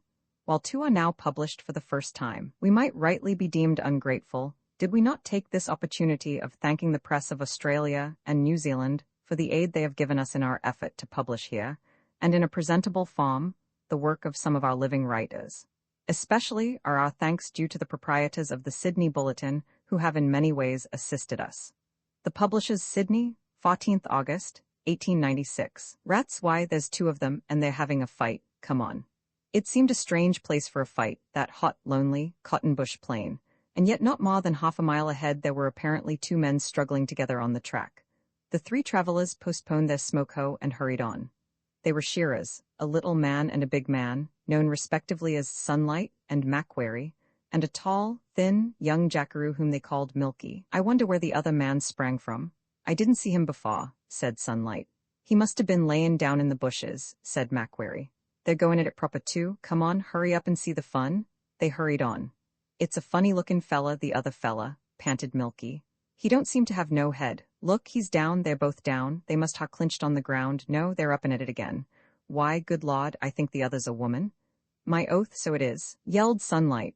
Look, the brute's got her down again. He's kickin' her. Come on, chaps, come on, all he'll do for her. They dropped swags, water bags and all, and raced forward, but presently Sunlight, who had the best eyes, slackened his pace and dropped behind. His mates glanced back at his face, saw a peculiar expression there, looked ahead again, and then dropped into a walk. They reached the scene of the trouble, and there stood a little withered old man by the track. With his arms folded close up under his chin, he was dressed mostly in calico patches, and half a dozen cocks, suspended on bits of string from the brim of his hat, dangled before his bleared optics to scare away the flies. He was scowling malignantly at a stout, dumpy swag which lay in the middle of the track. Well, old rats, what's the trouble? Asked Sunlight. Oh, nothing, nothing, answered the old man without looking round. I fell out with my swag, that's all. He knocked me down, but I've settled him. But look here, said Sunlight, winking at his mates, we saw you jump on him when he was down. That ain't fair, you know. But you didn't see it all, cried Rats, getting excited. He hit me down first, and look here, I'll fight him again for nothing and you can see fair play. They talked a while, then Sunlight proposed to second the swag while his mate supported the old man, and after some persuasion, Milky agreed, for the sake of the lock, to act as timekeeper and referee. Rats entered into the spirit of the thing, he stripped to the waist, and while he was getting ready the travelers pretended to bet on the result. Macquarie took his place behind the old man, and Sunlight appended the swag. Rats shaped and danced round, then he rushed, feinted, ducked, retreated, darted in once more, and suddenly went down like a shot on the broad of his back. No actor could have done it better. He went down from that imaginary blow as if a cannonball had struck him in the forehead. Milky called time, and the old man came up, looking shaky. However, he got in a tremendous blow which knocked the swag into the bushes. Several rounds followed with varying success. The men pretended to get more and more excited, and betted freely, and Rats did his best. At last they got tired of the fun. Sunlight let the swag lie after Milky called time, and the jackaroo awarded the fight to Rats. They pretended to hand over the stakes, and then went back for their swags, while the old man put on his shirt. Then he calmed down, carried his swag to the side of the track, sat down on it and talked rationally about bush matters for a while, but presently he grew silent and began to feel his muscles and smile idiotically. "Can you lend us a bit o' meat?" said he suddenly. They spared him half a pound, but he said he didn't want it all, and cut off about an ounce, which he laid on the end of his swag. Then he took the lid off his billy and produced a fishing line. He baited the hook, threw the line across the track, and waited for a bite. Soon he got deeply interested in the line, jerked it once or twice, and drew it in rapidly. The bait had been rubbed off in the grass. The old man regarded the hook disgustedly. "Look at that!" he cried. "I had him, only I was in such a hurry. I should have played him a little more." Next time he was more careful. He drew the line in warily, grabbed an imaginary fish and laid it down on the grass. Sunlight and Co. were greatly interested by this time. "What you think o' that?" asked Rats. "It weighs 30 pound if it weighs an ounce. What you think o' that for a cod?" The hook's halfway down his blessed gullet. He caught several cod and a bream while they were there, and invited them to camp and have tea with him. But they wished to reach a certain shed next day, so, after the ancient had borrowed about a pound of meat for bait, they went on, and left him fishing contentedly. But first Sunlight went down into his pocket and came up with half a crown, which he gave to the old man, along with some tucker. "You'd best push on to the water before dark, old chap," he said, kindly. When they turned their heads again, Rats was still fishing, but when they looked back for the last time before entering the timber, he was having another row with his swag. And Sunlight reckoned that the trouble arose out of some lies which the swag had been telling about the bigger fish it caught. Remailed there is an old custom prevalent in Australasia, and other parts too, perhaps, for that matter, which, we think, deserves to be written up. It might not be an honored custom from a newspaper manager's or proprietor's point of view, or from the point of view, if any, occupied by the shareholders on the subject, but nevertheless it is a time-honored and a good old custom. Perhaps for several reasons, it was more prevalent among diggers than with the comparatively settled bushmen of today. The poor, hopeless, wandering swaggy doesn't count in the matter, for he has neither the wherewithal nor the opportunity to honor the old custom. Also, his movements are too sadly uncertain to permit of his being honored by it. We refer to the remailing of newspapers and journals from one mate to another. Bill gets his paper and reads it through conscientiously from beginning to end by candle or slush lamp, as he lies on his back in the hut or tent with his pipe in his mouth. Or, better still, on a Sunday afternoon as he reclines on the grass in the shade, in all the glory and comfort of a clean pair of moleskins and socks and a clean shirt. And when he has finished reading the paper, if it is not immediately bespoke, he turns it right side out, folds it, and puts it away where he'll know where to find it. The paper is generally bespoke in the following manner. "Let's have a look at that paper after you, Bill, when you're done with it," says Jack. And Bill says, "I just promised it to Bob. You can get it after him." And when it is finally lent, Bill says, "Don't forget to give that paper back to me when you're done with it. Don't let any of those other blanks get hold of it, or the chances are I won't set eyes on it again." But the other blanks get it in their turn after being referred to Bill. "You must ask Bill," says Jack to the next blank. "I got it from him." And when Bill gets his paper back finally, which is often only after much bush grumbling, accusation, recrimination, and denial, he severely and carefully rearranges theme pages, folds the paper, and sticks it away up over a rafter, or behind a post or batten, or under his pillow where it will safe. He wants that paper to send to Jim. Bill is but an indifferent hand at folding, and knows little or nothing about wrappers. He folds and refolds the paper several times and in various ways, but the first result is often the best, and is finally adopted. The parcel looks more ugly than neat, but Bill puts a weight upon it so that it won't fly open, and looks round for a piece of string to tie it with. Sometimes he ties it firmly round the middle, sometimes at both ends. At other times he runs the string down inside the folds and ties it that way, or both ways, or all the ways, so as to be sure it won't come undone, which it doesn't as a rule. If he can't find a piece of string long enough, he ties two bits together, and submits the result to a rather severe test. And if the string is too thin, or he has to use thread, he doubles it. Then he worries round to find out who has got the ink, or whether anyone has seen anything of the pen, and when he gets them, he writes the address with painful exactitude on the margin of the paper, sometimes in 2 or 3 places. He has to think a moment before he writes, and perhaps he'll scratch the back of his head afterwards with an inkai finger, and regard the address with a sort of mild, passive surprise. His old mate Jim was always plain Jim to him, and nothing else. But in order to reach Jim, this paper has to be addressed to Mr. James Mitchell, C/OJ, W. Dowell-esque, Monogrub Station, and so on. Mitchell seems strange, Bill couldn't think of it for the moment, and so does James. And a week or so later, over on Coolgardie, or away up in northern Queensland, or bush-felling down in Maryland, Jim takes a stroll up to the post office after tea on mail night. He doesn't expect any letters, but there might be a paper from Bill. Bill generally sends him a newspaper. They seldom write to each other. These old mates. There were points, of course, upon which Bill and Jim couldn't agree, subjects upon which they argued long and loud and often in the old days, and it sometimes happens that Bill across an article or a paragraph, which agrees with and, so to speak, barracks for a pet theory of his as against one held by Jim. And Bill mocks it with a chuckle and 4 crosses at the corners, and an extra one at each side perhaps, and sends it on to Jim. He reckons it'll rather corner old Jim. The crosses are not over-ornamental nor artistic, but very distinct. Jim sees them from the reverse side of the sheet first, maybe, and turns it over with interest to see what it is. He grins a good-humored grin as he reads. Poor old Bill is just as thick-headed and obstinate as ever, just as far gone on his old fad. It's rather rough on Jim, because he's too far off to argue, but if he's very earnest on the subject, he'll sit down and write, using all his old arguments to prove that the man who wrote that rot was a fool. This is one of the few things that will make them write to each other. Or else Jim will wait till he comes across a paragraph in another paper which barracks for his side of the argument, and, in his opinion, rather knocks the stuffing out of Bill's man. Then he mocks it with more and bigger crosses and a grin, and sends it along to Bill. They are both Democrats, these old mates generally are, and at times one comes across a stirring article or poem and mocks it with approval and sends it along. Or it may be a good joke, or the notice of the death of an old mate. What a wave of feeling and memories a little paw can take through the land. Jim is a sinner and a scoffer, and Bill is an earnest, thorough, respectable old freethinker, and consequently they often get a war cry or a tract sent inside their exchanges. Somebody puts it in for a joke.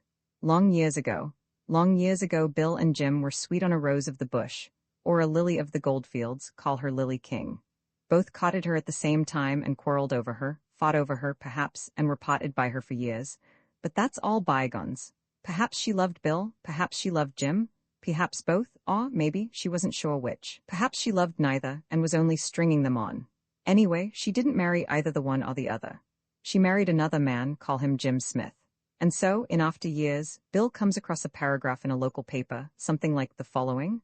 On July 10th, at her residence, Eureka Cottage, Ballarat Street, Tallytown, the wife of James Smith of twins, boy and girl, all 3 doing well. And Bill mocks it with a loud chuckle and big crosses, and sends it along to Jim. Then Bill sits and thinks till the fire goes out, and quite forgets all about putting that necessary patch on his pants. And away down on Auckland gumfields, perhaps, Jim reads the paw with a grin, then grows serious and sits and scrapes his gum by the flickering firelight in a mechanical manner, and thinks. His thoughts are far away in the back years, faint and far, far and faint. For the old, lingering, banished pain returns and hurts a man's heart like the false wife who comes back again, falls on her knees before him, and holds up her trembling arms and pleads with swimming, upturned eyes, which are eloquent with the love she felt too late. It is supposed to be something to have your work published in an English magazine, to have it published in book form, to be flattered by critics and reprinted throughout the country press, or even to be cut up well and severely. But after all, now we come to think of it, we would almost as soon see a piece of ours marked with big ink-eye crosses in the soiled and crumpled rag that Bill or Jim gets sent him by an old mate of his. The paper that goes thousands of miles scrawled all over with smudgy addresses and tied with a piece of string. Settling on the land the worst bore in Australia, just now, is the man who raves about getting the people on the land and buttonholes you in the street with a little scheme of his own. He generally does not know what he is talking about. There is in Sydney a man named Tom Hopkins who settled on the land once, and sometimes you can get him to talk about it.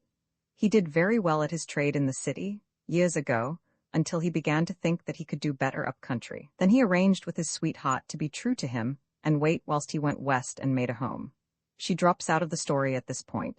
He selected on a run at Dry Hole Creek, and for months awaited the arrival of the government surveyors to fix his boundaries. But they didn't come, and as he had no reason to believe they would turn up within the next 10 years, he grubbed and fenced at a venture and started farming operations.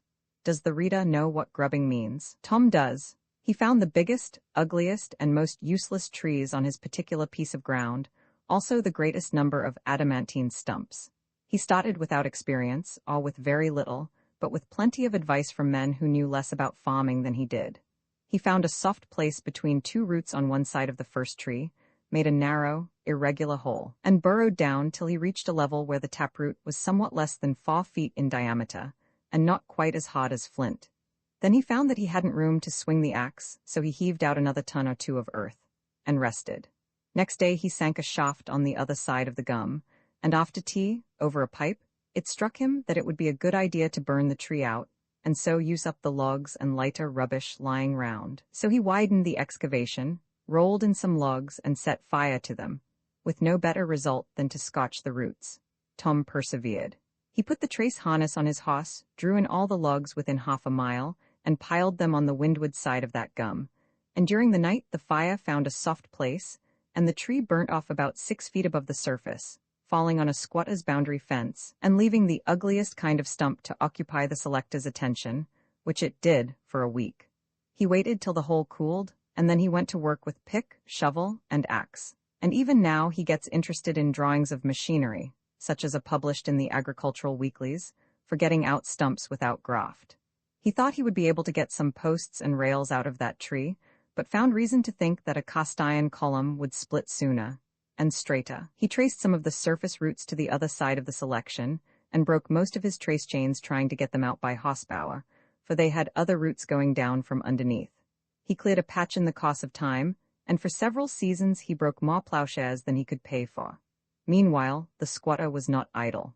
Tom's tent was robbed several times, and his hut burnt down twice. Then he was charged with killing some sheep and a steer on the run, and converting them to his own use, but got off mainly because there was a difference of opinion between the squatter and the other local JP concerning politics and religion. Tom plowed and sowed wheat, but nothing came up to speak of.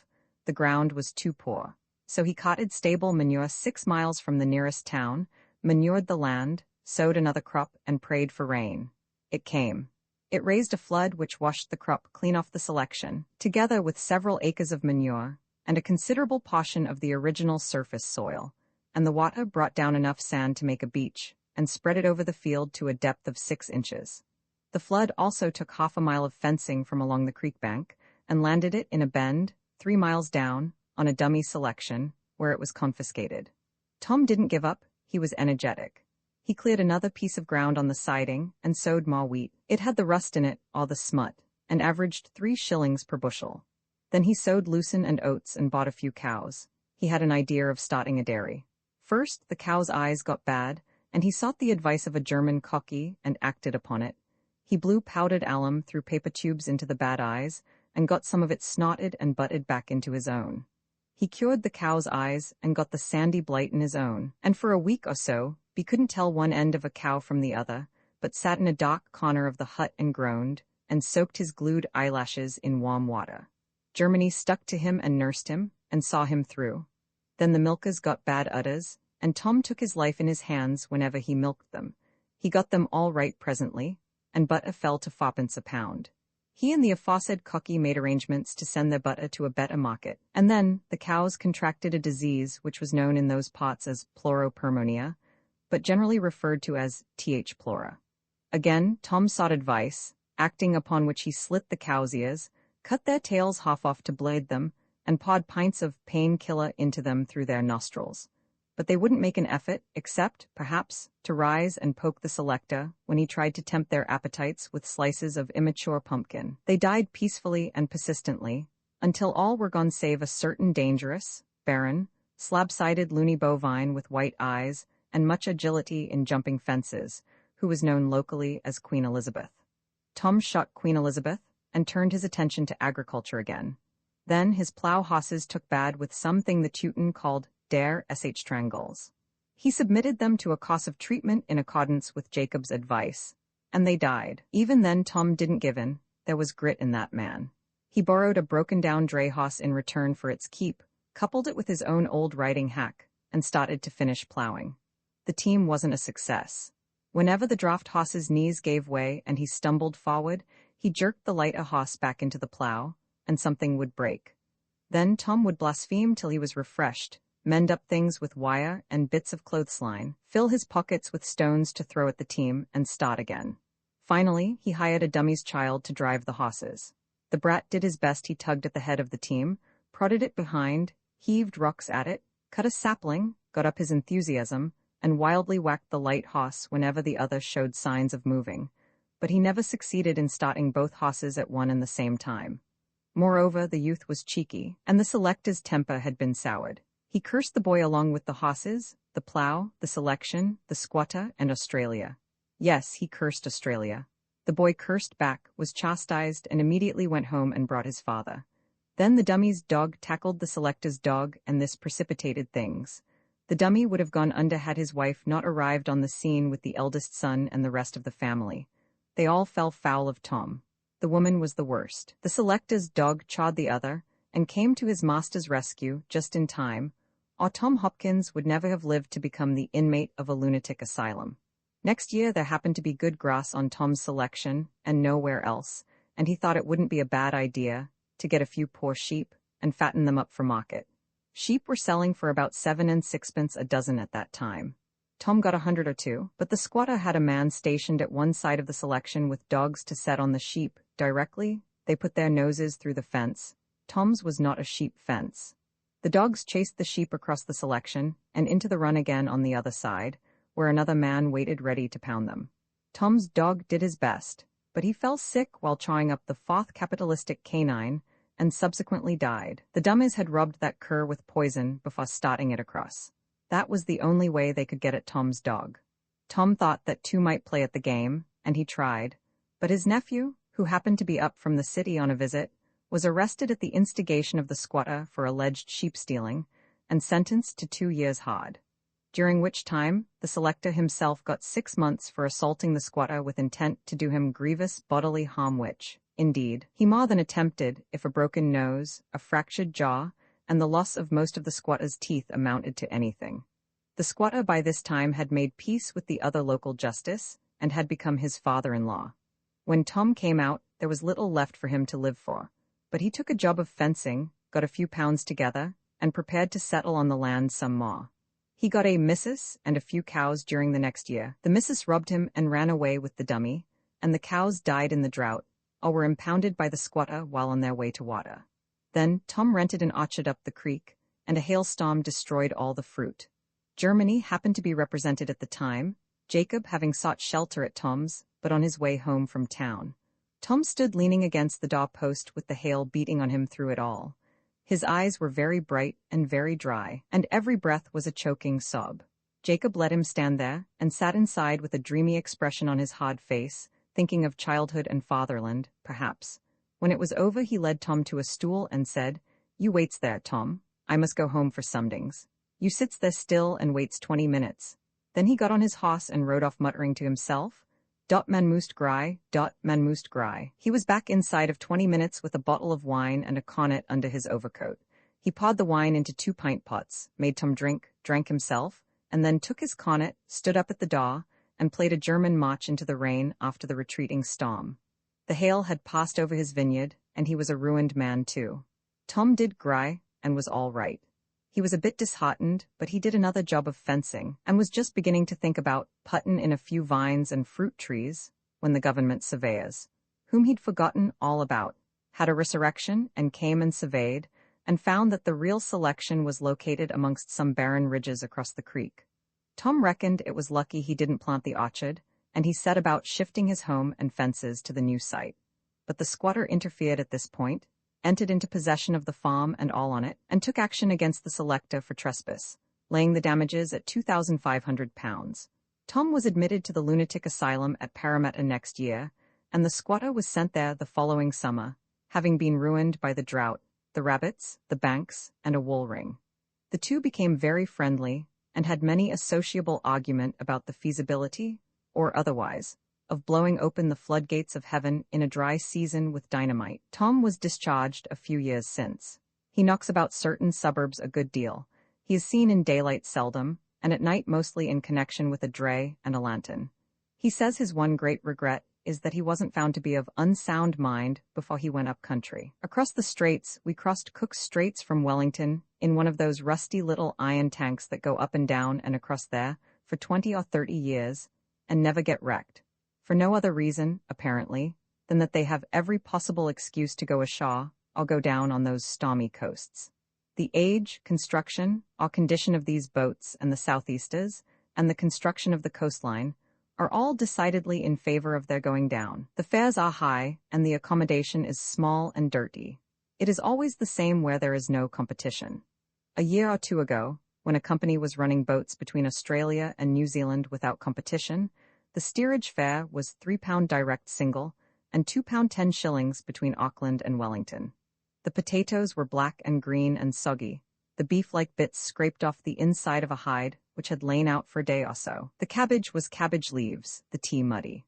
The whole business took away our appetite regularly 3 times a day, and there wasn't enough to go round, even if it had been good. Enough tucker, we mean. There was enough appetite to go round 3 or 4 times, but it was driven away by disgust until after meals. If we had not, under cover of darkness, broached a deck cargo of oranges, lemons, and pineapples, and thereby run the risk of being run in on arrival, there would have been starvation, disease, and death on that boat before the end, perhaps mutiny.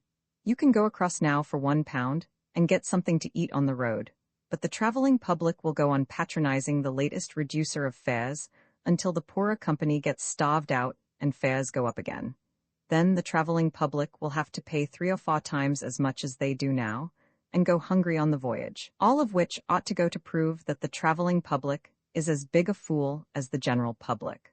We can't help thinking that the captains and crews of our primitive little coastal steamers take the chances so often that they in time get used to it, and being used to it, have no longer any misgivings or anxiety in rough weather concerning a watery grave, but feel as perfectly safe as if they were in church with their wives or sisters, only more comfortable, and go on feeling so until the worn-out machinery breaks down and lets the old tub run ashore, or knocks a hole in her side, or the side itself rusts through at last and lets the water in, or the last straw in the shape of an extra ton of brine tumbles on board, and the John Smith, Newcastle, goes down with a swoosh before the cook has time to leave off peeling his potatoes and take to prayer. These cheerful, and maybe unjust, reflections are perhaps in consequence of our having lost half a sovereign to start with. We arrived at the booking office with 2 minutes to spare, 2 sticks of Juno tobacco, a spare wooden pipe, in case we lost the other, a letter to a friend's friend down south, a £1 note Bank of New Zealand, and 2 half-crowns, with which to try our fortunes in the South Island. We also had a few things in a portmanteau and 2 blankets in a 3-bushel bag, but they didn't amount to much. The clock put down the ticket with the half-sovereign on top of it, and we wrapped the latter in the former and ran for the wharf. On the way we snatched the ticket out to see the name of the boat we were going by, in order to find it, and it was then, we suppose, that the semi-quid got lost. Did you ever lose a sovereign or a half-sovereign under similar circumstances? You think of it casually and feel for it carelessly at first, to be sure that it's there all right. Then, after going through your pockets 3 or 4 times with rapidly growing uneasiness, you lose your head a little and dredge for that coin hurriedly, and with painful anxiety. Then you force yourself to be calm, and proceed to search yourself systematically, in a methodical manner. At this stage, if you have time, it's a good plan to sit down and think out when and where you last had that half-sovereign, and where you have been since, and which way you came from there, and what you took out of your pocket, and where, and whether you might have given it in mistake for sixpence at that pub where you rushed in to have a beer, and then you calculate the chances against getting it back again. The last of these reflections is apt to be painful, and the painfulness is complicated and increased when there happen to have been several pubs and a like number of hurried farewell beers in the recent past, and for months after that you cannot get rid of the idea that that half-sov might be about your clothes somewhere. It haunts you. You turn your pockets out and feel the lining of your coat and vest inch by inch and examine your letter papers, everything you happen to have had in your pocket that day, over and over again, and by you peer in envelopes and unfold papers that you didn't have in your pocket at all, but might have had. And when the novelty of the first search has worn off, and the fit takes you, you make another search. Even after many months have passed away, some day, or night, when you are hard up for tobacco and a drink, you suddenly think of that late lamented half-sov, and are moved by adverse circumstances to look through your old clothes in a sort of forlorn hope, ought to give good luck a sort of chance to surprise you, the only chance that you can give it. By the way, 7 and 6 of that half-quid should have gone to the landlord of the hotel where we stayed last, and somehow, in spite of this enlightened age, the loss of it seemed a judgment. And seeing that the boat was old and primitive, and there was every sign of a 3 days' siesta, we sincerely hoped that judgment was complete, that supreme wrath had been appeased by the fine of 10 bob, without adding any Jonah business to it. This reminds us that we once found a lost half-sovereign in the bowl of a spare pipe 6 months after it was lost. We wish it had stayed there and turned up tonight. But, although when you are in great danger, say, adrift in an open boat, tales of providential escapes and rescues may interest and comfort you, you can't get any comfort out of anecdotes concerning the turning up of lost quids when you have just lost one yourself. All you want is to find it. It bothers you even not to be able to account for a bob. You always like to know that you have had something for your money, if only a long beer. You would sooner know that you fooled your money away on a spree, and made yourself sick than lost it out of an extra hole in your pocket, and kept well. We left Wellington with a feeling of pained regret, a fellow wanderer by our side telling us how he had once lost £5 note, and about 2/3 of the city unemployed on the wharf looking for that half-sovereign. Well, we hoped that some poor devil found it, although, to tell the truth, we would then have by far preferred to have found it ourselves. A sailor said that the Moa was a good sea-boat, and although she was small and old, he was never afraid of her. He'd sooner travel in her than in some of those big, cheap ocean liners with more sand in them than iron or steel. You know the rest. Further on, in a conversation concerning the age of these coasters, he said that they'd last fully 30 years if well painted and looked after. He said that this one was seldom painted, and never painted properly. And then, seemingly in direct contradiction to his previously expressed confidence in the safety and seaworthiness of the Moa, he said that he could poke a stick through her anywhere. We asked him not to do it. It came on to splash, and we went below to reflect and search once more for that half-sovereign. The cabin was small and close, and dimly lighted, and evil-smelling, and shaped like the butt end of a coffin. It might not have smelt so bad if we hadn't lost that half-sovereign. There was a party of those gypsy-like Assyrians, 2 families apparently, the women and children lying very sick about the lower bunks, and a big, good-humored-looking young Maori propped between the end of the table and the wall, playing a concertina. The sick people were too sick, and the concertina seemed too much in sympathy with them, and the lost half-quid haunted us more than ever down there. So we started to climb out. The first thing that struck us was the jagged top edge of that iron hood-like arrangement over the gangway. The top half only of the scuttle was open. There was nothing to be seen except a fog of spray and a Newfoundland dog seasick under the lee of something. The next thing that struck us was a tub of salt water, which came like a cannonball and broke against the hood affair, and spattered on deck like a crockery shop. We climbed down again backwards, and sat on the floor with emphasis, in consequence of stepping down a lost step that wasn't there, and cracked the back of our heads against the edge of the table. The Maori helped us up, and we had a drink with him at the expense of one of the half-cases mentioned in the beginning of this sketch. Then the Maori shouted, then the Maori again, then we again, and then we thought, dash it, what's a half-sovereign? We'll fall on our feet all right. We went up Queen Charlotte's Sound, a long, crooked arm of the sea between big, rugged, black-looking hills. There was a sort of lighthouse down near the entrance, and they said an old Maori woman kept it.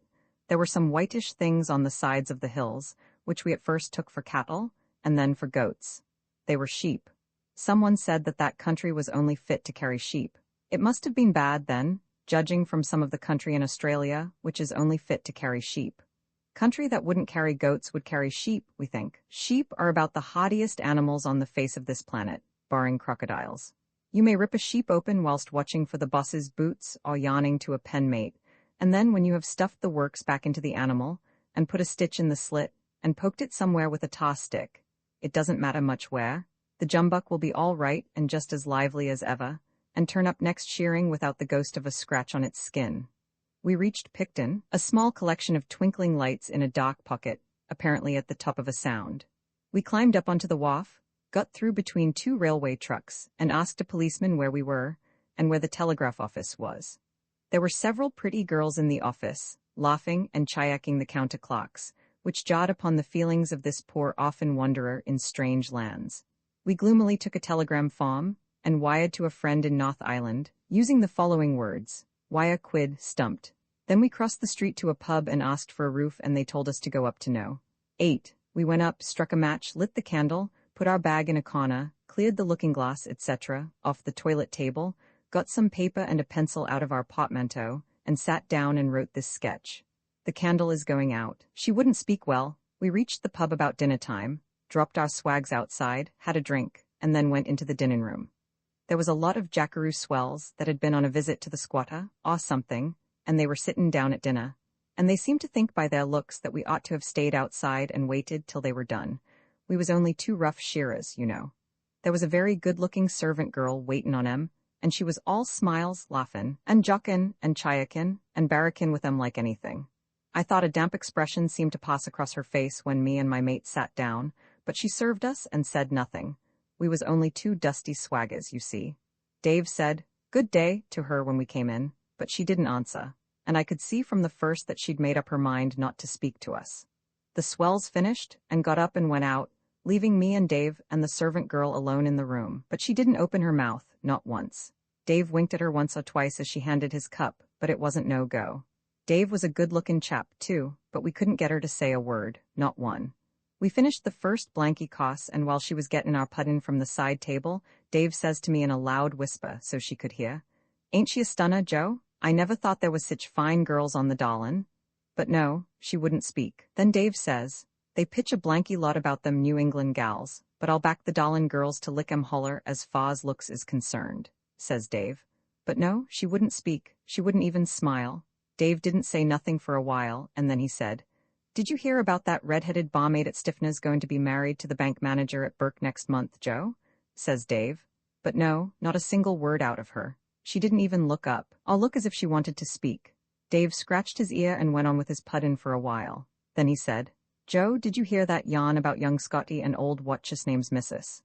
"Yes," I says, "but I think it was the daughter, not the wife, and young Scotty," I says. But it wasn't no go. That girl wouldn't speak. Dave shut up for a good while, but presently I says to Dave, "I see that them hoops is comin' in again, Dave. The paper says that this here Lady Duff had one on when she landed." "Yes, I heard about it," says Dave. "I'd like to see my wife in one, but I suppose a woman must wear what all the rest does. And do you think that girl would speak? Not a blanky word." We finished our second puddin' and fourth cup of tea, and I was just gettin' up when Dave catches holt on my arm like that and pulls me down into my chair again. "'Old on," whispers Dave. "I'm going to make that blanky gal speak." "You won't," I says. "Bet you a £5 note," says Dave. "All right," I says. So I sits down again, and Dave whistles to the girl, and he passes along his cup and mine. She filled him at once, without a word, and we got outside our fifth cup of tea each. Then Dave jingled his spoon and passed both cups along again. She put some hot water in the pot this time, and after we'd drunk another couple of cups, Dave muttered something about drownin' the miller. "We want tea, not warm water," he growled, looking sulky and passin' along both cups again, but she never opened her mouth, she wouldn't speak. She didn't even look cross. She made a fresh pot of tea and filled our cups again. She didn't even slam the cups down or swamp the tea over into the sauces, which would have been quite natural, considerin'. "I'm about done," I said to Dave in a low whisper. We'll have to give it up. I'm afraid, Dave, I says. I'll make her speak or bust myself, says Dave. And I'm blessed if he didn't go on till I was so blanky full of tea that it brimmed over and run out the corners of my mouth, and Dave was near as bad. At last, I couldn't drink another teaspoonful without holding back my head, and then I couldn't keep it down, but had to let it run back into the blanky cup again. The girl began to clear away at the other end of the table, and now and then she'd lay her hand on the teapot and squint round to see if we wanted any more tea. But she never spoke. She might have thought a lot, but she never opened her lips. I tell you, without a word of a lie, that we must have drunk about a dozen cups each. We made her fill the teapot twice, and kept her waitin' nearly an hour, but we couldn't make her say a word. She never said a single word to us from the time we came in till the time we went out, nor before nor after. She'd made up her mind from the first not to speak to us.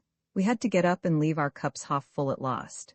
We went out and sat down on our swags in the shade against the wall, and smoked and gave that tea time to settle, and then we got on to the track again. Shooting the moon, we lay in camp in the fringe of the mulga, and watched the big, red, smoky, rising moon out on the edge of the misty plain, and smoked and thought together sociably.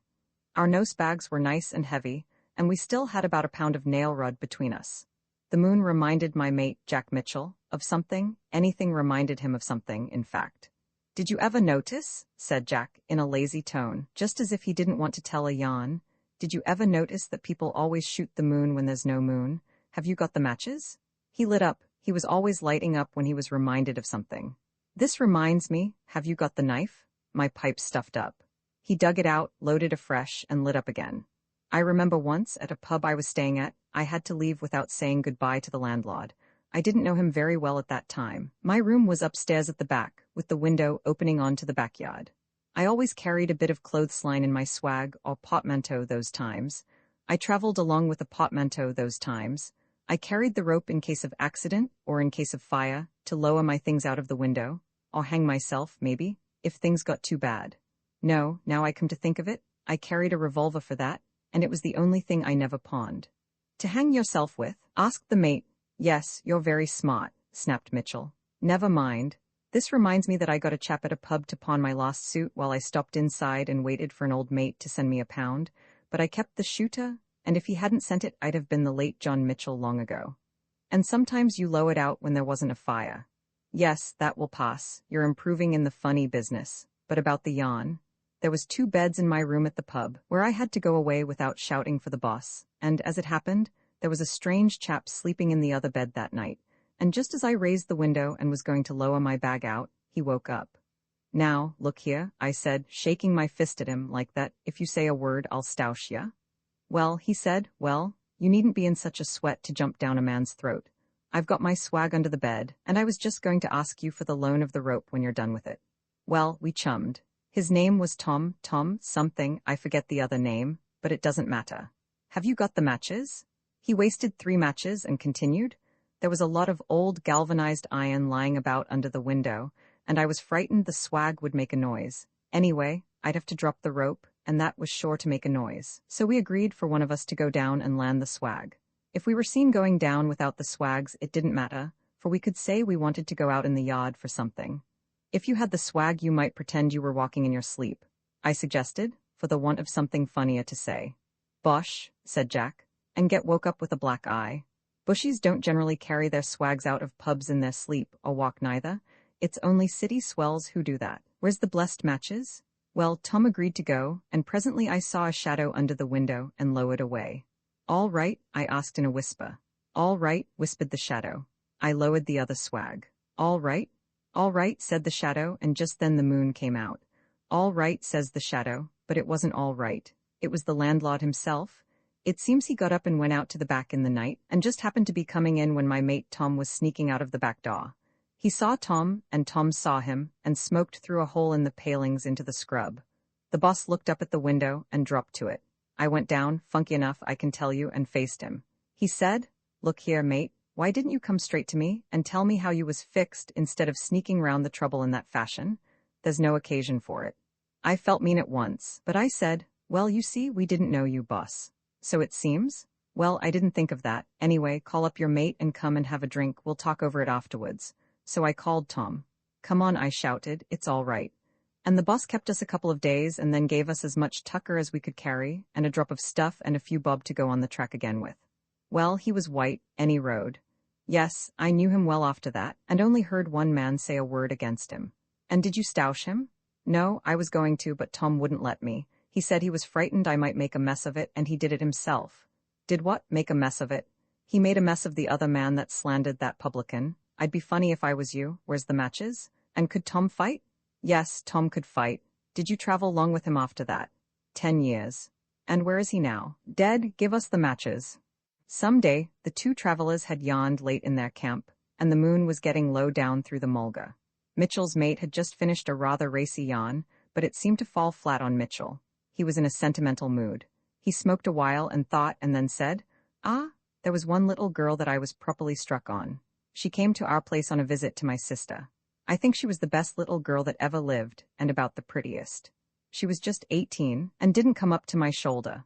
The biggest blue eyes you ever saw, and she had hair that reached down to her knees, and so thick you couldn't span it with your two hands, brown and glossy, and her skin with like lilies and roses. Of course, I never thought she'd look at a rough, ugly, ignorant brute like me, and I used to keep out of her way and act a little stiff towards her. I didn't want the others to think I was gone on her, because I knew they'd laugh at me, and maybe she'd laugh at me more than all. She would come and talk to me and sit near me at table, but I thought that was on account of her good nature, and she pitied me because I was such a rough, awkward chap. I was gone on that girl, and no joking, and I felt quite proud to think she was a countrywoman of mine, but I wouldn't let her know that, for I felt sure she'd only laugh. Well, things went on till I got the offer of 2 or 3 years' work on a station up near the border, and I had to go, for I was hard up. Besides, I wanted to get away. Stopping round where she was only made me miserable. The night I left they were all down at the station to see me off, including the girl I was gone on. When the train was ready to start, she was standing away by herself on the dock end of the platform, and my sister kept nudging me and winking, and fooling about, but I didn't know what she was driving at. At last she said, "Go and speak to her, you noodle, go and say goodbye to Eddie." So I went up to where she was, and when the others turned their backs, "Well, goodbye, Miss Brown," I said, holding out my hand. "I don't suppose I'll ever see you again, for Lord knows when I'll be back. Thank you for coming to see me off." Just then she turned her face to the light and I saw she was crying. She was trembling all over. Suddenly she said, "Jack, Jack," just like that, and held up her arms like this. Mitchell was speaking in a tone of voice that didn't belong to him, and his mate looked up. Mitchell's face was solemn, and his eyes were fixed on the fire. "I suppose you gave her a good hug then, and a kiss?" asked the mate. "I suppose so," snapped Mitchell. "There is some things a man doesn't want to joke about. Well, I think we'll shove on one of the billies and have a drink of tea before we turn in." "I suppose," said Mitchell's mate as they drank their tea, "I suppose you'll go back and marry her some day?" "Some day, that's it looks like it, doesn't it? We all say someday. I used to say it 10 years ago, and look at me now. I've been knocking round for 5 years, and the last 2 years constant on the track, and no show of getting off it unless I go for good, and what have I got for it? I look like going home and getting married, without a penny in my pocket or a rag to my back scarcely, and no show of getting them. I swore I'd never go back home without a check, and what's more, I never will, but the check days are past. Look at that boot.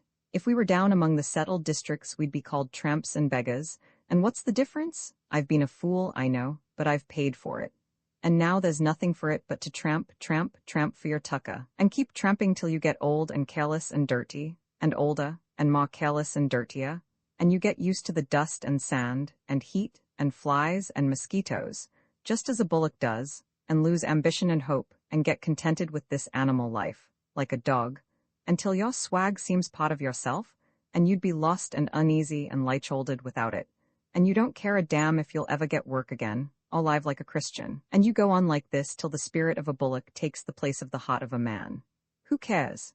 If we hadn't found the track yesterday, we might have lain and rotted in that lignum, and no one been any the wiser, or sorrier. Who knows? Somebody might have found us in the end, but it mightn't have been worth his while to go out of his way and repot us. Damn the world, say I. He smoked for a while in savage silence, then he knocked the ashes out of his pipe, felt for his tobacco with a sigh, and said, "Well, I am a bit out of sorts tonight, I've been thinking. I think we'd best turn in, old man. We've got a long, dry stretch before us tomorrow." They rolled out their swags on the sand, lay down, and wrapped themselves in their blankets. Mitchell covered his face with a piece of calico, because the moonlight and wind kept him awake. Steelman was a hard case. If you were married and settled down and were so unfortunate as to have known Steelman in other days, he would, if in your neighborhood and deadbeat, be sure to look you up. He would find you anywhere, no matter what precautions you might take. If he came to your house, he would stay to tea without invitation, and if he stayed to tea, he would ask you to fix up a shakedown on the floor, old man, and put him up for the night, and if he stopped all night, he'd remain, well, until something better turned up. There was no shaking off Steelman. He had a way about him which would often make it appear as if you had invited him to stay, and pressed him against his roving inclination, and were glad to have him round for company, while he remained only out of pure goodwill to you. He didn't like to offend an old friend by refusing his invitation. Steelman knew his men. The married victim generally had neither the courage nor the ability to turn him out. He was cheerfully blind and deaf to all hints, and if the exasperated missus said anything to him straight, he would look shocked and reply, as likely as not, "Why, my good woman, you must be mad. I'm your husband's guest." And if she wouldn't cook for him, he'd cook for himself. There was no choking him off. Few people care to call the police in a case like this, and besides, as before remarked, Steelman knew his men. The only way to escape from him was to move. But then, as likely as not, he'd help pack up and come along with his portmanteau, right on top of the last load of furniture, and drive you and your wife to the verge of madness by the calm style in which he proceeded to superintend the hanging of your pictures. Once he quoted himself like this on an old schoolmate of his, named Brown, who had got married and steady and settled down. Brown tried all ways to get rid of Steelman, but he couldn't do it. One day Brown said to Steelman, "Look here, Steely, old man, I'm very sorry, but I'm afraid we won't be able to accommodate you any longer, to make you comfortable, I mean. You see, a sister of the missus is coming down on a visit for a month or two, and we ain't got anywhere to put her, except in your room. I wish the missus's relations to blazes. I didn't marry the whole blessed family, but it seems I've got to keep them." Pause, very awkward and painful for poor Brown. Discouraging silence from Steelman. Brown rested his elbows on his knees, and with a pathetic and appealing movement of his hand across his forehead, he continued desperately, "I'm very sorry, you see, old man. You know I'd like you to stay. I want you to stay. It isn't my fault, it's the missus' doings. I've done my best with her, but I can't help it. I've been more like a master in my own house, more comfortable, and I've been better treated since I've had you to back me up. I'll feel mighty lonely anyway when you're gone, but you know, as soon as her sister goes, you know." Here poor Brown broke down, very sorry he had spoken at all, but Steely came to the rescue with a ray of light. "What's the matter with the little room at the back?" he asked. "Oh, we couldn't think of putting you there," said Brown, with a lost effort. "It's not fined up, you wouldn't be comfortable, and besides, it's damp and you'd catch your death of cold. It was never meant for anything but a wash-house. I'm sorry I didn't get another room built onto the house." "Bosh," interrupted Steelman cheerfully. "Catch a cold? Here I've been knocking about the country for the last 5 years, sleeping out in all weathers, and do you think a little damp is going to hurt me? Pooh, what do you take me for? Don't you bother your head about it any more, old man. I'll fix up the lumber room for myself, all right, and all you've got to do is to let me know when the sister-in-law business is coming on, and I'll shift out of my room in time for the missus to get it ready for her. Here, have you got a bob on you? I'll go out and get some beer. A drop'll do you good." "Well, if you can make yourself comfortable, I'll be only too glad for you to stay," said Brown, wearily. "You'd better invite some woman you know to come on a visit and pass her off as your sister," said Brown to his wife, while Steelman was gone for the beer. "I've made a mess of it." Mrs. Brown said, "I knew you would." Steelman knew his men. But at last, Brown reckoned that he could stand it no longer. The thought of it made him so wild that he couldn't work. He took a day off to get thoroughly worked up in, came home that night full to the chin of indignation and done it in beer, and tried to kick Steelman out, and Steelman gave him a hiding. Next morning Steelman was sitting beside Brown's bed with a saucer of vinegar, some brown paper, a raw beefsteak, and a bottle of soda. "Well, what have you got to say for yourself now, Brown?" he said sternly. "Ain't you jolly well ashamed of yourself to come home in the beastly state you did last night, and insult a guest in your house, to say nothing of an old friend, and perhaps the best friend you ever had, if you only knew it? Anybody else would have given you in charge and got you 3 months for the assault. You ought to have some consideration for your wife and children, and your own character, even if you haven't any for your old mate's feelings. Here, drink this, and let me fix you up a bit. The missus has got the breakfast waiting." Steelman's pupil Steelman was a hard case, but some said that Smith was harder. Steelman was big and good-looking and good-natured in his way. He was a spieler, pure and simple, but did things in humorous style. Smith was small and weedy, of the sneak variety. He had a whining tone and a cringing manner. He seemed to be always so afraid you were going to hit him that he would make you want to hit him on that account alone. Steelman had you in a fashion that would make your friends laugh. Smith would have you in a way which made you feel mad at the bare recollection of having been taken in by so contemptible a little sneak. They battled round together in the North Island of Maryland for a couple of years. One day Steelman said to Smith, "Look here, Smithy, you don't know your bond yet. I'm going to take you in hand and teach you." And he did. If Smith wouldn't do as Steelman told him, or wasn't successful in cadging, or mugged any game they had in hand, Steelman would threaten to stoush him, and if the warning proved ineffectual after the second or third time, he would stoush him. One day, on the track, they came to a place where an old Scottish couple kept a general store and shanty. They camped alongside the road, and Smith was just starting up to the house to beg supplies when Steelman cried, "Here, hold on. Now where do you think you're going to?" "Why, I'm going to try and chew the old party's lug, of course. We'll be out of tucker in a couple of days," said Smith. Steelman sat down on a stump in a hopeless, discouraged sort of way. "It's no use," he said, regarding Smith with mingled reproach and disgust. "It's no use. I might as well give it best. I can see that it's only waste of time trying to learn you anything. Will I ever be able to knock some gumption into your thick skull? After all the time and trouble and pains I've took with your education, you hain't got any more sense than to go and mug a business like that. When will you learn sense? Hey, after all, Smith, you're a born mug." He always called Smith a mug when he was particularly wild at him, for it hurt Smith more than anything else. "There's only two classes in the world, spielers and mugs, and you're a mug, Smith." "What have I done, anyway?" asked Smith helplessly. "That's all I want to know." Steelman wearily rested his brow on his hand. "That will do, Smith," he said listlessly. "Don't say another word, old man. It'll only make my head worse. Don't talk. You might, at the very least, have a little consideration for my feelings, even if you haven't for your own interests." He paused and regarded Smith sadly. "Well, I'll give you another show. I'll stage the business for you." He made Smith doff his coat and get into his worst pair of trousers. And they were bad enough. They were hopelessly gone, beyond the extreme limit of bush decency. He made Smith put on a rag of a felt hat and a pair of elastic sides, which had fallen off a tramp and lain baking and rotting by turns on a rubbish heap. They had to be tied on Smith with bits of rag and string. He drew dark shadows round Smith's eyes and burning spots on his cheekbones with some grease paints he used when they traveled as the Great Steelman and Smith Combination Star Dramatic Co. He damped Smith's hair to make it dark and lank, and his face more corpse-like by comparison. In short, he made him up to look like a man who had long passed the very last stage of consumption and had been artificially kept alive in the interests of science. "Now you're ready," said Steelman to Smith. "You left your war the day before yesterday and started to walk to the hospital at Palmerston. An old mate picked you up dying on the road, brought you round, and carried you on his back most of the way here. You firmly believe that Providence had something to do with the sending of that old mate along at that time and place above all others. Your mate also was hard up. He was going to a job, the first show for work he'd had in 9 months.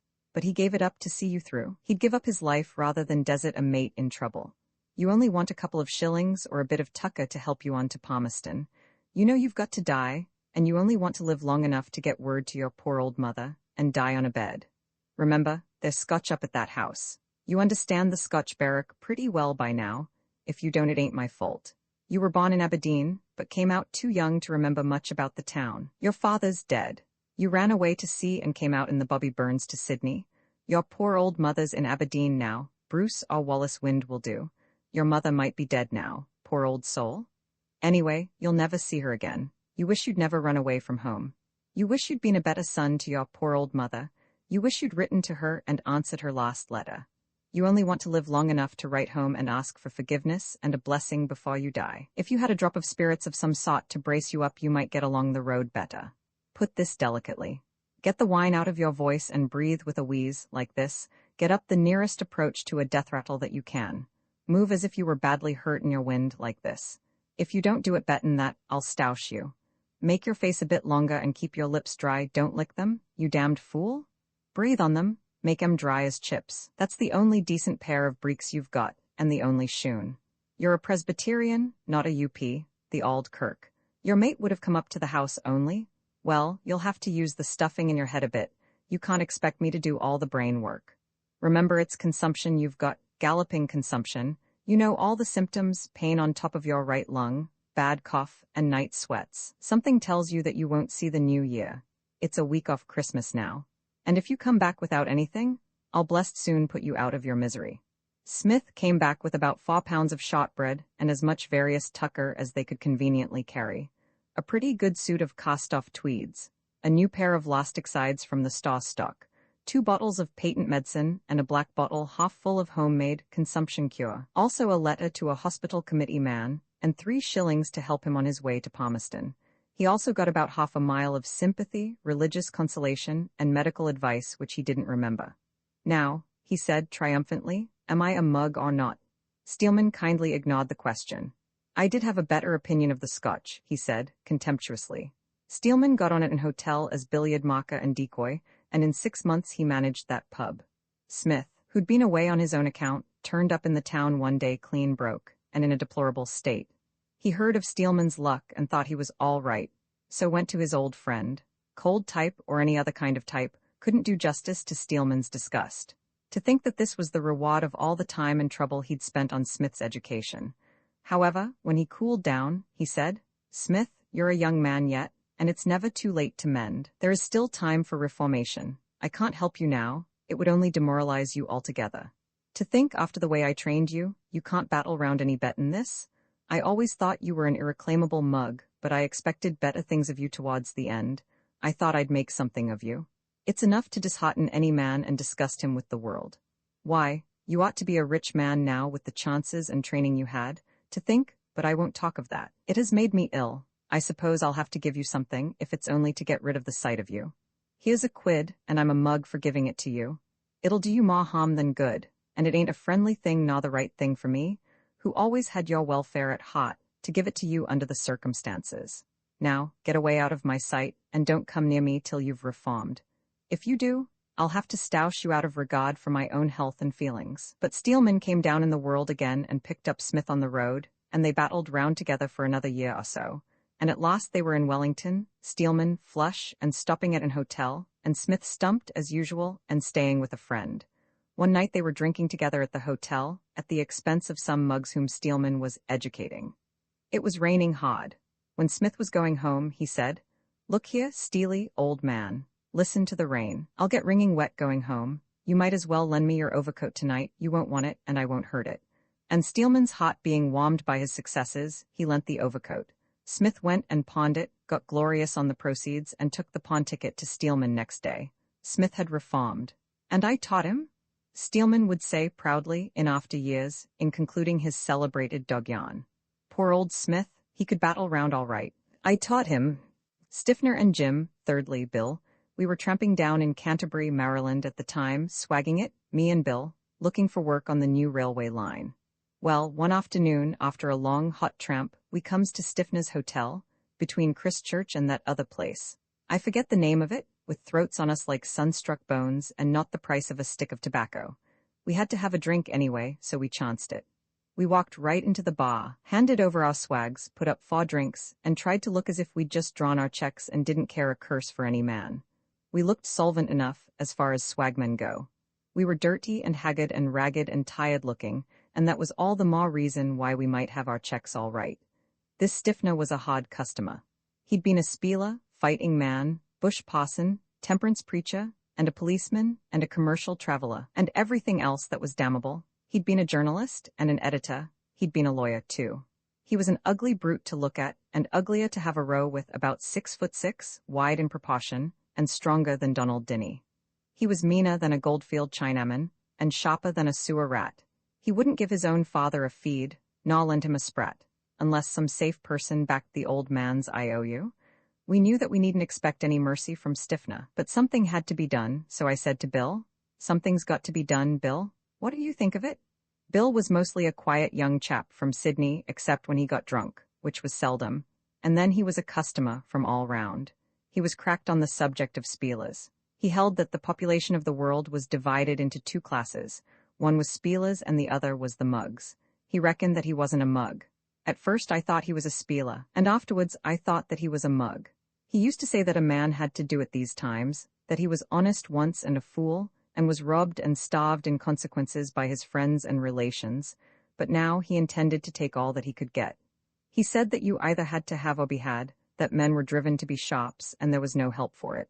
Bill said, "We'll have to sharpen our teeth, that's all, and chew somebody's lug." "How?" I asked. There was a lot of navvies at the pub, and I knew one or two by sight, so Bill says, "You know one or two of these mugs, bite one of their ears."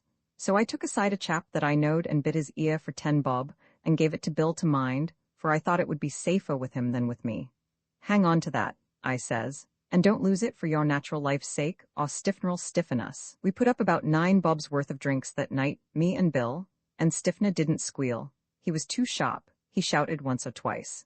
By and by I left Bill and turned in, and in the morning when I woke up there was Bill sitting alongside of me, and looking about as lively as the fighting kangaroo in London in fog time. He had a black eye and 18 pence. He'd been taking down some of the mugs. "Well, what's to be done now?" I asked. "Stiffner can smash us both with one hand, and if we don't pay up he'll pound our swags and cripple us. He's just the man to do it. He loves a fight even more than he hates being had." "There's only one thing to be done, Jim," says Bill, in a tired, disinterested tone that made me mad. "Well, what's that?" I said. "Smoke? Smoke be damned," I snarled, losing my temper. "You know dashed well that our swags are in the bar and we can't smoke without them."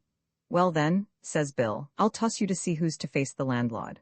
"Well, I'll be blessed," I says. "I'll see you further first. You have got a front. You mugged that stuff away, and you'll have to get us out of the mess." It made him wild to be called a mug, and we swore and growled at each other for a while, but we daren't speak loud enough to have a fight, so at last I agreed to toss up for it, and I lost. Bill started to give me some of his points, but I shut him up quick. "You've had your turn, and made a mess of it," I said. "For God's sake give me a show. Now I'll go into the bar and ask for the swags and carry them out onto the veranda, and then go back to settle up. You keep him talking all the time. You dump the 2 swags together and smoke like Sheol. That's all you've got to do." I went into the bar, got the swags front the missus, carried them out onto the veranda, and then went back. Stiffner came in. "Good morning." "Good morning, sir," says Stiffner. "It'll be a nice day, I think." "Yes, I think so. I suppose you are going on?" "Yes, we'll have to make a move today." Then I hooked carelessly onto the counter with one elbow, and looked dreamy-like out across the clearing, and presently I gave a sort of sigh and said, "Ah, well, I think I'll have a beer." "Right you are. Where's your mate?" "Oh, he's round at the back. He'll be round directly, but he ain't drinking this morning." Stiffner laughed that nasty, empty laugh of his. He thought Bill was whipping the cat. "What's yours, boss?" I said. "Thank ye. Here's luck." Here's luck. The country was pretty open round there. The nearest timber was better than a mile away, and I wanted to give Bill a good start across the flat before the go-as-you-can commenced. So I talked for a while, and while we were talking I thought I might as well go the whole hog. I might as well die for a pound as a penny, if I had to die. And if I hadn't I'd have the pound to the good anyway, so to speak. Anyhow, the risk would be about the same or less, for I might have the spirit to run harder the more I had to run for, the more spirits I had to run for, in fact, as it turned out, so I says, "I think I'll take one of them their flasks of whiskey to last us on the road." "Right, yeah," says Stiffner. "What'll ye have, a small one or a big one?" "Oh, a big one, I think, if I can get it into my pocket." "It'll be a tight squeeze," he said, and he laughed. "I'll try." I said, "Bet you 2 drinks I'll get it in." "Done," he says. The top inside coat pocket and no tearing. It was a big bottle and all my pockets were small, but I got it into the pocket he'd bet it against. It was a tight squeeze, but I got it in. Then we both laughed, but his laugh was nastier than usual, because it was meant to be pleasant, and he'd lost 2 drinks, and my laugh wasn't easy. I was anxious as to which of us would laugh next. Just then I noticed something, and an idea struck me, about the most up-to-date idea that ever struck me in my life. I noticed that Stiffner was limping on his right foot this morning, so I said to him, "What's up with your foot?" Putting my hand in my pocket. "Oh, it's a crimson nail in my boot," he said. "I thought I got the blanky thing out this morning, but I didn't." There just happened to be an old bag of shoemaker's tools in the bar, belonging to an old cobbler who was lying dead drunk on the veranda. So I said, taking my hand out of my pocket again, "Lend us the boot, and I'll fix it in a minute. That's my old trade." "Oh, so you're a shoemaker," he said. "I'd never have thought it." He laughs one of his useless laughs that wasn't wanted and slips off the boot, he hadn't laced it up, and hands it across the bar to me. It was an ugly brute, a great, thick, iron-bound, boiler-plated navvy's boot. It made me feel sore when I looked at it. I got the bag and pretended to fix the nail, but I didn't. There's a couple of nails gone from the sole, I said. I'll put 'em in if I can find any hobnails, and it'll save the sole. And I rooted in the bag and found a good long nail and shoved it right through the sole on the sly. He'd been a bit of a sprinter in his time, and I thought it might be better for me in the near future if the spikes of his running shoes were inside. There, you'll find that better, I fancy, I said, standing the boot on the bar counter, but keeping my hand on it in an absent-minded kind of way. Presently I yawned and stretched myself and said in a careless way, well, how's the slate? He scratched the back of his head and pretended to think. Oh well, we'll call it 30 bob. Perhaps he thought I'd slap down 2 quid. Well, I says, and what will you do supposing we don't pay you? He looked blank for a moment, then he fired up and gasped and choked once or twice, and then he cooled down suddenly and laughed his nastiest laugh. He was one of those men who always laugh when they're wild, and said in a nasty, quiet tone, You thundering, jumped-up crawlers? If you don't something, well, pot up, I'll take your swags and, something, well, kick your gory pants so you won't be able to sit down for a month, or stand up either. Well, the sooner you begin the better, I said, and I chucked the boot into a corner and bolted. He jumped the bar counter, got his boot, and came after me. He paused to slip the boot on, but he only made 1 step, and then gave a howl and slung the boot off and rushed back. When I looked round again, he'd got a slipper on, and was coming, and gaining on me too. I shifted scenery pretty quick the next 5 minutes, but I was soon pumped. My heart began to beat against the ceiling of my head, and my lungs all choked up in my throat. When I guessed he was getting within kicking distance, I glanced round so's to dodge the kick. He let out, but I shied just in time. He missed fire, and the slipper went about 20 feet up in the air and fell in a waterhole. He was done then, for the ground was stubbly and stony. I seen Bill on ahead pegging out for the horizon, and I took off to him and reached for the timber for all I was worth, for I'd seen Stiffner's missus coming with a shovel. To bury the remains, I suppose, and those two were a good match. Stiffner and his missus, I mean. Bill looked round once and melted into the bush pretty soon after that. When I caught up he was about done, but I grabbed my swag and we pushed on, for I told Bill that I'd seen Stiffner making for the stables when I'd last looked round. And Bill thought that we'd better get lost in the bush as soon as ever we could, and stay lost too, for Stiffner was a man that couldn't stand being had. The first thing that Bill said when we got safe into camp was, I told you that we'd pull through all right. You need never be frightened when you're traveling with me.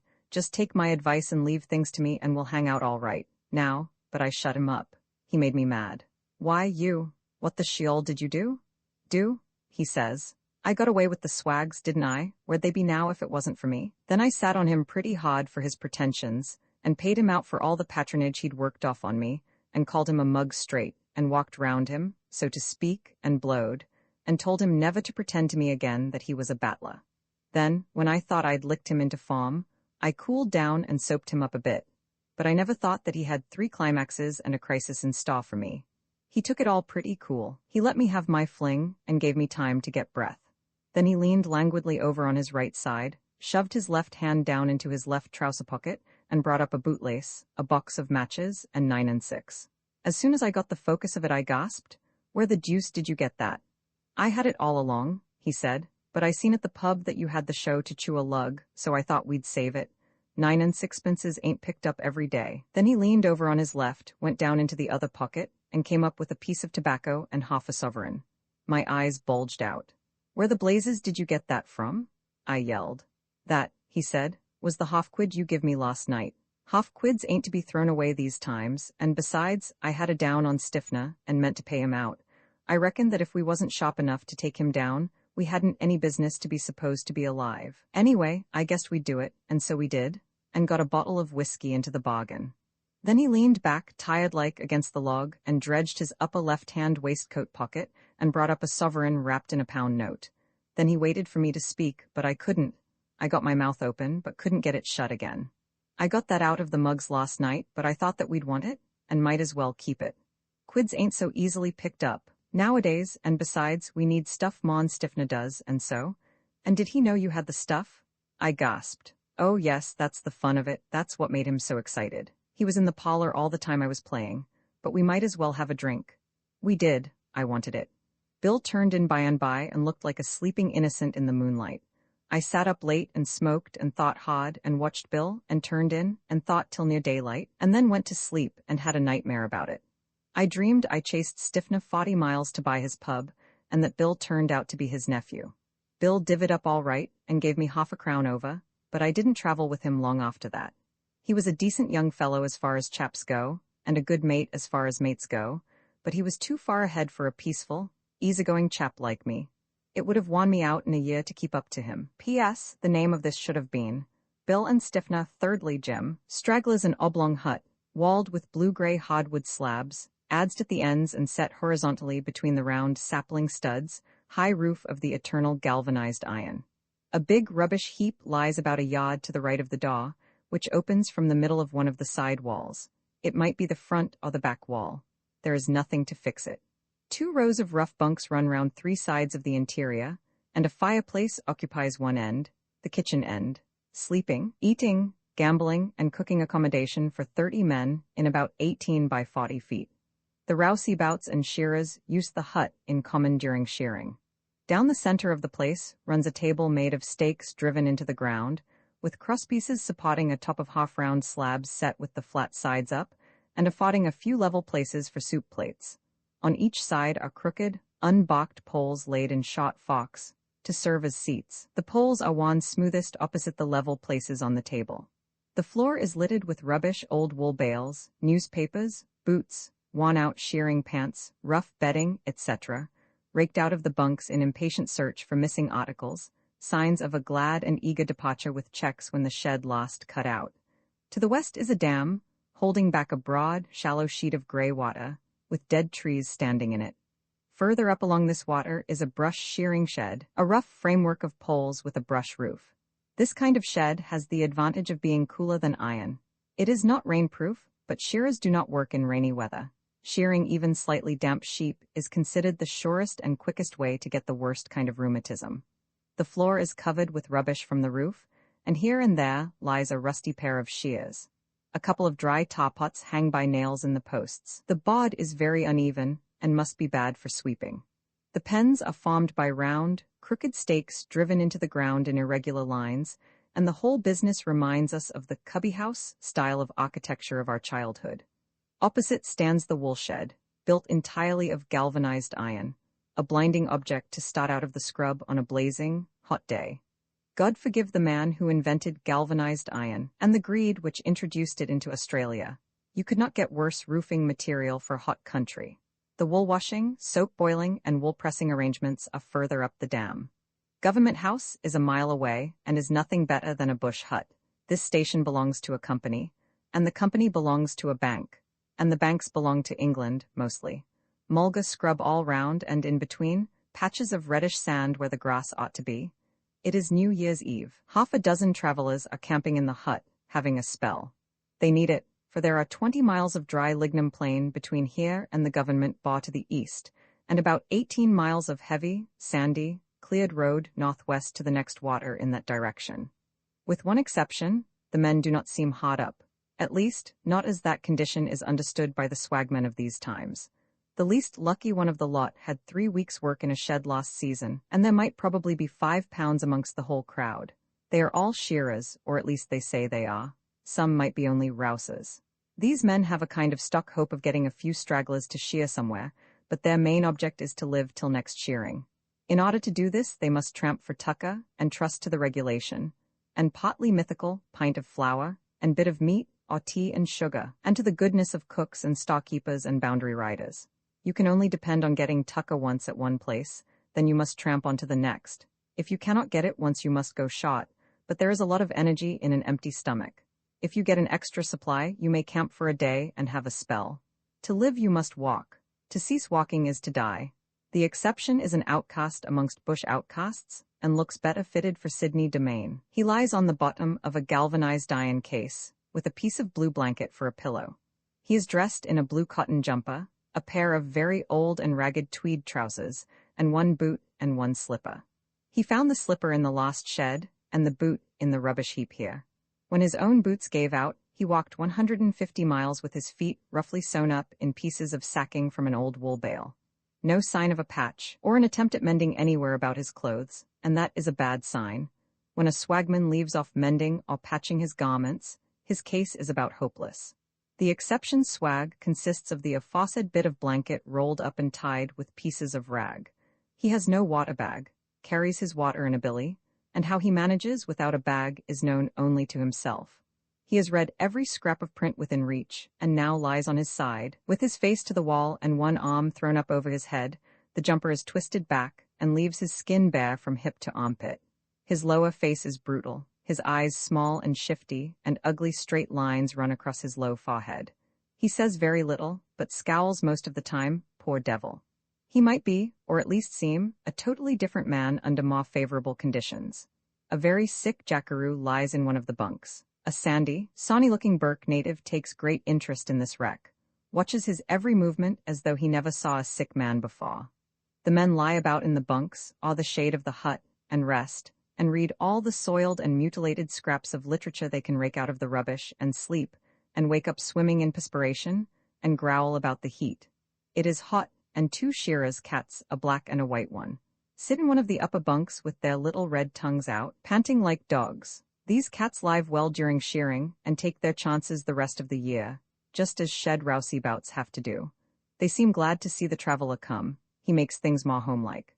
They curl and sidle affectionately round the table legs, and the legs of the men, and purr, and carry their masts up, and regard the cooking with feline interest and approval, and look as cheerful as cats can, and as contented. God knows how many tired, dusty, and sockless ankles they rub against in their time. Now and then a man takes his tucker bags and goes down to the station for a bit of flour, or meat, or tea, or sugar, choosing the time when the manager is likely to be out on the run. The cook here is a good cook, from a traveler's point of view, too good to keep his place long. Occasionally someone gets some water in an old kerosene tin and washes a shirt or pair of trousers, and a pair or two of socks or foot rags. Prince Alfred's they call them. That is, he soaks some of the stiffness out of these articles. 3 times a day the black billies and cloudy nosebags are placed on the table. The men eat in a casual kind of way, as though it were only a custom of theirs, a matter of form, a habit which could be left off if it were worthwhile. The exception is heard to remark to no one in particular that he'll give all he has for a square meal. And you'd get it cheap, begod, says a big Irish shearer. Come and have dinner with us, there's plenty there. But the exception only eats a few mouthfuls, and his appetite is gone. His stomach has become contracted, perhaps. The wreck cannot eat it all, and seems internally disturbed by the sight of others eating. One of the men is a cook, and this morning he volunteered good-naturedly to bake bread for the rest. His mates amuse themselves by chiacking him. I've heard he's a dirty and slow cook, says one, addressing eternity. Ah, says the cook, you'll be glad to come to me for a pint of flour when I'm cooking and you're on the track someday. Sunset. Some of the men sit at the end of the hut to get the full benefit of a breeze which comes from the west. A great bank of rain clouds is rising in that direction, but no one says he thinks it will rain. Neither does anybody think we're going to have some rain. None but the greenest jackaroo would venture that risky and foolish observation. Out here, it can look more like rain without raining, and continue to do so for a longer time than in most other places. The wreck went down to the station this afternoon to get some medicine and bush medical advice. The Burke Sawney helped him to do up his swag. He did it with an odd look and manner, as though he thought it a great distinction to be allowed to touch the belongings of such a curiosity. It was afterwards generally agreed that it was a good idea for the wreck to go to the station. He would get some physic and a bit of tucker to take him on. For they'll give tucker to a sick man sooner than to a chap what's all right. The exception is rooting about in the rubbish for the other blutcher boot. The men get a little more sociable, and feel each other to find out who's union, and talk about water, and exchange hints as to good tucker tracks, and discuss the strike, and curse the squatter, which is all they have got to curse, and growl about union leaders, and tell lies against each other sociably.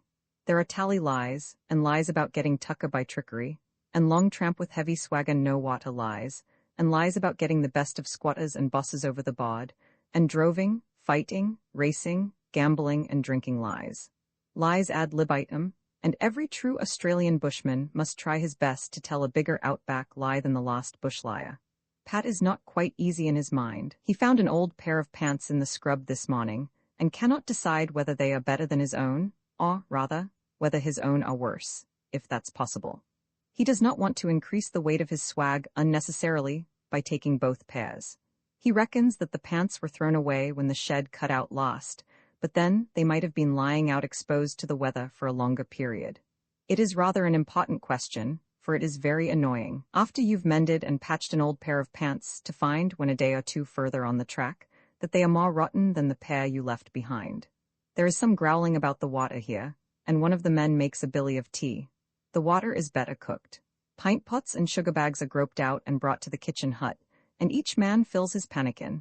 The Irishman keeps a thumb on the edge of his, so as to know when the pot is full, for it is very dark, and there is no more firewood. You soon know this way, especially if you are in the habit of pressing lighted tobacco down into your pipe with the top of your thumb. The old slush lamps are all burnt out. Each man feels for the mouth of his sugar bag with one hand, while he keeps the bearings of his pot with the other. The Irishman has lost his matchbox, and feels for it all over the table without success. He stoops down with his hands on his knees, gets the tabletop on a level with the flicker of firelight, and moons the object, as it were. Time to turn in. It is very dark inside and bright moonlight without. Every crack seems like a ghost peering in. Some of the men will roll up their swags on the morrow and depart, some will take another day's spell. It is all according to the tucker, that their dog o' mine, Macquarie the shearer, had met with an accident. To tell the truth, he had been in a drunken row at a wayside shanty, from which he had escaped with 3 fractured ribs, a cracked head, and various minor abrasions. His dog, Tally, had been a sober but savage participator in the drunken row, and had escaped with a broken leg. Macquarie afterwards shouldered his swag and staggered and struggled along the track 10 miles to the Union Town Hospital. Lord knows how he did it. He didn't exactly know himself. Tally limped behind all the way, on 3 legs. The doctors examined the man's injuries and were surprised at his endurance. Even doctors are surprised sometimes, though they don't always show it. Of course they would take him in, but they objected to Tally. Dogs were not allowed on the premises. "You will have to turn that dog out," they said to the shearer, as he sat on the edge of a bed.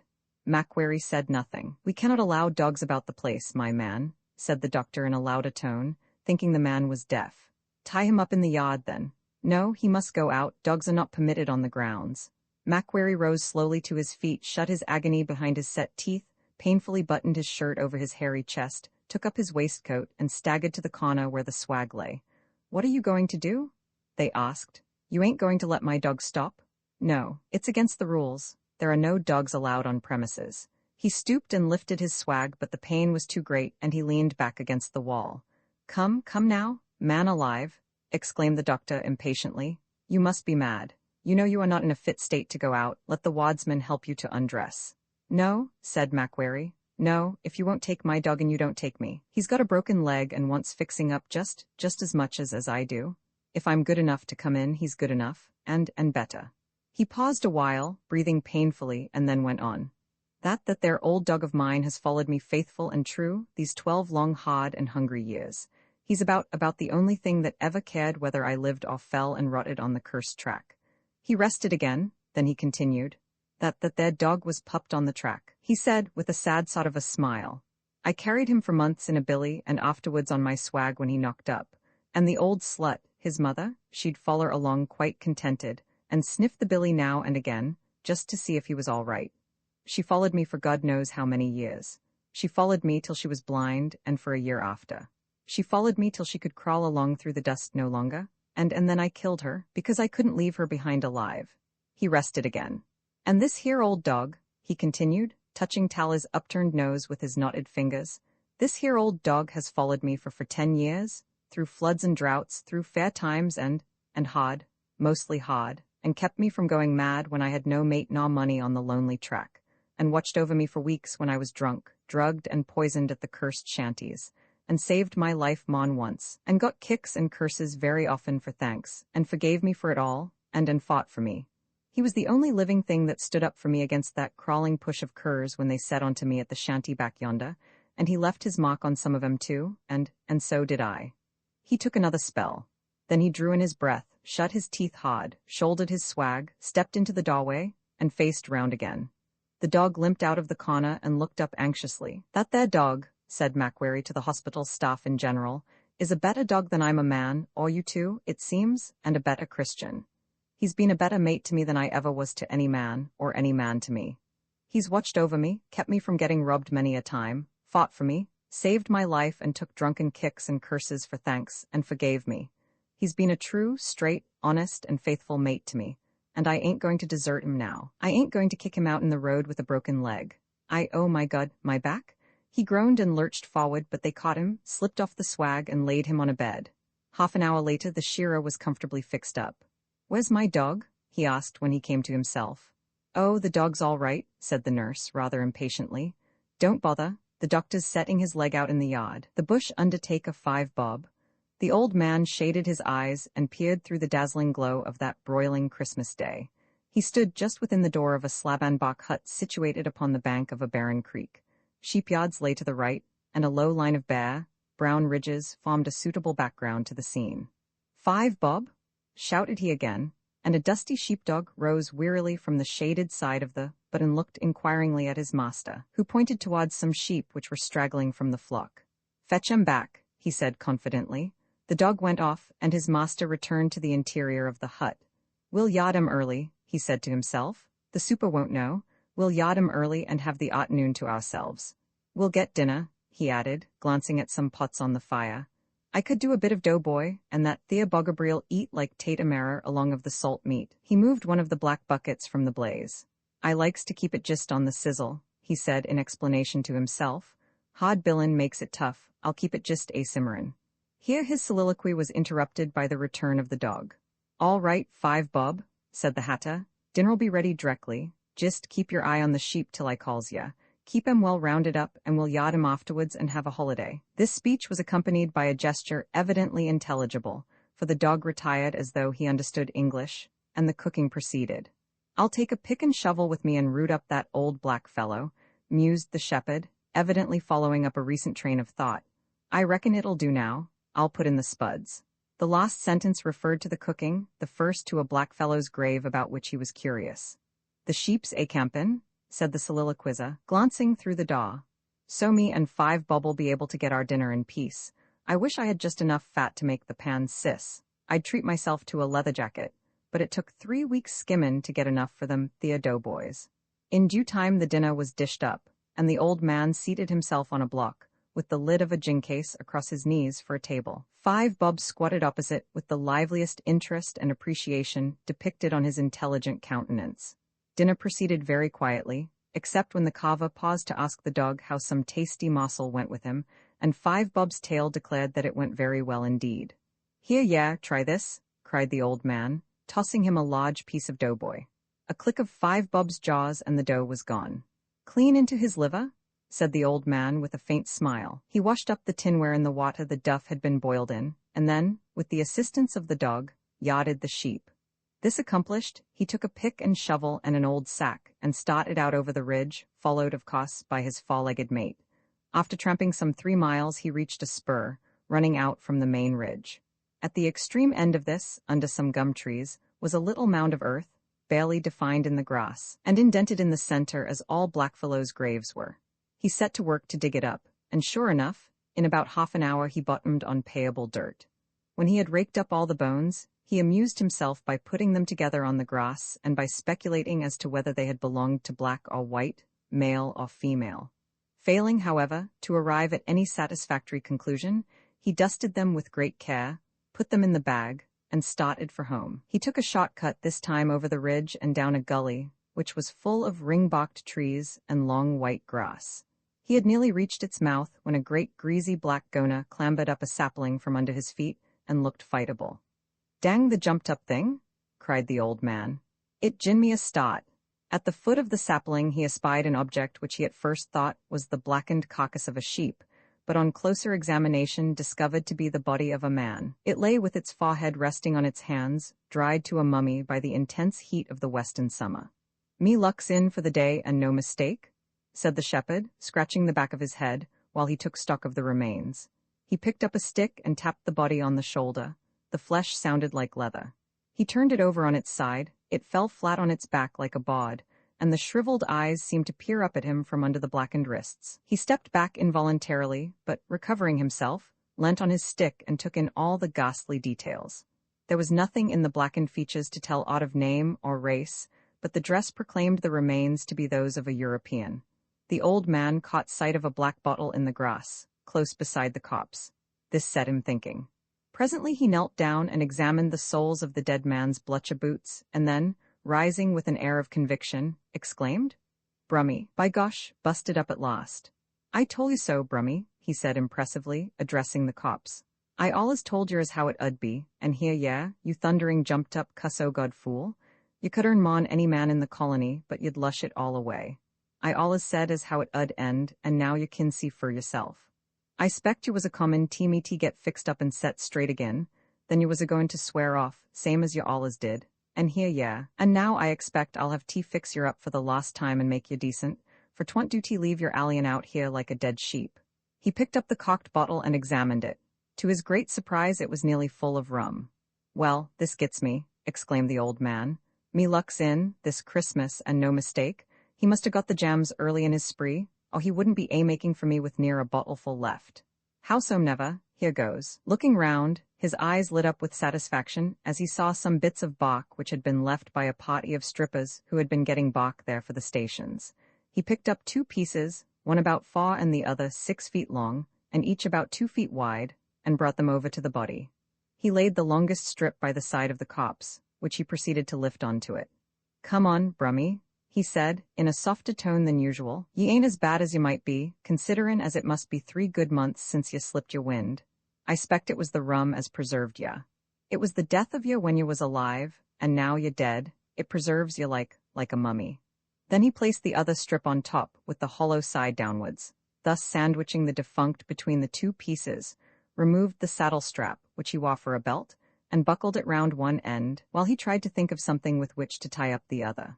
I can't take any more strips off my shirt, he said, critically examining the skirts of the old blue overshirt he wore.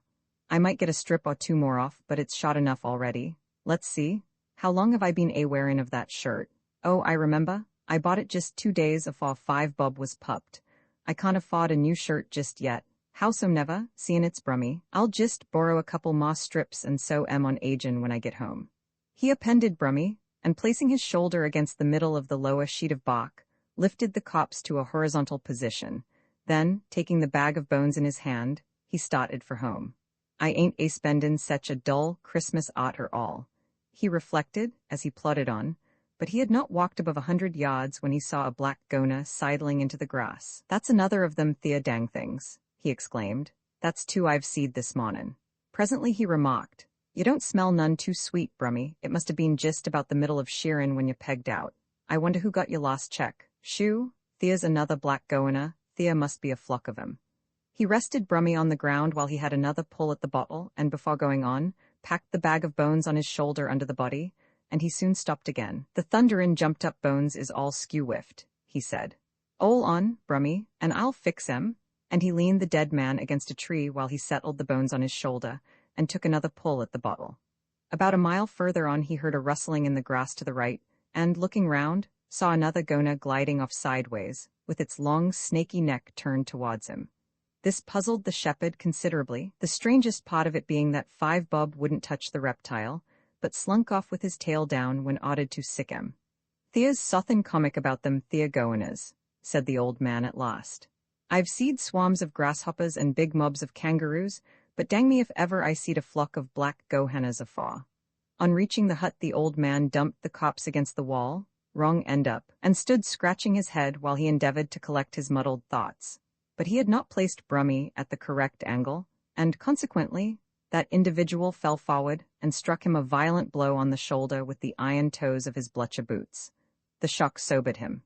He sprang a good yard, instinctively hitching up his moleskins in preparation for flight, but a backward glance revealed to him the true cause of this supposed attack from the rear. Then he lifted the body, stood it on its feet against the chimney, and ruminated as to where he should lodge his mate for the night, not noticing that the shot sheet of bark had slipped down on the boots and left the face exposed. I spect I'll have Tur put yer into the chimney trough for the night, Brummy, said he, turning round to confront the cops. You can't expect me to take yer into the hut, though I did it when you was in a worse state than Laud. The shepherd was not prepared for the awful scrutiny that gleamed on him from those empty sockets. His nerves received a shock, and it was some time before he recovered himself sufficiently to speak. Now, look here, Brummy, said he, shaking his finger severely at the delinquent. I don't want to pick a row with ya. I'd do as much for yer and more than any other man, and well you knows it, but if you starts playin' any of your jumped-up practical jokes on me, and a scarin' of me after a humpin' of your own, by the Ollie Frost I'll kick you to gymrags, so I will." This admonition delivered, he hoisted Brummy into the chimney trough, and with a last glance towards the sheep-yards, he retired to his bunk to have, as he said, a snooze. He had more than a snooze, however, for when he woke, it was dark, and the bushman's instinct told him it must be nearly 9 o'clock. He lit a slush lamp and poured the remainder of the rum into a pannikin, but just as he was about to lift the draught to his lips, he heard a peculiar rustling sound overhead, and put the pot down on the table with a slam that spilled some of the precious liquor. 5 Bob whimpered, and the old shepherd, though used to the weird and dismal, as one living alone in the bush must necessarily be, felt the icy breath of fear at his heart.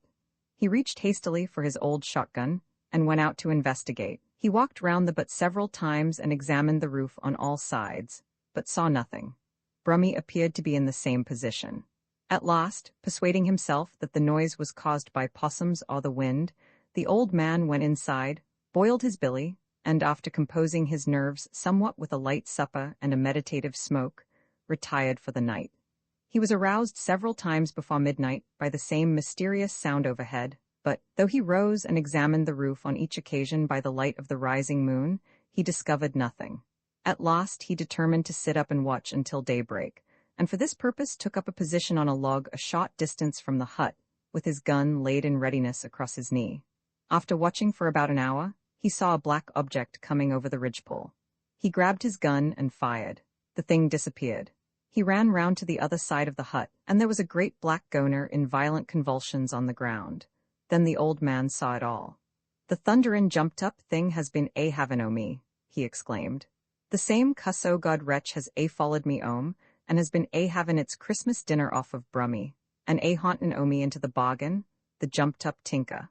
As there was no one by whom he could send a message to the station, and the old man dared not leave the sheep and go himself, he determined to bury the body the next afternoon, reflecting that the authorities could disinter it for inquest if they pleased. So he brought the sheep home early and made arrangements for the burial by measuring the outer casing of Brummy and digging a hole according to those dimensions. "That minds me," he said. "I never rightly knowed Brummy's religion, blessed if ever I did. Howsomever, there's one thing sartin. None o' them thea piano-fingered parsons is a-goin' ter take the trouble ter travel out inter this God-forgotten pot to hold sarvice over him, seein' as how his last check's blued.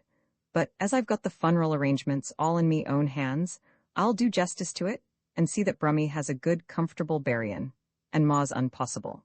It's time you turned in, Brum," he said, lifting the body down. He carried it to the grave and dropped it into one corner like a post.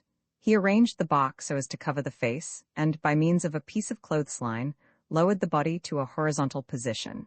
Then he threw in an armful of gum leaves, and then, very reluctantly, took the shovel and dropped in a few shovelfuls of earth. "And this is the last of Brummy," he said, leaning on his spade and looking away over the tops of the ragged gums on the distant range. This reflection seemed to engender a flood of memories, in which the old man became absorbed. He leaned heavily upon his spade and thought. "Arter all," he murmured sadly, "arter all, it were Brummy. Brummy," he said at last, "it's all over now, nothin' matters now, nothin' didn't ever matter, naw don't, you us to say as how it 'ud be all right termora?" Pause. "Termora's come, Brummy, come fur you, it ain't come fur me yet, but it's a-comin'." He threw in some more earth. "You don't remember, Brummy, and meb you don't want to remember." "I don't want to remember? But you see that's where you got the pull on me." He shoveled in some more earth and paused again. The dog rose with ears erect and looked anxiously first at his master and then into the grave. "Theer oughta be somethin' said," muttered the old man. "'Tain't right to put him under like a dog. Theer oughta be some sort o' salmon." He sighed heavily in the listening silence that followed this remark and proceeded with his work. He filled the grave to the brim this time and fashioned the mound carefully with his spade. Once or twice he muttered the words, "I am the resurrection." As he laid the tools quietly aside and stood at the head of the grave, he was evidently trying to remember the something that ought to be said. He removed his hat, placed it carefully on the grass, held his hands out from his sides and a little to the front, drew a long deep breath, and said with a solemnity that greatly disturbed 5 Bob, "Hashes ter hashes, dust ter dust, Brummy, and in hopes of a great and glorious resurrection." He sat down on a log nearby, rested his elbows on his knees and passed his hand wearily over his forehead. but only as one who was tired and felt the heat. And presently he rose, took up the tools, and walked back to the hut. And the sun sank again on the grand Australian bush, the nurse and tutor of eccentric minds, the home of the weird, and of much that is different from things in other lands. The drover's wife, the two-roomed house is built of round timber, slabs, and stringy bark, and flawed with split slabs. A big bark kitchen standing at one end is larger than the house itself, veranda included. Bush all round, bush with no horizon, for the country is flat. No ranges in the distance. The bush consists of stunted, rotten native apple trees. No undergrowth. Nothing to relieve the eye save the darker green of a few sheoaks which are sighing above the narrow, almost waterless creek. 19 miles to the nearest sign of civilization, a shanty on the main road. The drover, an ex-squatter, is away with sheep. His wife and children are left here alone. 4 ragged, dried-up-looking children are playing about the house. Suddenly one of them yells, "Snake, mother, here's a snake." The gaunt, sun-browned bushwoman dashes from the kitchen, snatches her baby from the ground, holds it on her left hip, and reaches for a stick. "Where is it?" "Here, gone into the wood heap," yells the eldest boy, a sharp-faced urchin of 11. "Stop there, mother, I'll have him. Stand back, I'll have the beggar. Tommy, come here, or you'll be bit. Come here at once when I tell you, you little wretch." The youngster comes reluctantly, carrying a stick bigger than himself. Then he yells triumphantly, "There it goes under the house," and darts away with club uplifted. At the same time the big, black, yellow-eyed dog of all breeds, who has shown the wildest interest in the proceedings, breaks his chain and rushes after that snake. He is a moment late, however, and his nose reaches the crack in the slabs just as the end of its tail disappears.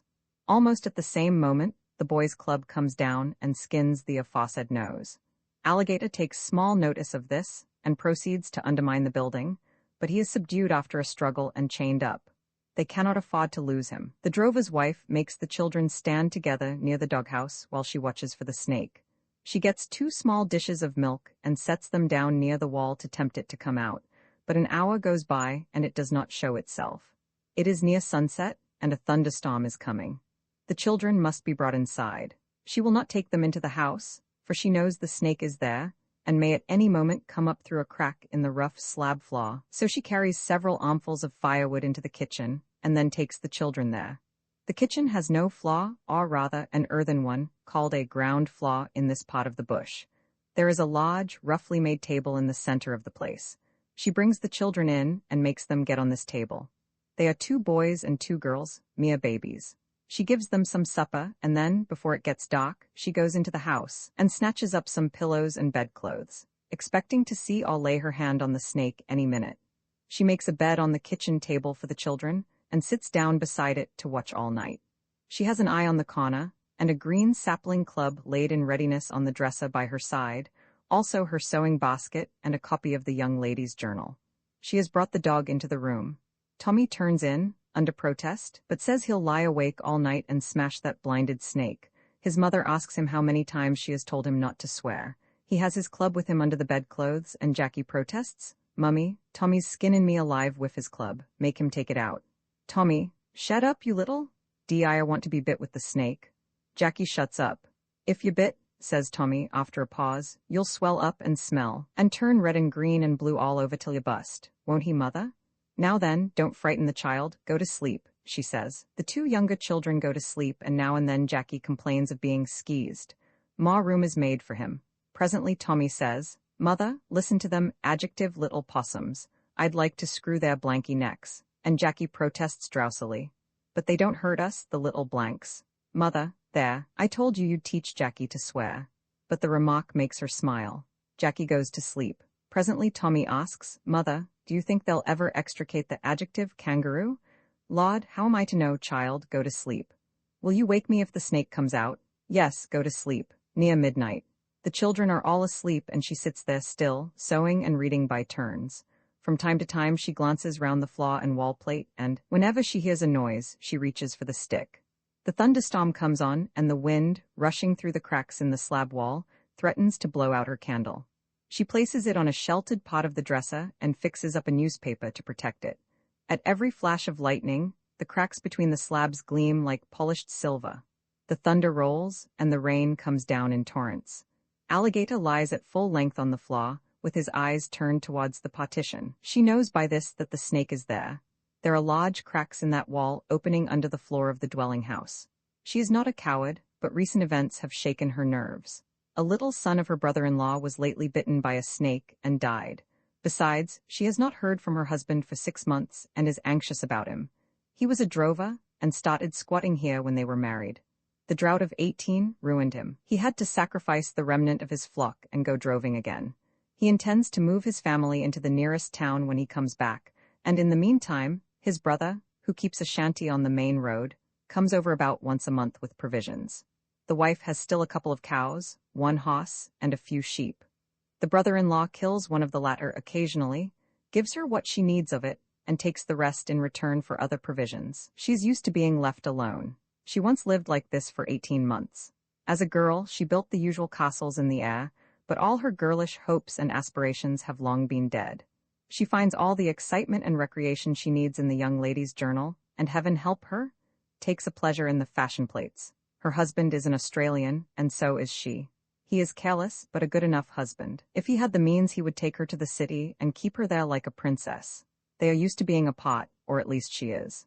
No use fretting, she says. He may forget sometimes that he is married, but if he has a good check when he comes back, he will give most of it to her. When he had money, he took her to the city several times, hired a railway sleeping compartment, and put up at the best hotels. He also bought her a buggy, but they had to sacrifice that along with the rest. The last 2 children were born in the bush, one while her husband was bringing a drunken doctor by Foss to attend to her. She was alone on this occasion and very weak. She had been ill with a fever. She prayed to God to send her assistance. God sent Black Mary, the whitest gin in all the land. At least, God sent King Jimmy first, and he sent Black Mary. He put his black face round the door-post, took in the situation at a glance, and said cheerfully, "All right, missus, I bring my old woman, she down along a creek." One of the children died while she was here alone. She rode 19 miles for assistance, carrying the dead child. It must be near 1 or 2 o'clock. The fire is burning low. Alligator lies with his head resting on his paws and watches the wall. He is not a very beautiful dog, and the light shows numerous old wounds where the hair will not grow. He is afraid of nothing on the face of the earth or under it. He will tackle a bullock as readily as he will tackle a flea. He hates all other dogs, except kangaroo dogs, and has a marked dislike to friends or relations of the family. They seldom call, however. He sometimes makes friends with strangers. He hates snakes and has killed many, but he will be bitten some day and die. Most snake dogs end that way. Now and then the bushwoman lays down her work and watches, and listens, and thinks. She thinks of things in her own life, for there is little else to think about. The rain will make the grass grow, and this reminds her how she fought a bushfire once while her husband was away. The grass was long and very dry, and the fire threatened to burn her out. She put on an old pair of her husband's trousers and beat out the flames with a green bough, till great drops of sooty perspiration stood out on her forehead and ran in streaks down her blackened arms. The sight of his mother in trousers greatly amused Tommy, who worked like a little hero by her side, but the terrified baby howled lustily for his mummy. The fire would have mastered her, but for 4 excited bushmen who arrived in the nick of time. It was a mixed-up affair all round. When she went to take up the baby, he screamed and struggled convulsively, thinking it was a black man. And Alligator, trusting more to the child's sense than his own instinct, charged furiously, and, being old and slightly deaf, did not in his excitement at first recognize his mistress's voice, but continued to hang on to the moleskins until choked off by Tommy with a saddle strap. The dog's sorrow for his blunder, and his anxiety to let it be known that it was all a mistake, was as evident as his ragged tail and a 12-inch grin could make it. It was a glorious time for the boys, a day to look back to and talk about, and laugh over for many years. She thinks how she fought a flood during her husband's absence. She stood for hours in the drenching downpour and dug an overflow gutter to save the dam across the creek. But she could not save it. There are things that a bushwoman cannot do. Next morning the dam was broken, and her heart was nearly broken too, for she thought how her husband would feel when he came home and saw the result of years of labor swept away. She cried then. She also fought the pleuropneumonia, dosed and bled the few remaining cattle, and wept again when her 2 best cows died. Again, she fought a mad bullock that besieged the house for a day. She made bullets and fired at him through cracks in the slabs with an old shotgun. He was dead in the morning. She skinned him and got 17 and 6pence for the hide. She also fights the crows and eagles that have designs on her chickens, Her plan of campaign is very original. The children cry, "Crow's mother." And she rushes out and aims a broomstick at the birds as though it were a gun and says, "Bung."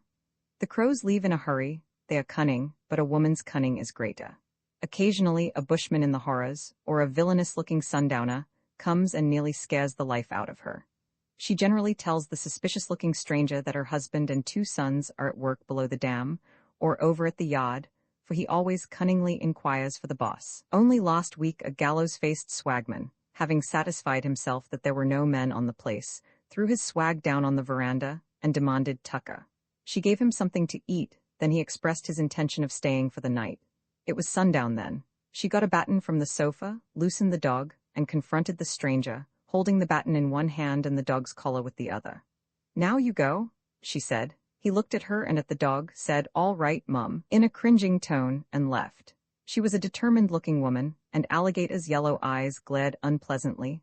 Besides, the dog's chawing-up apparatus greatly resembled that of the reptile he was named after. She has few pleasures to think of as she sits here alone by the fire, on guard against a snake.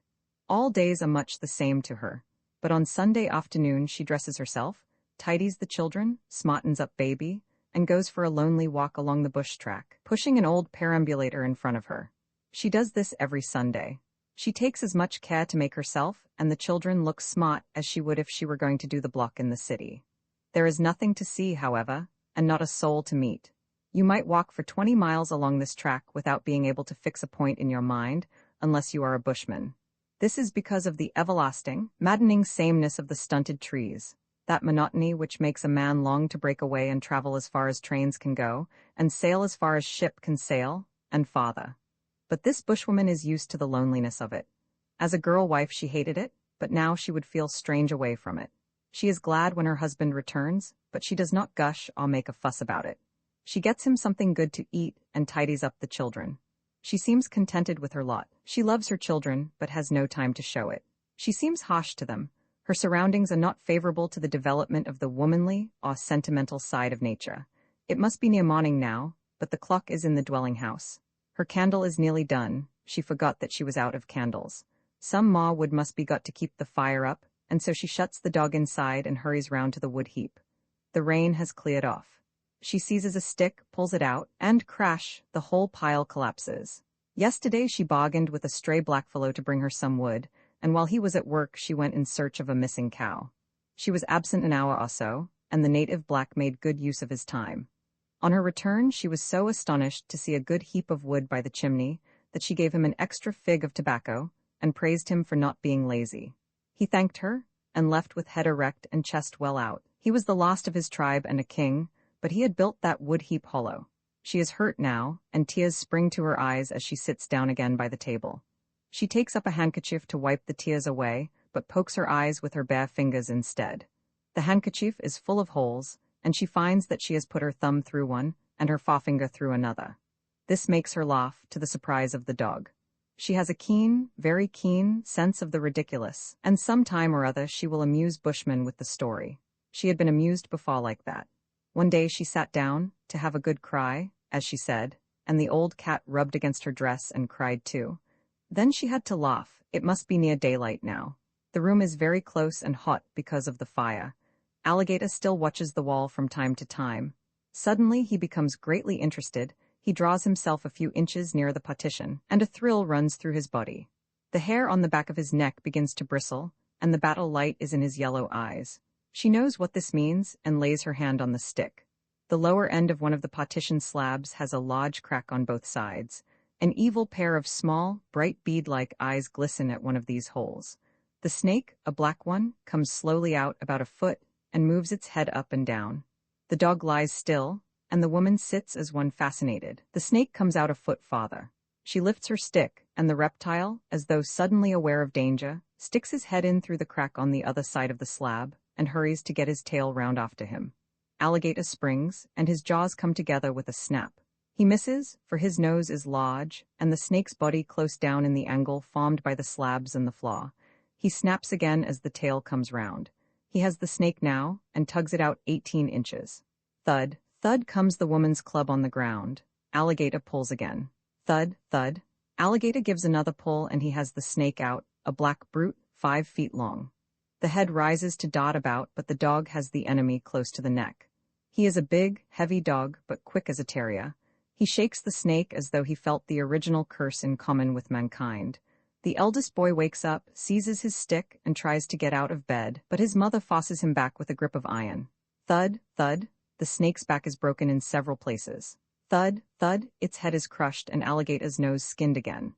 She lifts the mangled reptile on the point of her stick, carries it to the fire, and throws it in, then piles on the wood and watches the snake burn. The boy and dog watch too.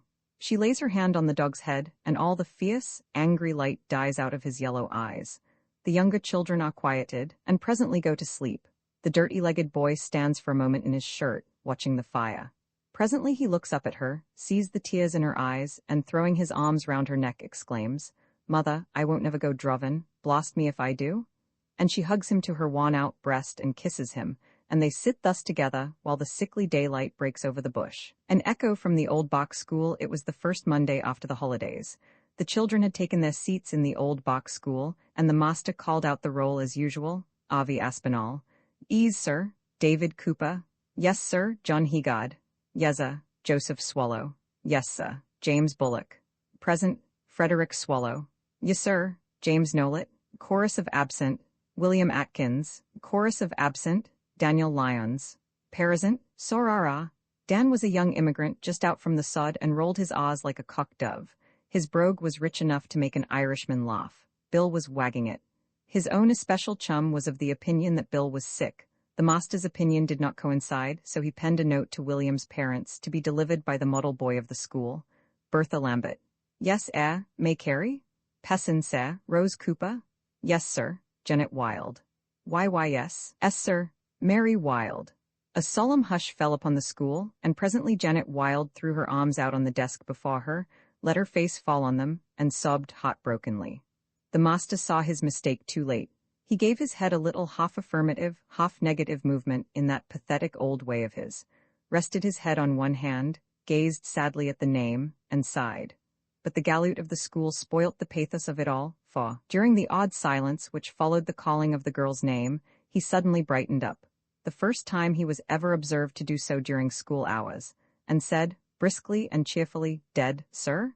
He hadn't been able to answer a question correctly for several days.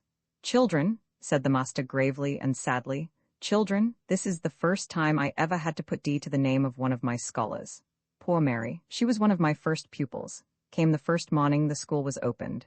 Children, I want you to be a little quieter today during play hour, out of respect for the name of your dead schoolmate, whom it has pleased the Almighty to take in her youth." "Please, sir?" asked the galoot, evidently encouraged by his fancied success. "Please, sir, what does D stand for?" "Damn you for a hass," snarled Jim Bullock between his teeth, giving the galoot a vicious dig in the side with his elbow. "The geological spieler, there's nothing so interesting as geology, even to common and ignorant people, especially when you have a bank or the side of a cutting, studded with fossil fish and things and oysters that were stale when Adam was fresh to illustrate by. The first man that Steelman and Smith came up to on the last embankment, where they struck the new railway line, was a heavy, gloomy, laboring man with boyangs on and straps round his wrists. Steelman bade him the time of day, and had a few words with him over the weather. The man of Mullock gave it as his opinion that the fine weather wouldn't last, and seemed to take a gloomy kind of pleasure in that reflection. He said there was more rain down yonder, pointing to the southeast, than the moon could swallow up. The moon was in its first quarter, during which time it is popularly believed in some parts of Maryland that the southeaster is most likely to be out on the wallaby and the weather bad. Steelman regarded that quarter of the sky with an expression of gentle remonstrance, mingled as it were with a sort of fatherly indulgence, agreed mildly with the laboring man, and seemed lost for a moment in a reverie from which he roused himself to inquire cautiously after the boss. There was no boss. It was a cooperative party. The chap standing over there by the dray in the end of the cutting was their spokesman, their representative. They called him Boss, but that was only his nickname in camp. Steelman expressed his thanks and moved on towards the cutting, followed respectfully by Smith.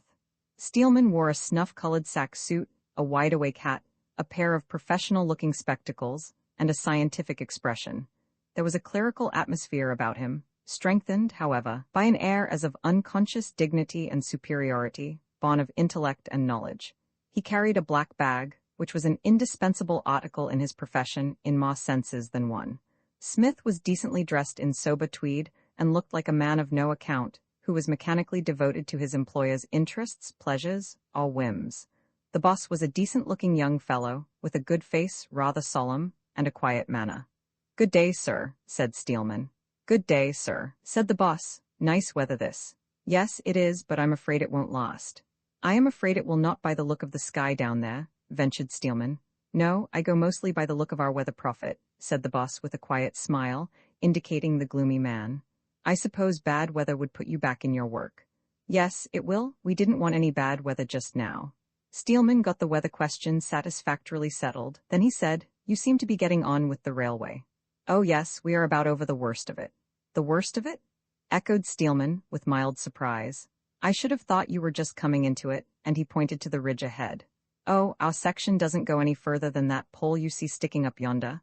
We had the worst of it back there across the swamps, working up to our waists in water most of the time, in midwinter too, and at 18 pence a yard. That was bad." "Yes, rather rough. Did you come from the terminus?" "Yes, I sent my baggage on in the break."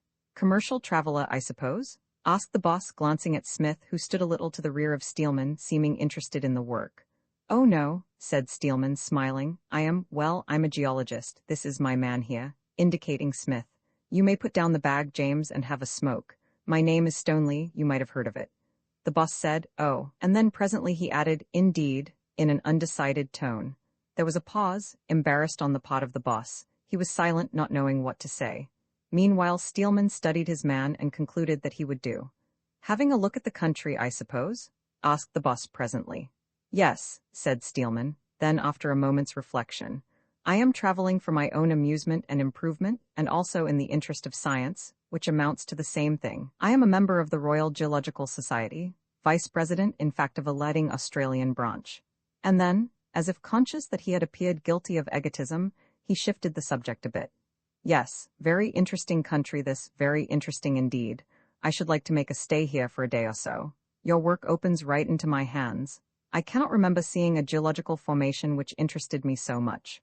Look at the face of that cutting, for instance. Why, you can almost read the history of the geological world from yesterday. This morning, as it were, beginning with the supersurface on top, and going right down through the different layers and stratas, through the vanished ages, right down and back to the prehistorical, to the very primeval or fundamental geological formations." And Steelman studied the face of the cutting as if he could read it like a book, with every layer or stratum a chapter, and every streak a note of explanation. The boss seemed to be getting interested, and Steelman gained confidence and proceeded to identify and classify the different stratas and layers, and fix their ages, and describe the conditions and politics of man in their different times, for the boss's benefit. "Now," continued Steelman, turning slowly from the cutting, removing his glasses, and letting his thoughtful eyes wander casually over the general scenery. "Now the first impression that this country would leave on an ordinary, intelligent mind, though maybe unconsciously, would be as of a new country, new in a geological sense, with patches of an older geological and vegetable formation cropping out here and there, as for instance that clump of dead trees on that clear alluvial slope there, that outcrop of limestone, or that timber yonder," and he indicated a dead forest which seemed alive and green because of the parasites. "But the country is old, old. Perhaps the oldest geological formation in the world is to be seen here, the oldest vegetable formation in Australasia. I am not using the words old and new in an ordinary sense, you understand, but in a geological sense." The boss said, "I understand, and that geology must be a very interesting study." Steelman ran his eye meditatively over the cutting again, and turning to Smith said, "Go up there, James, and fetch me a specimen of that slaty outcrop you see there, just above the coeval strata." It was a stiff climb and slippery, but Smith had to do it, and he did it. "This," said Steelman, breaking the rotten piece between his fingers, "belongs probably to an older geological period than its position would indicate, a primitive sandstone level perhaps. Its position on that layer is no doubt due to volcanic upheavals. Such disturbances, or rather the results of such disturbances, have been and are the cause of the greatest trouble to geologists, endless errors and controversy. You see, we must study the country, not as it appears now, but as it would appear had the natural geological growth been left to mature undisturbed. We must restore and reconstruct such disorganized portions of the mineral kingdom, if you understand me. The boss said he understood. Steelman found an opportunity to wink sharply and severely at Smith, who had been careless enough to allow his features to relapse into a vacant grin. It is generally known, even amongst the ignorant, that rock grows from the outside, but the rock here, a specimen of which I hold in my hand, is now in the process of decomposition. To be plain, it is rotting, in an advanced stage of decomposition, so much so that you are not able to identify it with any geological period or formation, even as you may not be able to identify any other extremely decomposed body. The boss blinked and knitted his brow, but had the presence of mind to say, "Just so. Had the rock on that cutting been healthy, been alive, as it were, you would have had your work cut out, but it is dead and has been dead for ages perhaps. You find less trouble in working it than you would ordinary clay or sand, or even gravel, which formations together are really rock in embryo, before birth as it were." The boss's brow cleared. The country round here is simply rotting down, simply rotting down. He removed his spectacles, wiped them, and wiped his face, then his attention seemed to be attracted by some stones at his feet. He picked one up and examined it. "I shouldn't wonder," he mused absently. "I shouldn't wonder if there is alluvial gold in some of these creeks and gullies, perhaps tin or even silver, quite probably antimony." The boss seemed interested. "Can you tell me if there is any place in this neighborhood where I could get accommodation for myself and my servant for a day or two?" asked Steelman presently. "I should very much like to break my journey here." "Well, no," said the boss. "I can't say I do. I don't know of any place nearer than Pahiatua, and that's 7 miles from here." "I know that," said Steelman reflectively, "but I fully expected to have found a house of accommodation of some sort on the way, else I would have gone on in the van." "Well," said the boss, "if you like to camp with us for tonight, at least, and don't mind roughing it, you'll be welcome, I'm sure." "If I was sure that I would not be putting you to any trouble, or interfering in any way with your domestic economy—" "No trouble at all," interrupted the boss. "The boys will be only too glad, and there's an empty wall where you can sleep. Better stay. It's going to be a rough night." After tea, Steelman entertained the boss and a few of the more thoughtful members of the party with short, chatty lectures on geology and other subjects. In the meantime, Smith, in another part of the camp, gave selections on a tin whistle, sang a song or two, contributed, in his turn, to the sailor yarns, and ensured his popularity for several nights at least. After several draughts of something that was poured out of a demijohn into a pint pot, his tongue became loosened, and he expressed an opinion that geology was all bosh, and said if he had half his employer's money he'd be dashed if he would go rooting round in the mud like a blessed old Antita.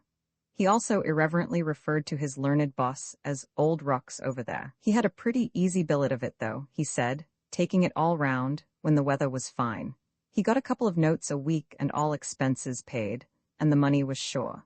He was only required to look after the luggage and arrange for accommodation, grub out a chunk of rock now and then, and what perhaps was the most irksome of his duties, he had to appear interested in old rocks and clay. Towards midnight, Steelman and Smith retired to the unoccupied wall which had been shown them, Smith carrying a bundle of bags, blankets, and rugs, which had been placed at their disposal by their good-natured hosts.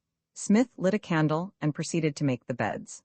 Steelman sat down, removed his specs and scientific expression, placed the glasses carefully on a ledge close at hand, took a book from his bag, and commenced to read. The volume was a cheap copy of Jules Verne's Journey to the Center of the Earth. A little later there was a knock at the door. Steelman hastily resumed the spectacles, together with the scientific expression, took a notebook from his pocket, opened it on the table, and said, "Come in."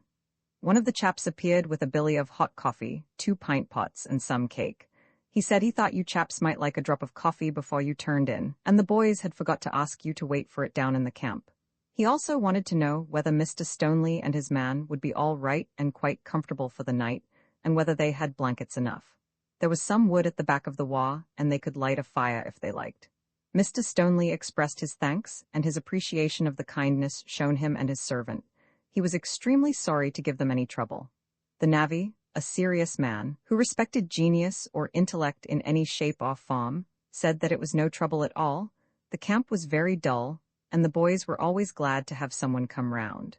Then, after a brief comparison of opinions concerning the probable duration of the weather which had arrived, They bade each other good night, and the darkness swallowed the serious man.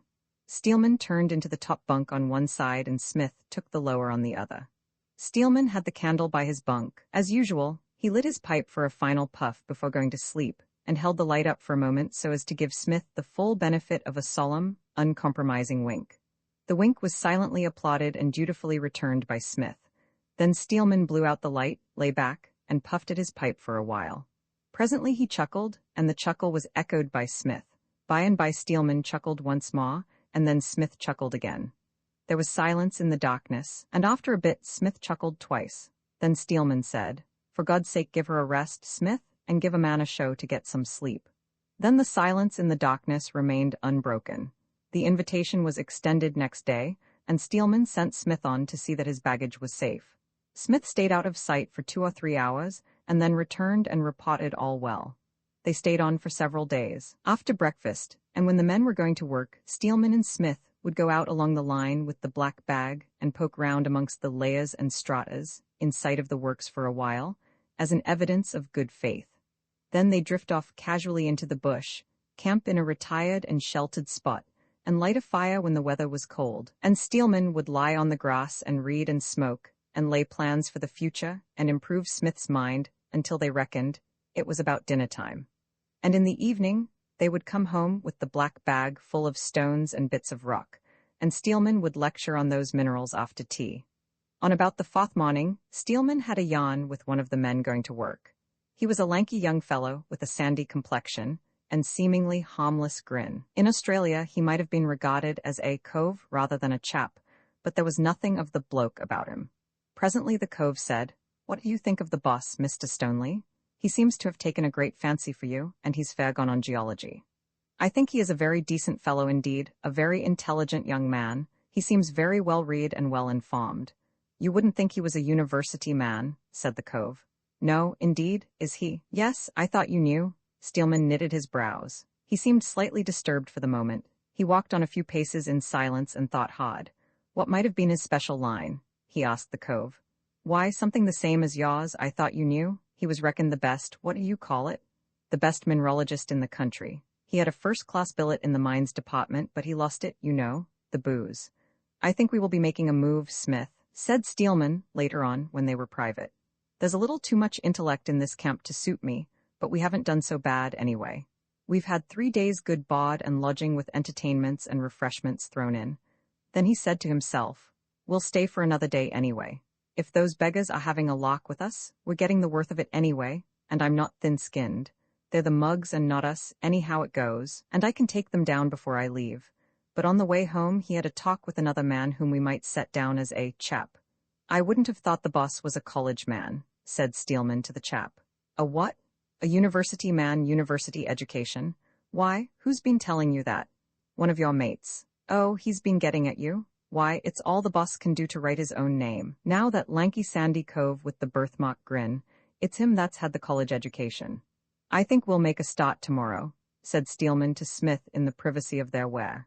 "There's too much humor and levity in this camp to suit a serious, scientific gentleman like myself." "The man who forgot well, I dunno," said Tom Marshall. "Known as the Oracle? I've heard o' sich cases before. They ain't come in, but I've heard o' sich cases before." And he screwed up the left side of his face whilst he reflectively scraped his capacious right ear with the large blade of a pocket-knife.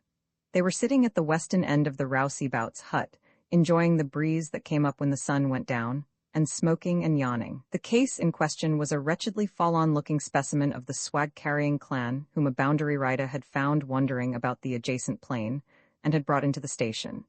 He was a small, scraggy man, painfully fair, with a big, baby-like head, vacant, watery eyes, long, thin, hairy hands that felt like pieces of damp seaweed, and an apologetic, cringed look-up-at-you manner. He professed to have forgotten who he was and all about himself. The Oracle was deeply interested in this case, as indeed he was in anything else that looked curious. He was a big, simple-minded shearer, with more heart than brains, more experience than sense, and more curiosity than either. It was a wonder that he had not profited, even indirectly, by the last characteristic. His heart was filled with a kind of reverential pity for anyone who was fortunate or unfortunate enough to possess an affliction, and amongst his mates had been counted a deaf man, a blind man, a poet, and a man who had rats. Tom had dropped across them individually when they were down in the world, and had befriended them, and studied them with great interest, especially the poet, and they thought kindly of him and were grateful, except the individual with the rats, who reckoned Tom had an axe to grind, that he, in fact, wanted to cut his rat's liver out as a bait for dolling cod, and so renounced the mateship. It was natural, then, for the oracle to take the present case under his wing. He used his influence with the boss to get the mystery on picking up, and studied him in spare time, and did his best to assist the poor hushed memory, which nothing the men could say or do seemed able to push further back than the day on which the stranger, woke up on the plain, and found a swag beside him. The swag had been prospected and fossicked for a clue, but yielded none. The chaps were skeptical at first, and inclined to make fun of the mystery, but Tom interfered, and intimated that if they were skunks enough to chayak, or try on any of their funny business with a poor afflicted chap, he, Tom, would be obliged to perform. Most of the men there had witnessed Tom's performance, and no one seemed ambitious to take a leading part in it. They preferred to be in the audience. Yes, reflected the oracle, it's a curious case, and I dare say some of them big doctors, like Moll Mackenzie, would be glad to give 1,000 or 2 to get holt on a case like this. Done, cried Mitchell, the goat of the shed. I'll go halves, or stay, let's form a syndicate and work the mystery. Some of the rousebouts laughed, but the joke fell as flat with Tom as any other joke. The worst of it is, said the mystery himself, in the whine that was natural to him, and with a timid side look up at Tom, the worst of it is I might be a lord or duke, and don't know anything about it. I might be a rich man with a lot of houses and money, I might be a lord. The chaps guffawed. What are you laughing at? Asked Mitchell. I don't see anything unreasonable about it, he might be a lord as far as looks go, I've seen too. Yes, reflected Tom, ignoring Mitchell, there's something in that, but then again, you see, you might be Jack the Ripper. Better let it slide, mate, let the dead past bury its dead, start fresh with a clean sheet. But I don't even know my name or whether I'm married or not, whined the outcast. I might have a good wife and little ones. Better keep on forgetting, mate, Mitchell said, and as for a name, that's nothing. I don't know mine, and I've had 8. There's plenty good names knocking round. I knew a man named Jim Smith that died. Take his name, it just suits you, and he ain't likely to call round for it. If he does, you can say you was born with it. So they called him Smith, and soon began to regard him as a harmless lunatic, and to take no notice of his eccentricities. Great interest was taken in the case for a time, and even Mitchell put in his awe, and tried all sorts of ways to assist the mystery in his weak, helpless, and almost pitiful endeavors to recollect who he was. A similar case happened to appear in the papers at this time, and the thing caught on to such an extent that the oracle was moved to impart some advice from his store of wisdom. I wouldn't think too much over it if I was you, said he to Mitchell. Hundreds of sensible men went mad over that their Titchbone case who didn't have anything to do with it, but just through thinking on it, and you're ratty enough already, Jack. Let it alone and trust me to find out who's Smith just as soon as ever we cut out. Meanwhile Smith ate, worked, and slept and borrowed tobacco, and forgot to return it, which was made a note of. He talked freely about his case when asked, but if he addressed anyone, it was with the air of the timid but good young man, who is fully aware of the extent and power of this world's wickedness, and stands somewhat in awe of it, but yet would beg you to favor a humble worker in the vineyard by kindly accepting a tract, and passing it on to friends after perusal. One Saturday morning, about a fortnight before cutout, the oracle came late to his stand, and apparently with something on his mind. Smith hadn't turned up, and the next rouseabout was doing his work, to the mutual dissatisfaction of all parties immediately concerned. Did you see anything of Smith? Asked Mitchell of the oracle. Seems to have forgot to get up this morning. Tom looked disheartened and disappointed. He's forgot again, said he slowly and impressively. Forgot what? We know he's blessed well forgot to come to graft. He's forgot again, repeated Tom. He woke up this morning and wanted to know who he was and where he was. Comments. Better give him best, oracle, said Mitchell presently. If he can't find out who he is and where he is, the boss'll soon find it out for him. No, said Tom, when I take a thing in hand I see it through. This was also characteristic of the boss over the bod, though in another direction. He went down to the butt and inquired for Smith. Why ain't you at work? Who am I, sir? Where am I? Whined Smith. Can you please tell me who I am and where I am? The boss drew a long breath and stared blankly at the mystery, then he erupted. Now, look here, he howled. I don't know who the gory sheol you are, except that you're a gory lunatic, and what's more, I don't care a damn. But I'll soon show you where you are. You can call up at the Star and get your check, and soon as you blessed well like, and then take a walk, and don't forget to take your lovely swag with you. The matter was discussed at the dinner table. The oracle swore that it was a cruel, mean way to treat a poor afflicted chap, and cursed the boss. Tom's admirers cursed in sympathy, and trouble seemed threatening, when the voice of Mitchell was heard to rise in slow, deliberate tones over the clatter of cutlery and tin plates. I wonder, said the voice, I wonder whether Smith forgot his check. It was ascertained that Smith hadn't. There was some eating and thinking done. Soon Mitchell's voice was heard again, directed at the oracle. It said, Do you keep any valuables about your bunk, oracle? Tom looked hard at Mitchell. Why, oh, nothin'. Only I think it wouldn't be a bad idea for you to look at your bunk and see whether Smith forgot. The chaps grew awfully interested. They fixed their eyes on Tom, and he looked with feeling from one face to another. Then he pushed his plate back, and slowly extracted his long legs from between the stool and the table. He climbed to his bunk, and carefully reviewed the ingredients of his swag. Smith hadn't forgot. When the oracle's face came round again, there was in it a strange expression, which a close study would have revealed to be more of anger than of sorrow. But that was not all. It was an expression such as a man might wear who is undergoing a terrible operation, without chloroform, but is determined not to let a whimper escape him.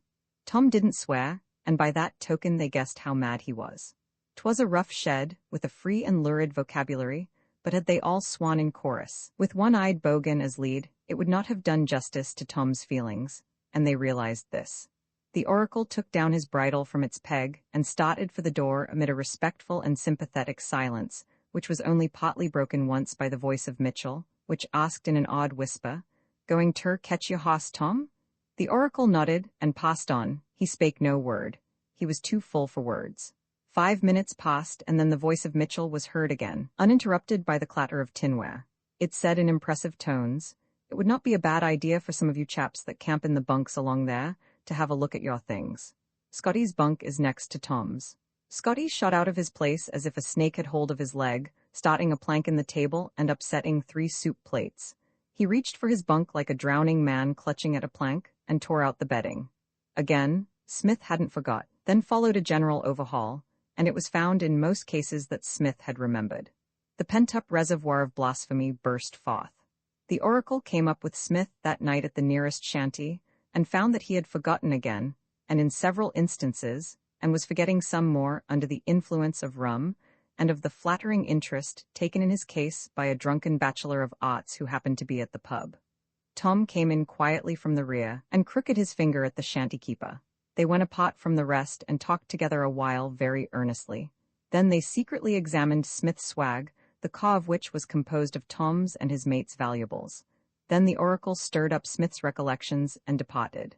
Smith was about again in a couple of weeks. He was damaged somewhat physically, but his memory was no longer impaired. The shearing of the cook's dog. The dog was a little conservative mongrel poodle, with long dirty white hair all over him, longest and most over his eyes, which glistened through it like black beads. Also, he seemed to have a bad liver. He always looked as if he was suffering from a sense of injury, past or to come. It did come. He used to follow the shearers up to the shed after breakfast every morning, but he couldn't have done this for love. There was none lost between him and the men. He wasn't an affectionate dog, it wasn't his style. He would sit close against the shed for an hour or two, and hump himself, and sulk, and look sick, and snarl whenever the sheep-ho dog passed, or a man took notice of him. Then he'd go home. What he wanted at the shed at all was only known to himself. No one asked him to come. Perhaps he came to collect evidence against us. The cook called him my dog, and the men called the cook Curry and Rice, with old before it mostly. Rice was a little, dumpy, fat man, with a round, smooth, good-humored face, a bald head, feet wide apart, and a big blue cotton apron. He had been a ship's cook. He didn't look so much out of place in the hut as the hut did round him. To a man with a vivid imagination, if he regarded the cook dreamily for a while, the flaw might seem to roll gently like the deck of a ship, and mast, rigging, and cuddy rise mistily in the background. Curry might have dreamed of the cook's galley at times, but he never mentioned it. He ought to have been at sea, or comfortably dead and stowed away underground, instead of cooking for a mob of unredeemed rousebouts in an uncivilized shed in the scrub, 600 miles from the ocean. They chayaked the cook occasionally, and grumbled. or pretended to grumble about their tucker, and then he'd make a roughly pathetic speech with many references to his age, and the hardness of his work, and the smallness of his wages, and the inconsiderateness of the men.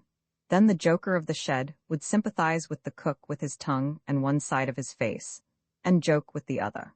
One day in the shed, during smoke-ho, the devil whispered to a shearer named Jody that it would be a lark to shear the cook's dog, the evil one having previously arranged that the dog should be there, sitting close to Jody's pen, and that the shearer should have a fine lamb comb on his machine. The idea was communicated through Jody to his mates, and met with entire and general approval.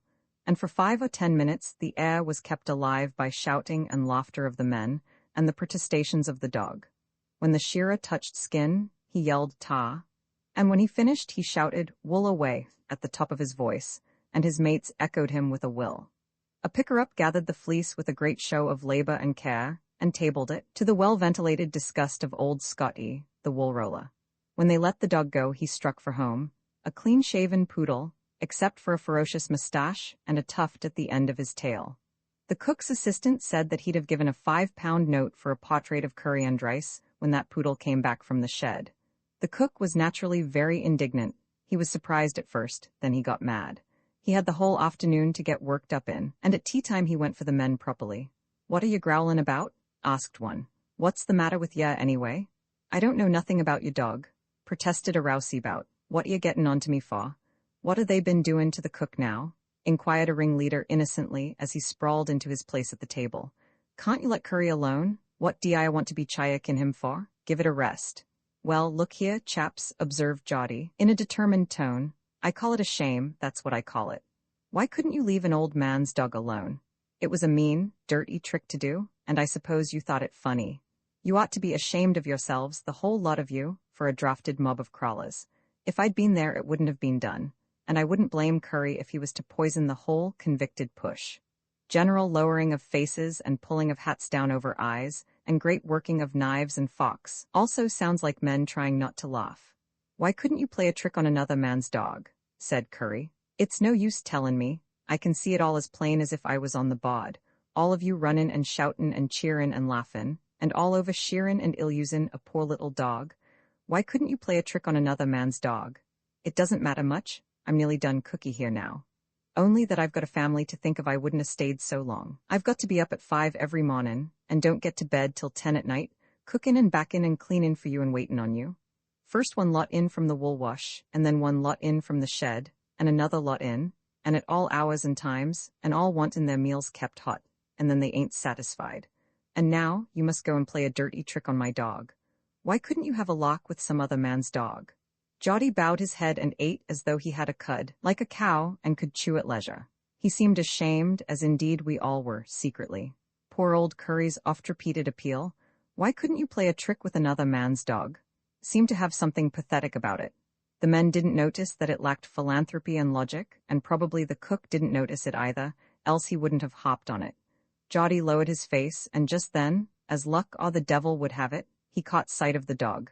Then he exploded. The cook usually forgot all about it in an hour, and then, if you asked him what the chaps had been doing, he'd say, "Oh, nothing, only their locks." But this time he didn't. He was knocked for 3 days, and the chaps marveled much and were sorry, and treated him with great respect and consideration. They hadn't thought he'd take it so hard, the dog shearing business, else they wouldn't have done it. They were a little puzzled too, and getting a trifle angry, and would shortly be prepared to take the place of the injured party, and make things unpleasant for the cook. However, he brightened up towards the end of the week, and then it all came out. "I wouldn't have minded so much," he said, standing by the table with a dipper in one hand, a bucket in the other, and a smile on his face. "I wouldn't have minded so much, only they'll think me a flash man in Burke with that Thea dog trimmed up like that." The story of Malachi was very tall, very thin, and very round-shouldered, and the sandiness of his hair also cried aloud for an adjective. All the boys considered Malachi the greatest ass on the station, and there was no doubt that he was a dreadful fool. He had never been out of his native bush in all his life, excepting once, when he paid a short visit to Sydney, and when he returned, it was evident that his nerves had received a shaking. We failed to draw one word out of Malachi regarding his views on the city. To describe it was not in his power, for it had evidently been something far beyond his comprehension. Even after his visit had become a matter of history, if you were to ask him what he thought of Sydney, the dazed expression would come back into his face, and he would scratch his head and say in a slow and deliberate manner, "Well, there's no mistake, it's a caution." And as such the city remained, so far as Malachi's opinion of it was concerned.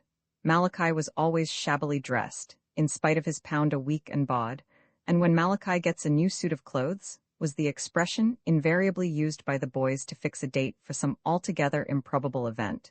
We were always having larks with Malachi, for we looked upon him as our legitimate butt.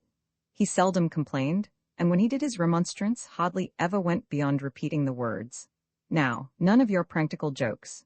If this had not the desired effect, and we put up some too outrageous trick on him, he would content himself by muttering with sorrowful conviction, "Well, there's no mistake, it's a caution." We were not content with common jokes, such as sewing up the legs of Malachi's trousers while he slept, fixing his bunk, or putting explosives in his pipe. We aspired to some of the higher branches of the practical joker's art. It was well known that Malachi had an undying hatred for words of false syllables and over, and the use of them was always sufficient to forfeit any good opinions he might have previously entertained concerning the user. "I hate them high-flown words," he would say. "I got a book at home that I could get them out of if I wanted them, but I don't." The book referred to was a very dilapidated dictionary. Malachi's hatred for high-flown words was only equaled by his aversion to the opposite sex. And this being known, we used to write letters to him in a feminine hand, threatening divers breach of promise actions, and composed in the high-flown language above alluded to. We used to think this very funny, and by these means we made his life a burden to him. Malachi put the most implicit faith in everything we told him. He would take in the most improbable yarn, provided we preserved a grave demeanor and used no high-flown expressions. He would indeed sometimes remark that our yarns were a caution, but that was all. We played upon him the most gigantic joke of all during the visit of a certain bricklayer, who came to do some work at the homestead. Bricky was a bit of a phrenologist, and knew enough of physiognomy and human nature to give a pretty fair delineation of character. He also went in for spirit trapping, greatly to the disgust of the two ancient housekeepers, who declared that they'd have no dalins wid him and his divil's work. The bricklayer was from the first an object of awe to Malachi, who carefully avoided him, but one night we got the butt into a room where the artisan was entertaining the boys with a seance. After the table rapping, during which Malachi sat with uncovered head and awestruck expression, we proposed that he should have his bumps read, and before he could make his escape, Malachi was seated in a chair in the middle of the room, and the bricklayer was running his fingers over his head. I really believe that Malachi's hair bristled between the phrenologist's fingers. Whenever he made a hit, his staunch admirer, Donegal, would exclaim, "Look at that now," while the girls tittered and said, "Just fancy?"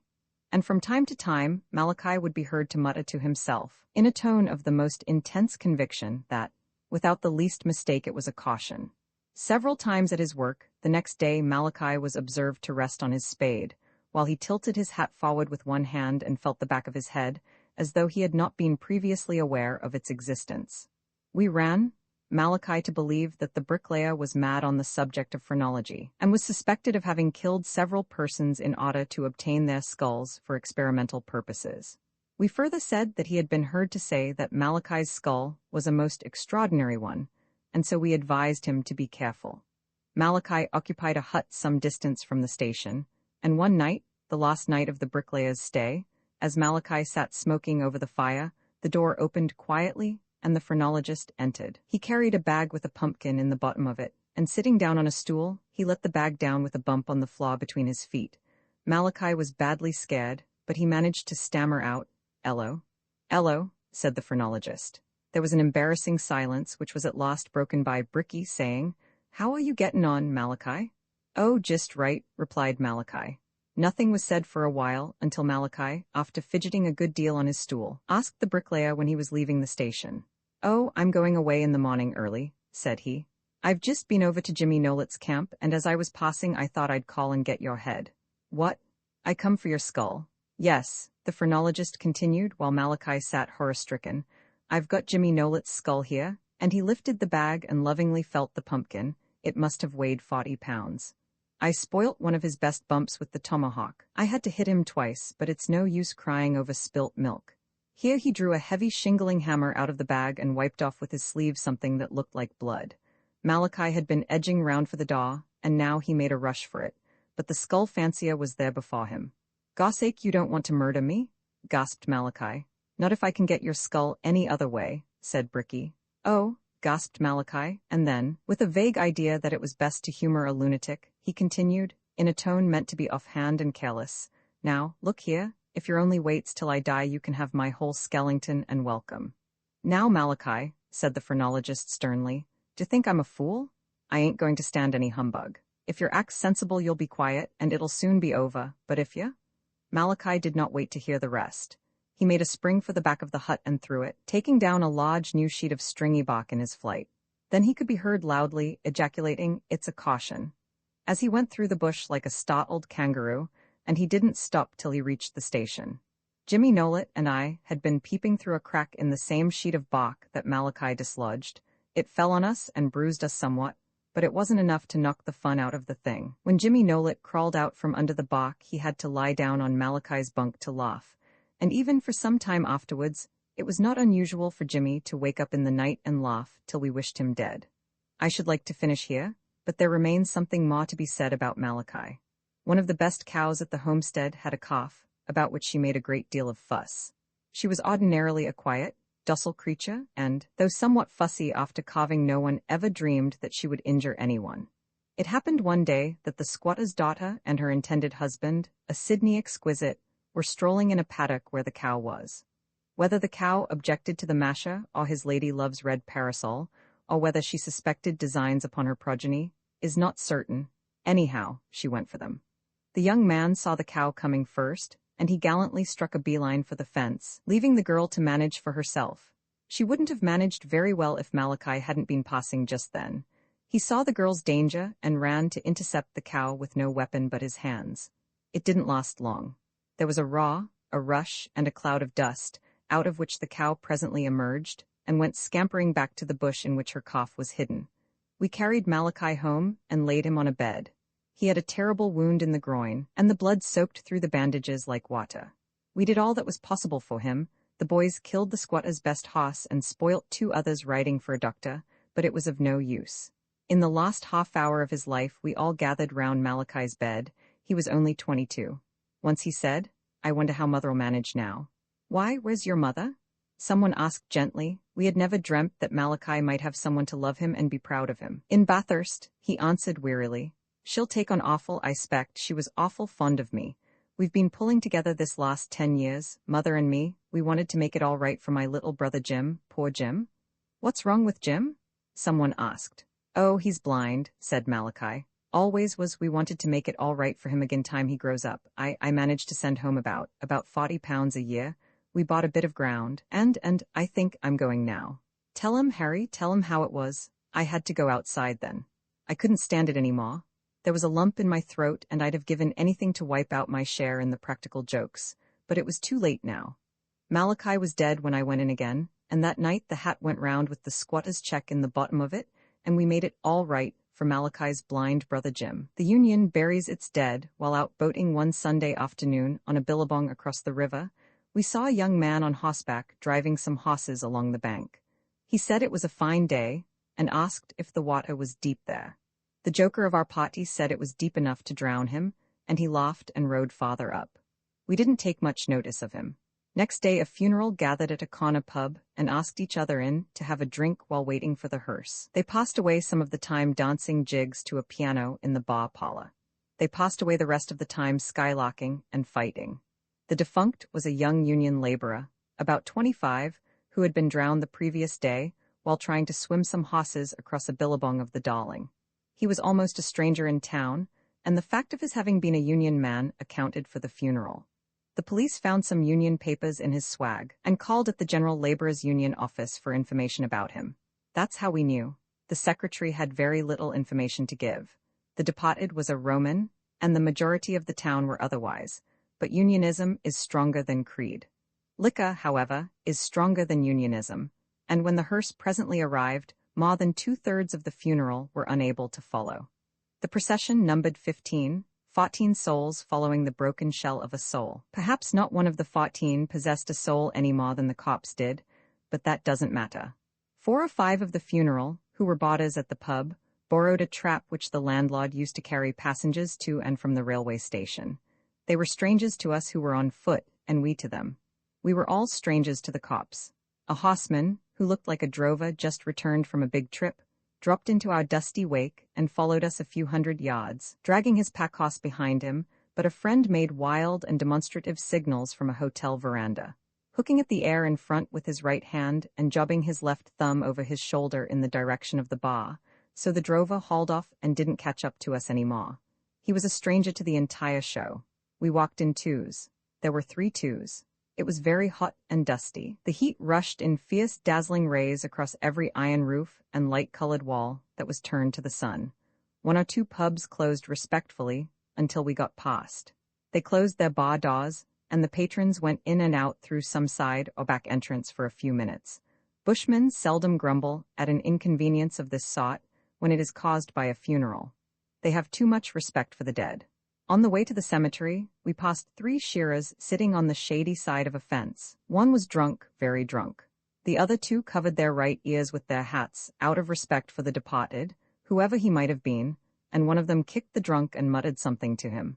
He straightened himself up, stared, and reached helplessly for his hat, which he shoved half off and then on again. Then he made a great effort to pull himself together, and succeeded. He stood up, braced his back against the fence, knocked off his hat, and remorsefully placed his foot on it, to keep it off his head till the funeral passed. A tall, sentimental drover, who walked by my side, cynically quoted Byronic verses suitable to the occasion, to death, and asked with pathetic humor whether we thought the dead man's ticket would be recognized over yonder. It was a GLU ticket, and the general opinion was that it would be recognized. Presently my friend said, "You remember when we were in the boat yesterday, we saw a man driving some horses along the bank." "Yes." He nodded at the hearse and said, "Well, that's him." I thought a while. "I didn't take any particular notice of him," I said. "He said something, didn't he?" "Yes, said it was a fine day. You'd have taken more notice if you'd known that he was doomed to die in the hour, and that those were the last words he would say to any man in this world." "To be sure," said a full voice from the rear. "If you'd known that, you'd have prolonged the conversation." We plodded on across the railway line and along the hot, dusty road which ran to the cemetery, some of us talking about the accident and lying about the narrow escapes we had had ourselves. Presently someone said, "There's the devil." I looked up and saw a priest standing in the shade of the tree by the cemetery gate. The hearse was drawn up and the tailboards were opened. The funeral extinguished its right ear with its hat as 4 men lifted the coffin out and laid it over the grave. The priest, a pale, quiet young fellow, stood under the shade of a sapling which grew at the head of the grave. He took off his hat, dropped it carelessly on the ground, and proceeded to business. I noticed that 1 or 2 heathens winced slightly when the holy water was sprinkled on the coffin. The drops quickly evaporated, and the little round black spots they left were soon dusted over, but the spots showed, by contrast, the cheapness and shabbiness of the cloth with which the coffin was covered. It seemed black before, now it looked a dusky gray. Just here man's ignorance and vanity made a farce of the funeral. A big, bull-necked publican, with heavy, blotchy features and a supremely ignorant expression, picked up the priest's straw hat and held it about 2 inches over the head of his reverence during the whole of the service. The father, be it remembered, was standing in the shade. A few shoved their hats on and off uneasily, struggling between their disgust for the living and their respect for the dead.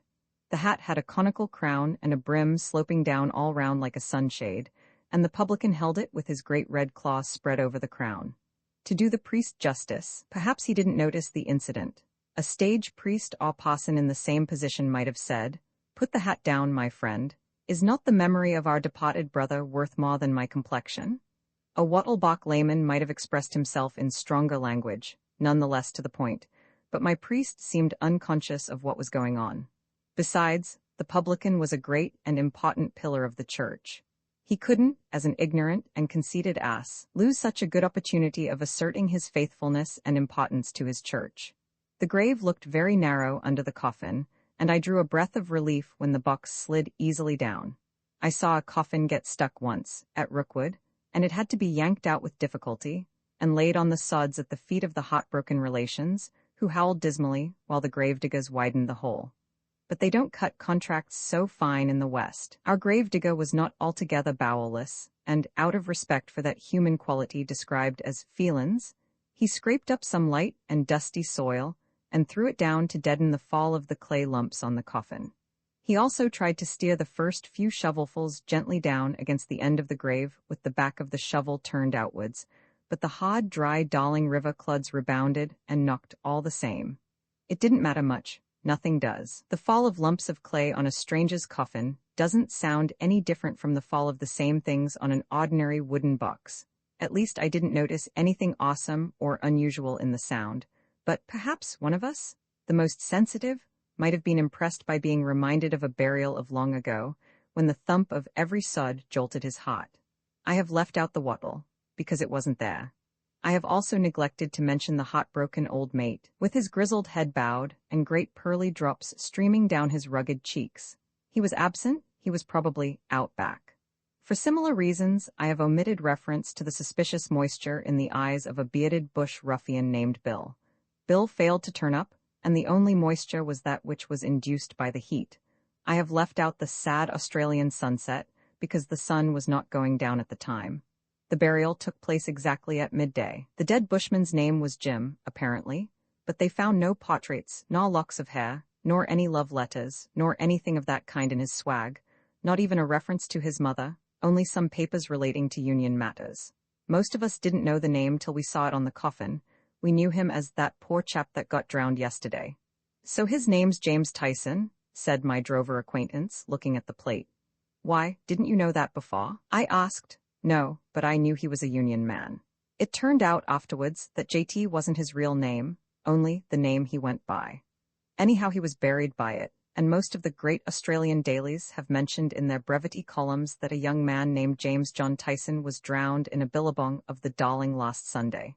We did hear, later on, what his real name was, but if we ever chance to read it in the Missing Friends column, we shall not be able to give any information to heartbroken mother or sister or wife, nor to anyone who could let him hear something to his advantage, for we have already forgotten the name. While the Billy Boyles by Henry Lawson, 2 dogs and a fence, nothing makes a dog matter, said Mitchell, than to have another dog come outside his fence and sniff and bark at him through the cracks when he can't get out. The other dog might be an entire stranger, he might be an old chum, and he mightn't bark, only sniff, but it makes no difference to the inside dog. The inside dog generally starts it, and the outside dog only loses his temper and gets wild because the inside dog has lost his and got mad and made such a stinking fuss about nothing at all. And then the outside dog barks back and makes matters 1,000 times worse, and the inside dog foams at the mouth and dashes the foam about and goes at it like a million steel traps.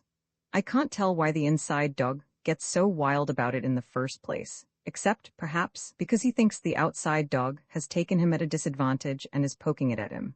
Anyway, he gets madder the longer it lasts, and at last he gets savage enough to snap off his own tail and tear it to bits, because he can't get out and chew up that other dog.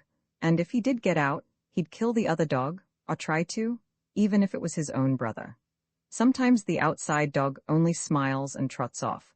Sometimes he barks back good-humoredly. Sometimes he only just gives a couple of disinterested barks as if he isn't particular, but is expected, because of his dignity and doghood, to say something under the circumstances. And sometimes, if the outside dog is a little dog, he'll get away from that fence in a hurry on the first surprise, or if he's a cheeky little dog, he'll first make sure that the inside dog can't get out, and then he'll have some fun. It's amusing to see a big dog, of the Newfoundland kind, sniffing along outside a fence with a broad, good-natured grin on his face. All the time, the inside dog is whooping away at the rate of 30 whoops a second, and choking himself, and covering himself with foam, and dashing the spray through the cracks, and jolting and jerking every joint in his body up to the last joint in his tail. Sometimes the inside dog is a little dog, and the smaller he is the more row he makes, but then he knows he's safe. And sometimes, as I said before, the outside dog is a short-tempered dog who hates a row, and never wants to have a disagreement with anybody, like a good many peaceful men who hate rows, and are always nice and civil and pleasant, in a nasty, unpleasant, surly, sneering sort of civil way that makes you want to knock their heads off. Men who never start a row, but keep it going, and make it 1,000 times worse when it's once started, just because they didn't start it, and keep on saying so, and that the other party did. The short-tempered outside dog gets wild at the other dog for losing his temper and says, "What are you making such a fuss about? What's the matter with you, anyway? Hey?" And the inside dog says, "Who do you think you're talking to? You, I'll," etc., etc., etc. Then the outside dog says, "Why, you're worse than a flaming old slut." Then they go at it, and you can hear them miles off, like a Chinese war, like 100 great guns firing 80 blank cartridges a minute, till the outside dog is just as wild to get inside and eat the inside dog as the inside dog is to get out and disembowel him. Yet if those same two dogs were to meet casually outside, they might get chummy at once, and be the best of friends, and swear everlasting mateship, and take each other home. Uncopyright, may you do good and not evil. May you find forgiveness for yourself and forgive others. May you share freely, never taking more than you give. Copyright pages exist to tell you that you can't do something. Unlike them, this uncopyright page exists to tell you that the writing and artwork in this ebook are believed to be in the United States public domain. That is, they are believed to be free of copyright restrictions in the United States. The United States public domain represents our collective cultural heritage, and items in it are free for anyone in the United States to do almost anything at all with, without having to get permission. Copyright laws are different all over the world, and the source text or artwork in this ebook may still be copyrighted in other countries. If you're not located in the United States, you must check your local laws before using this ebook. Standard ebooks makes no representations regarding the copyright status of the source text or artwork in this ebook in any country other than the United States. Non-authorship activities performed on items that are in the public domain, so-called sweat of the brow, work, don't create a new copyright. That means that nobody can claim a new copyright on an item that is in the public domain for, among other things, work like digitization, mock-up, or typography. Regardless, the contributors to this ebook release their contributions under the terms in the CC 01.0 Universal Public Domain dedication, thus dedicating to the worldwide public domain all of the work they've done on this ebook, including but not limited to metadata, the title page, imprint, colophon, this uncopyright, and any changes or enhancements to, or mock-up on, the original text and artwork. This dedication doesn't change the copyright status of the source text or artwork. We make this dedication in the interest of enriching our global cultural heritage, to promote free and libre culture around the world, and to give back to the unrestricted culture that has given all of us so much. When the sun went down, Jack Drew sat on the edge of the shaft, with his foot in the loop and one hand on the rope, ready to descend. His elder brother, Tom, stood at one end of the windlass and the third mate at the other. Jack paused before swinging off, looked up at his brother, and impulsively held out his hand. "You ain't going to let the sun go down, are you, Tom?" But Tom kept both hands on the windlass handle and said nothing. "Lower away." They lowered him to the bottom, and Tom shouldered his pick in silence and walked off to the tent. He found the tin plate, pint pot, and things set ready for him on the rough slab table under the bush shed. The tea was made, the cabbage and potatoes strained and placed in a billy near the fire. He found the fried bacon and steak between two plates in the camp oven. He sat down to the table, but he could not eat. He felt mean. The inexperience and hasty temper of his brother had caused the quarrel between them that morning, but then Jack admitted that, and apologized when he first tried to make it up. Tom moved round uneasily and tried to smoke. He could not get Jack's lost appeal out of his ears. "You ain't going to let the sun go down, Tom?" Tom found himself glancing at the sun. It was less than 2 hours from sunset. He thought of the words of the old Hebrew, or Chinese poet. He wasn't religious, and the authorship didn't matter. The old poet's words began to haunt him. "Let not the sun go down upon your wrath. Let not the sun go down upon your wrath." The line contains good, sound advice, for quick-tempered men are often the most sensitive, and when they let the sun go down on the aforesaid wrath, that quality is likely to get them down and worry them during the night. Tom started to go to the claim, but checked himself, and sat down and tried to draw comfort from his pipe. He understood his brother thoroughly, but his brother never understood him. That was where the trouble was. Presently he got thinking how Jack would worry about the quarrel and have no heart for his work. Perhaps he was fretting over it now, all alone by himself, down at the end of the damp, dark drive. Tom had a lot of the old woman about him, in spite of his unsociable ways and brooding temper. He had almost made up his mind to go below again on some excuse when his mate shouted from the top of the shaft, "Tom, Tom, for Christ's sake come here." Tom's heart gave a great thump and he ran like a kangaroo to the shaft. All the diggers within hearing were soon on the spot. They saw at a glance what had happened. It was madness to sink without timber in such treacherous ground. The sides of the shaft were closing in. Tom sprang forward and shouted through the crevice, "To the face, Jack, to the face for your life." "The old workings," he cried, turning to the diggers. "Bring a fan and tools, we'll dig him out." A few minutes later a fan was rigged over a deserted shaft close by, where fortunately the windlass had been left for bailing purposes, and men were down in the old drive. Tom knew that he and his mates had driven very close to the old workings. He knelt in the damp clay before the face and worked like a madman. He refused to take turnabout, and only dropped the pick to seize a shovel in his strong hands, and snatch back the loose clay from under his feet. He reckoned that he had 6 or, perhaps, 8 feet to drive, and he knew that the air could not last long in the new drive, even if that had not already fallen in and crushed his brother. Great drops of perspiration stood out on Tom's forehead, and his breath began to come in choking sobs, but he still struck strong, savage blows into the clay before him, and the drive lengthened quickly. Once he paused a moment to listen, and then distinctly heard a sound as of a tool or stone being struck against the end of the new drive. Jack was safe? Tom dug on until the clay suddenly fell away from his pick and left a hole, about the size of a plate, in the face before him. "Thank God," said a hoarse, strained voice at the other side. "All right, Jack?" "Yes, old man, you are just in time. I've hardly got room to stand in, and I'm nearly smothered." He was crouching against the face of the new drive. Tom dropped his pick and fell back against the man behind him. "Oh, God, my back," he cried. Suddenly he struggled to his knees and then fell forward on his hand and dragged himself close to the hole in the end of the drive. "Jack," he gasped. "Jack? Right, old man, what's the matter?" "I've hurt my heart, Jack. Put your hand, quick, the sun's going down." Jack's hand came out through the hole. Tom gripped it and then fell with his face in the damp clay. They half carried, half dragged him from the drive, for the roof was low and they were obliged to stoop. They took him to the shaft and sent him up, lashed to the rope. A few blows of the pick, and Jack scrambled from his prison and went to the surface, and knelt on the grass by the body of his brother. The diggers gathered round and took off their hats, and the sun went down. "Table of contents landmarks. An old mate of your father's, you remember when we hurried home from the old bush school, how we were sometimes startled by a bearded apparition, who smiled kindly down on us, and whom our mother introduced, as we raked off our hats, as an old mate of your father's on the diggings, Johnny. And he would pat our heads and say we were fine boys, or girls, as the case may have been, and that we had our father's nose but our mother's eyes, or the other way about, and say that the baby was the dead spit of its mother, and then added, for father's benefit, 'But yet he's like you, Tom.'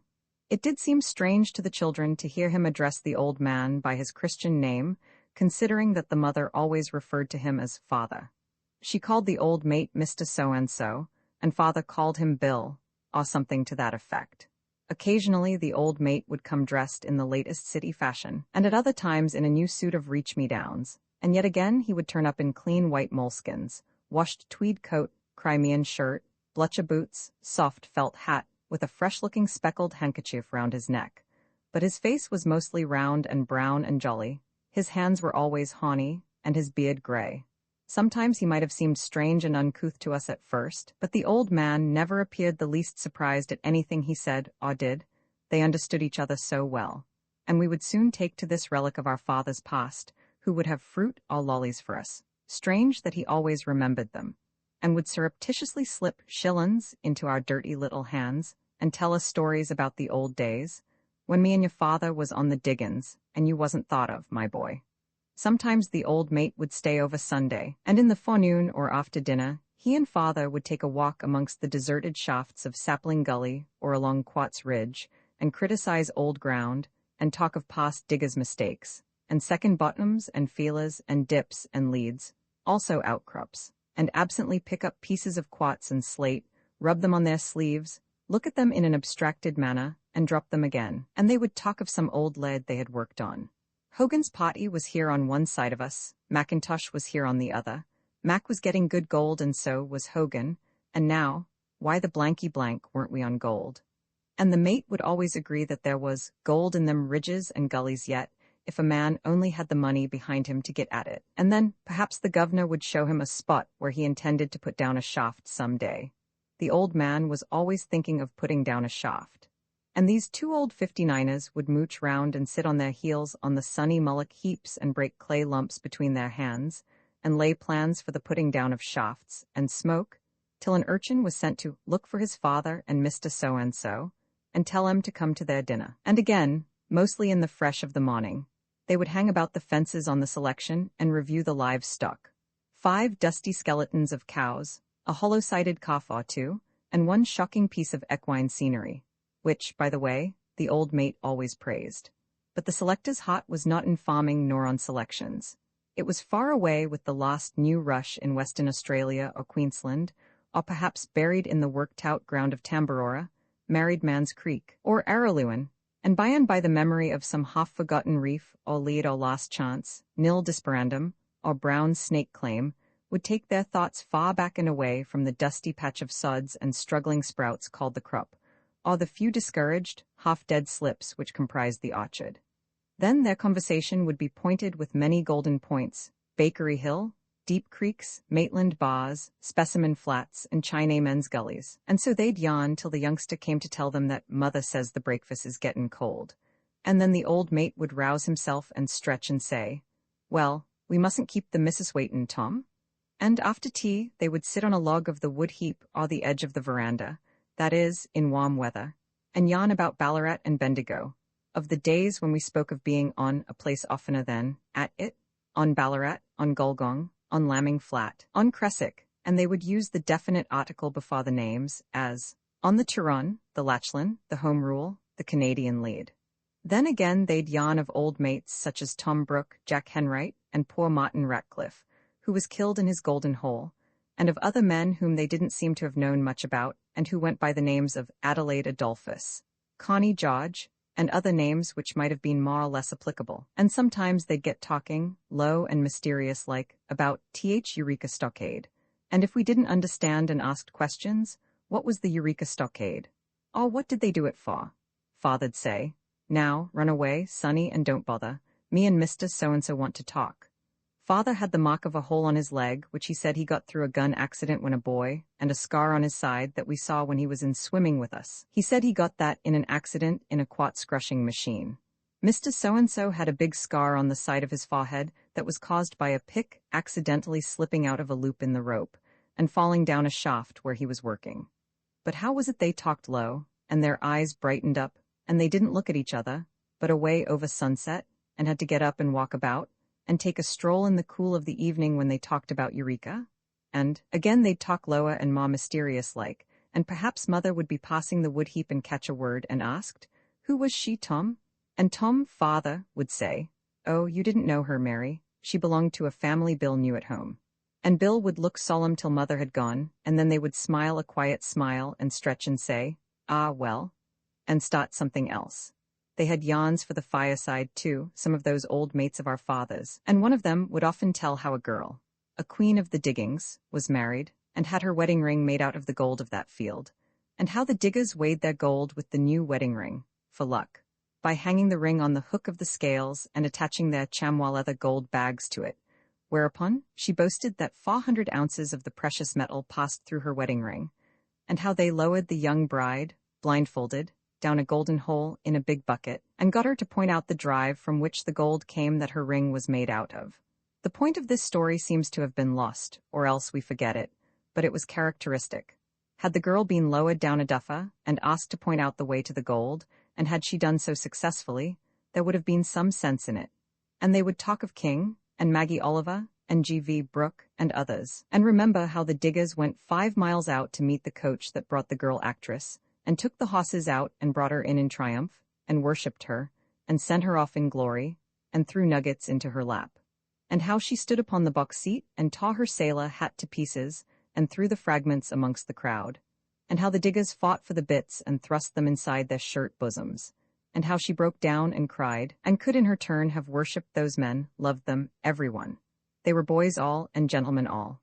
There were college men, artists, poets, musicians, journalists, bohemians all, men from all the lands in one. They understood art, and poverty was dead, And perhaps the old mate would say slyly, but with a sad, quiet smile, "Have you got that bit of straw yet, Tom?" Those old mates had each 3 pasts behind them. The 2 they told each other when they became mates, and the 1 they had shared. And when the visitor had gone by the coach, we noticed that the old man would smoke a lot, and think as much, and take great interest in the fire, and be a trifle irritable perhaps. Those old mates of our fathers are getting few and far between, and only happen along once in a way to keep the old man's memory fresh, as it were.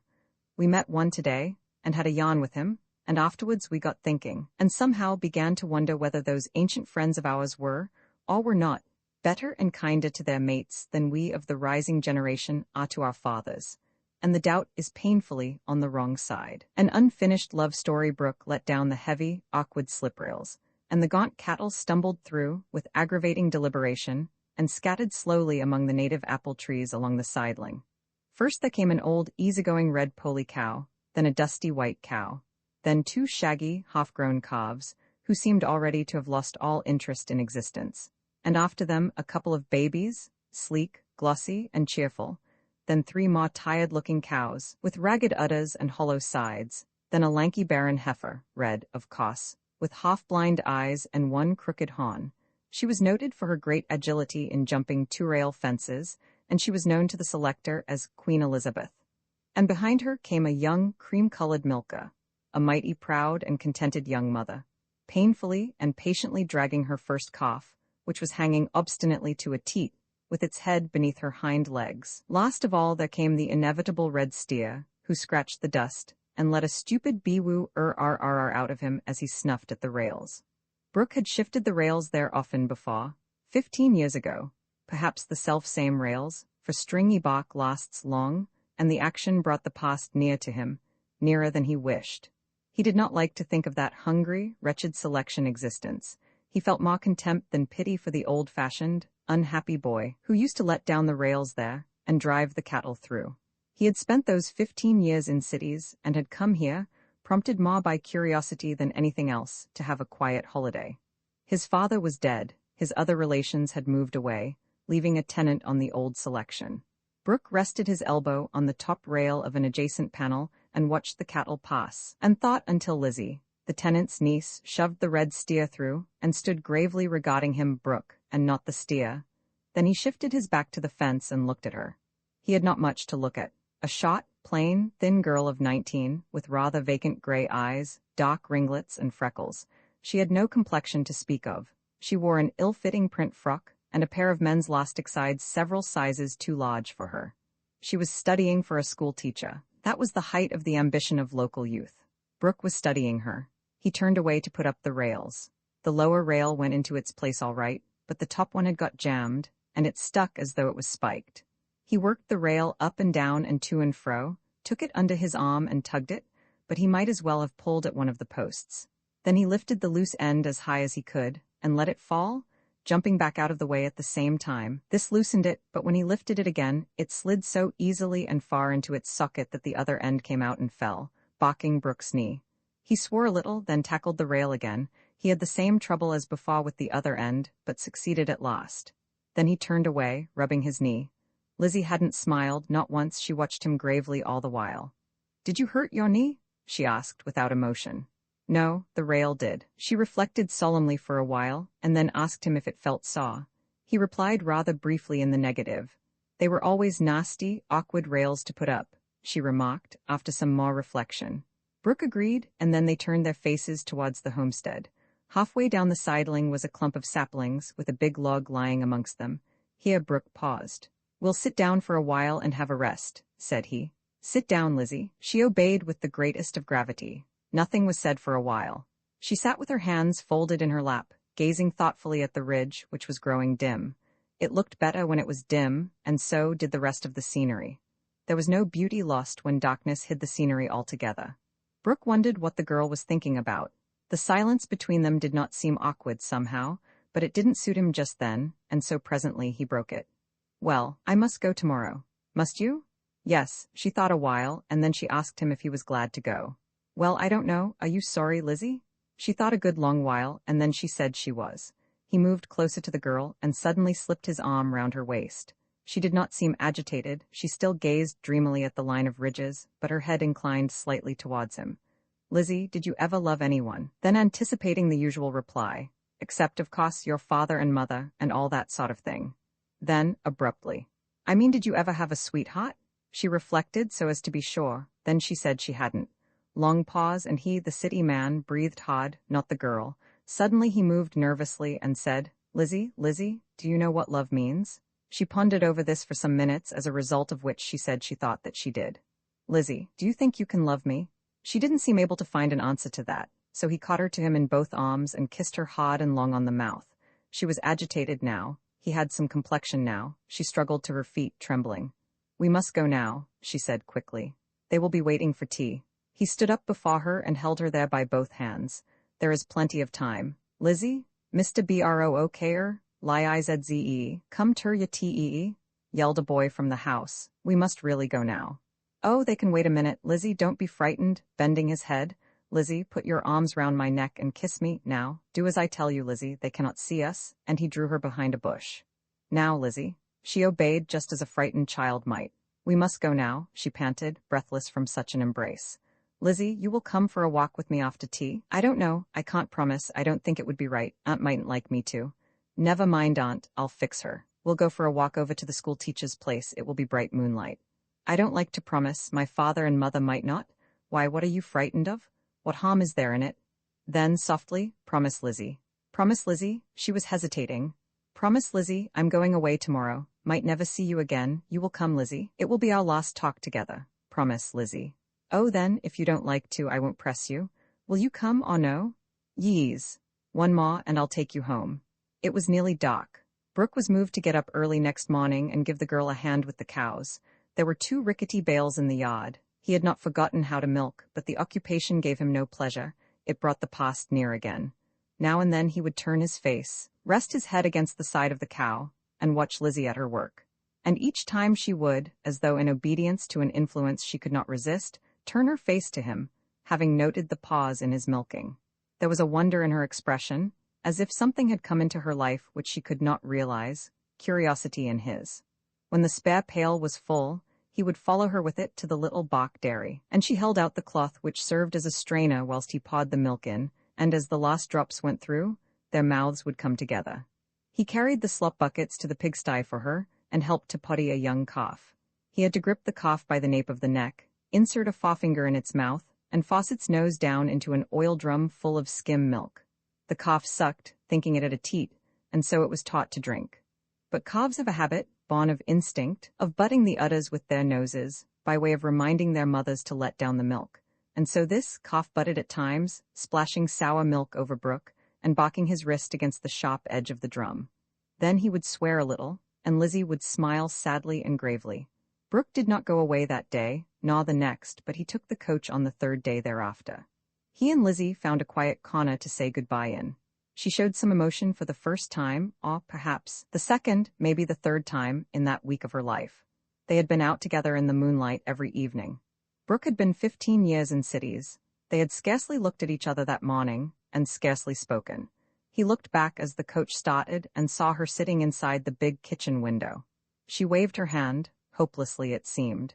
She had rolled up her sleeve, and to Brooke the arm seemed strangely white and fair above the line of sunburn round the wrist. He hadn't noticed it before.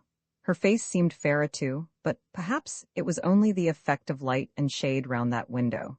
He looked back again as the coach turned the corner of the fence, and was just in time to see her bury her face in her hands with a passionate gesture which did not seem natural to her.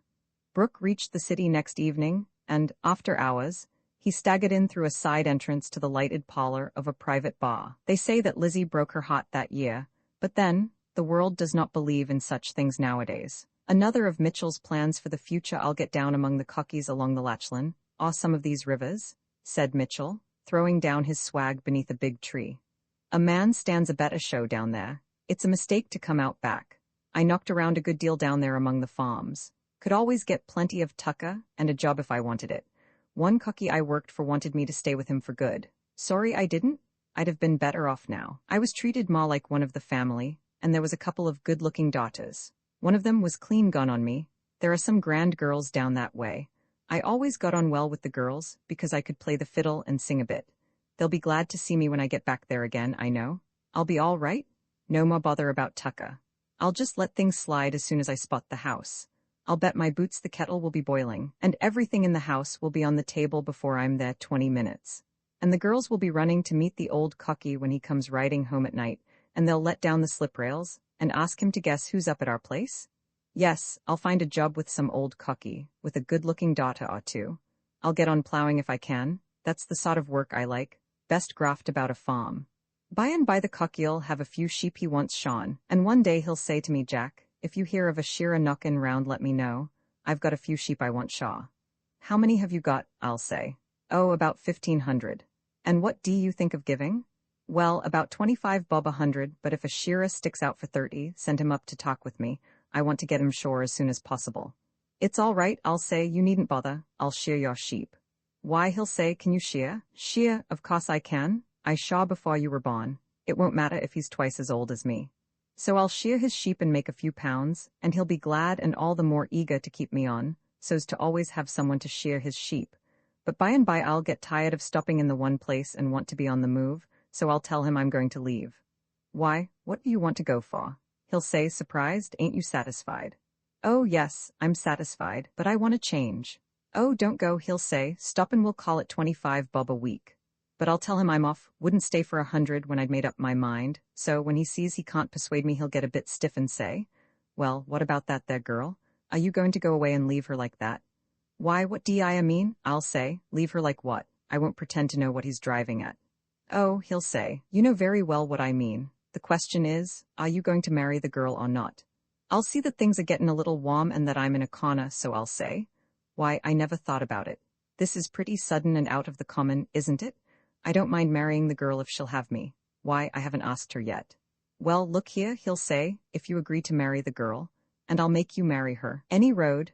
I'll give you that there farm over there and a couple of hundred to start on. So, I'll marry her and settle down and be a cocky myself, and if you ever happen to be knocking round there hard up, you needn't go short of Tucker a week or two. But don't come knocking round the house when I'm not at home. Avi Aspinall's alarm clock in one of these years, a paragraph appeared in a daily paper to the effect that a constable had discovered a little boy asleep on the steps of Grinder Bros' factory at 4 o'clock one rainy morning. He awakened him and demanded an explanation. The little fellow explained that he worked there and was frightened of being late.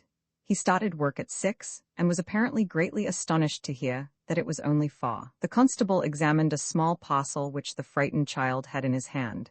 It contained a clean apron and 3 slices of bread and treacle. The child further explained that he woke up and thought it was late, and didn't like to wake mother and ask her the time, because she'd been washin'. He didn't look at the clock, because they didn't have one. He volunteered no explanations as to how he expected mother to know the time, but perhaps, like many other mites of his kind, he had unbounded faith in the infinitude of a mother's wisdom. His name was Avi Aspinall, please sir, and he lived in Jones's Alley. Father was dead. A few days later, the same paper took great pleasure in stating, in reference to that touching incident noticed in a recent issue, that a benevolent society lady had started a subscription among her friends with the object of purchasing an alarm clock for the little boy found asleep at Grinder Bros' workshop door. Later on, it was mentioned, in connection with the touching incident, that the alarm clock had been bought and delivered to the boy's mother, who appeared to be quite overcome with gratitude. It was learned, also, from another source, that the last assertion was greatly exaggerated. The touching incident was worn out in another paragraph, which left no doubt that the benevolent society lady was none other than a charming and accomplished daughter of the House of Grinder. It was late in the last day of the Easter holidays, during which Avi Aspinall had lain in bed with a bad cold. He was still what he called croupy. It was about 9 o'clock, and the business of Jones's Alley was in full swing. That's better, mother, I'm far better, said Avi. The sugar and vinegar cuts the phlegm, and the Bothrin cough gets out. It got out to such an extent for the next few minutes that he could not speak. When he recovered his breath, he said, better or worse, I'll have to go to work tomorrow. Gimme the clock, mother. I tell you shall not go, it will be your death. It's no use talking, mother, we can't starve, and espossin somebody got my place. Gimme the clock, mother. I'll send one of the children round to say you're ill. They'll surely let you off for a day or two. 'Tain't no use, they won't wait, I know them. What does Grinda Bros care if I'm ill? Never mind, mother, I'll rise above 'em all yet. Give me the clock, mother. She gave him the clock, and he proceeded to wind it up and set the alarm. There's something wrong with the gong, he muttered. It's gone wrong 2 nights now, but I'll chance it. I'll set the alarm at 5, that'll give me time to dress and get there early. I wish I hadn't to walk so far. He paused to read some words engraved round the dial. Early to bed and early to rise makes a man healthy and wealthy and wise. He had read the verse often before, and was much taken with the swing and rhythm of it. He had repeated it to himself, over and over again, without reference to the sense or philosophy of it. He had never dreamed of doubting anything in print, and this was engraved. But now, a new light seemed to dawn upon him. He studied the sentence a while, and then read it aloud for the second time. He turned it over in his mind again in silence. Mother, he said suddenly, I think it lies. She placed the clock on the shelf, tucked him into his little bed on the sofa, and blew out the light. Avi seemed to sleep, but she lay awake thinking of her troubles. Of her husband carried home dead from his work one morning, of her eldest son who only came to loaf on her when he was out of jail, of the second son who had feathered his nest in another city, and had no use for her any longer, of the next, poor delicate little Avi, struggling manfully to help, and wearing his young life out at Grinda Bros when he should be at school, of the 5 helpless younger children asleep in the next room, of her hard life, scrubbing floors from 5:30 till 8, and then starting her day's work, washing, of having to rear her children in the atmosphere of the slums because she could not afford to move and pay a higher rent, and of the rent, Avi commenced to mutter in his sleep. Can't you get to sleep, Avi? She asked. Is your throat sore? Can I get anything for you? I'd like to sleep, he muttered dreamily, but it won't seem morn a moment before what, Avi? She asked quickly, fearing that he was becoming delirious. Before the alarm goes off. He was talking in his sleep. She rose gently and put the alarm on 2 hours. He can rest now, she whispered to herself. Presently Avi sat bolt upright and said quickly, Mother, I thought the alarm went off. Then, without waiting for an answer, he lay down as suddenly and slept. The rain had cleared away, and a bright, starry dome was over sea and city, over slum and villa alike, but little of it could be seen from the hovel in Jones's Alley, save a glimpse of the Southern Cross and a few stars round it. It was what ladies call a lovely night, as seen from the house of Grinda, Grindaville, with its moonlit terraces and gardens sloping gently to the water, and its windows lit up for an Easter ball, and its reception rooms thronged by its own exclusive set, and one of its charming and accomplished daughters melting a select party to tears by her pathetic recitation about a little crossing sweeper. There was something wrong with the alarm clock, or else Mrs. Aspinall had made a mistake, for the gong sounded startlingly in the dead of night. She woke with a painful start and lay still, expecting to hear Avi get up, but he made no sign. She turned a white, frightened face towards the sofa where he lay. The light from the alley's solitary lamp on the pavement above shone down through the window, and she saw that he had not moved. Why didn't the clock wake him? He was such a light sleeper. Avi? She called, no answer. Avi, she called again, with a strange ring of remonstrance mingling with the terror in her voice. Avi never answered. Oh, my God, she moaned. She rose and stood by the sofa. Avi lay on his back with his arms folded, a favorite sleeping position of his, but his eyes were wide open and staring upwards as though they would stare through ceiling and roof to the place where God ought to be. He was dead. My God, she cried.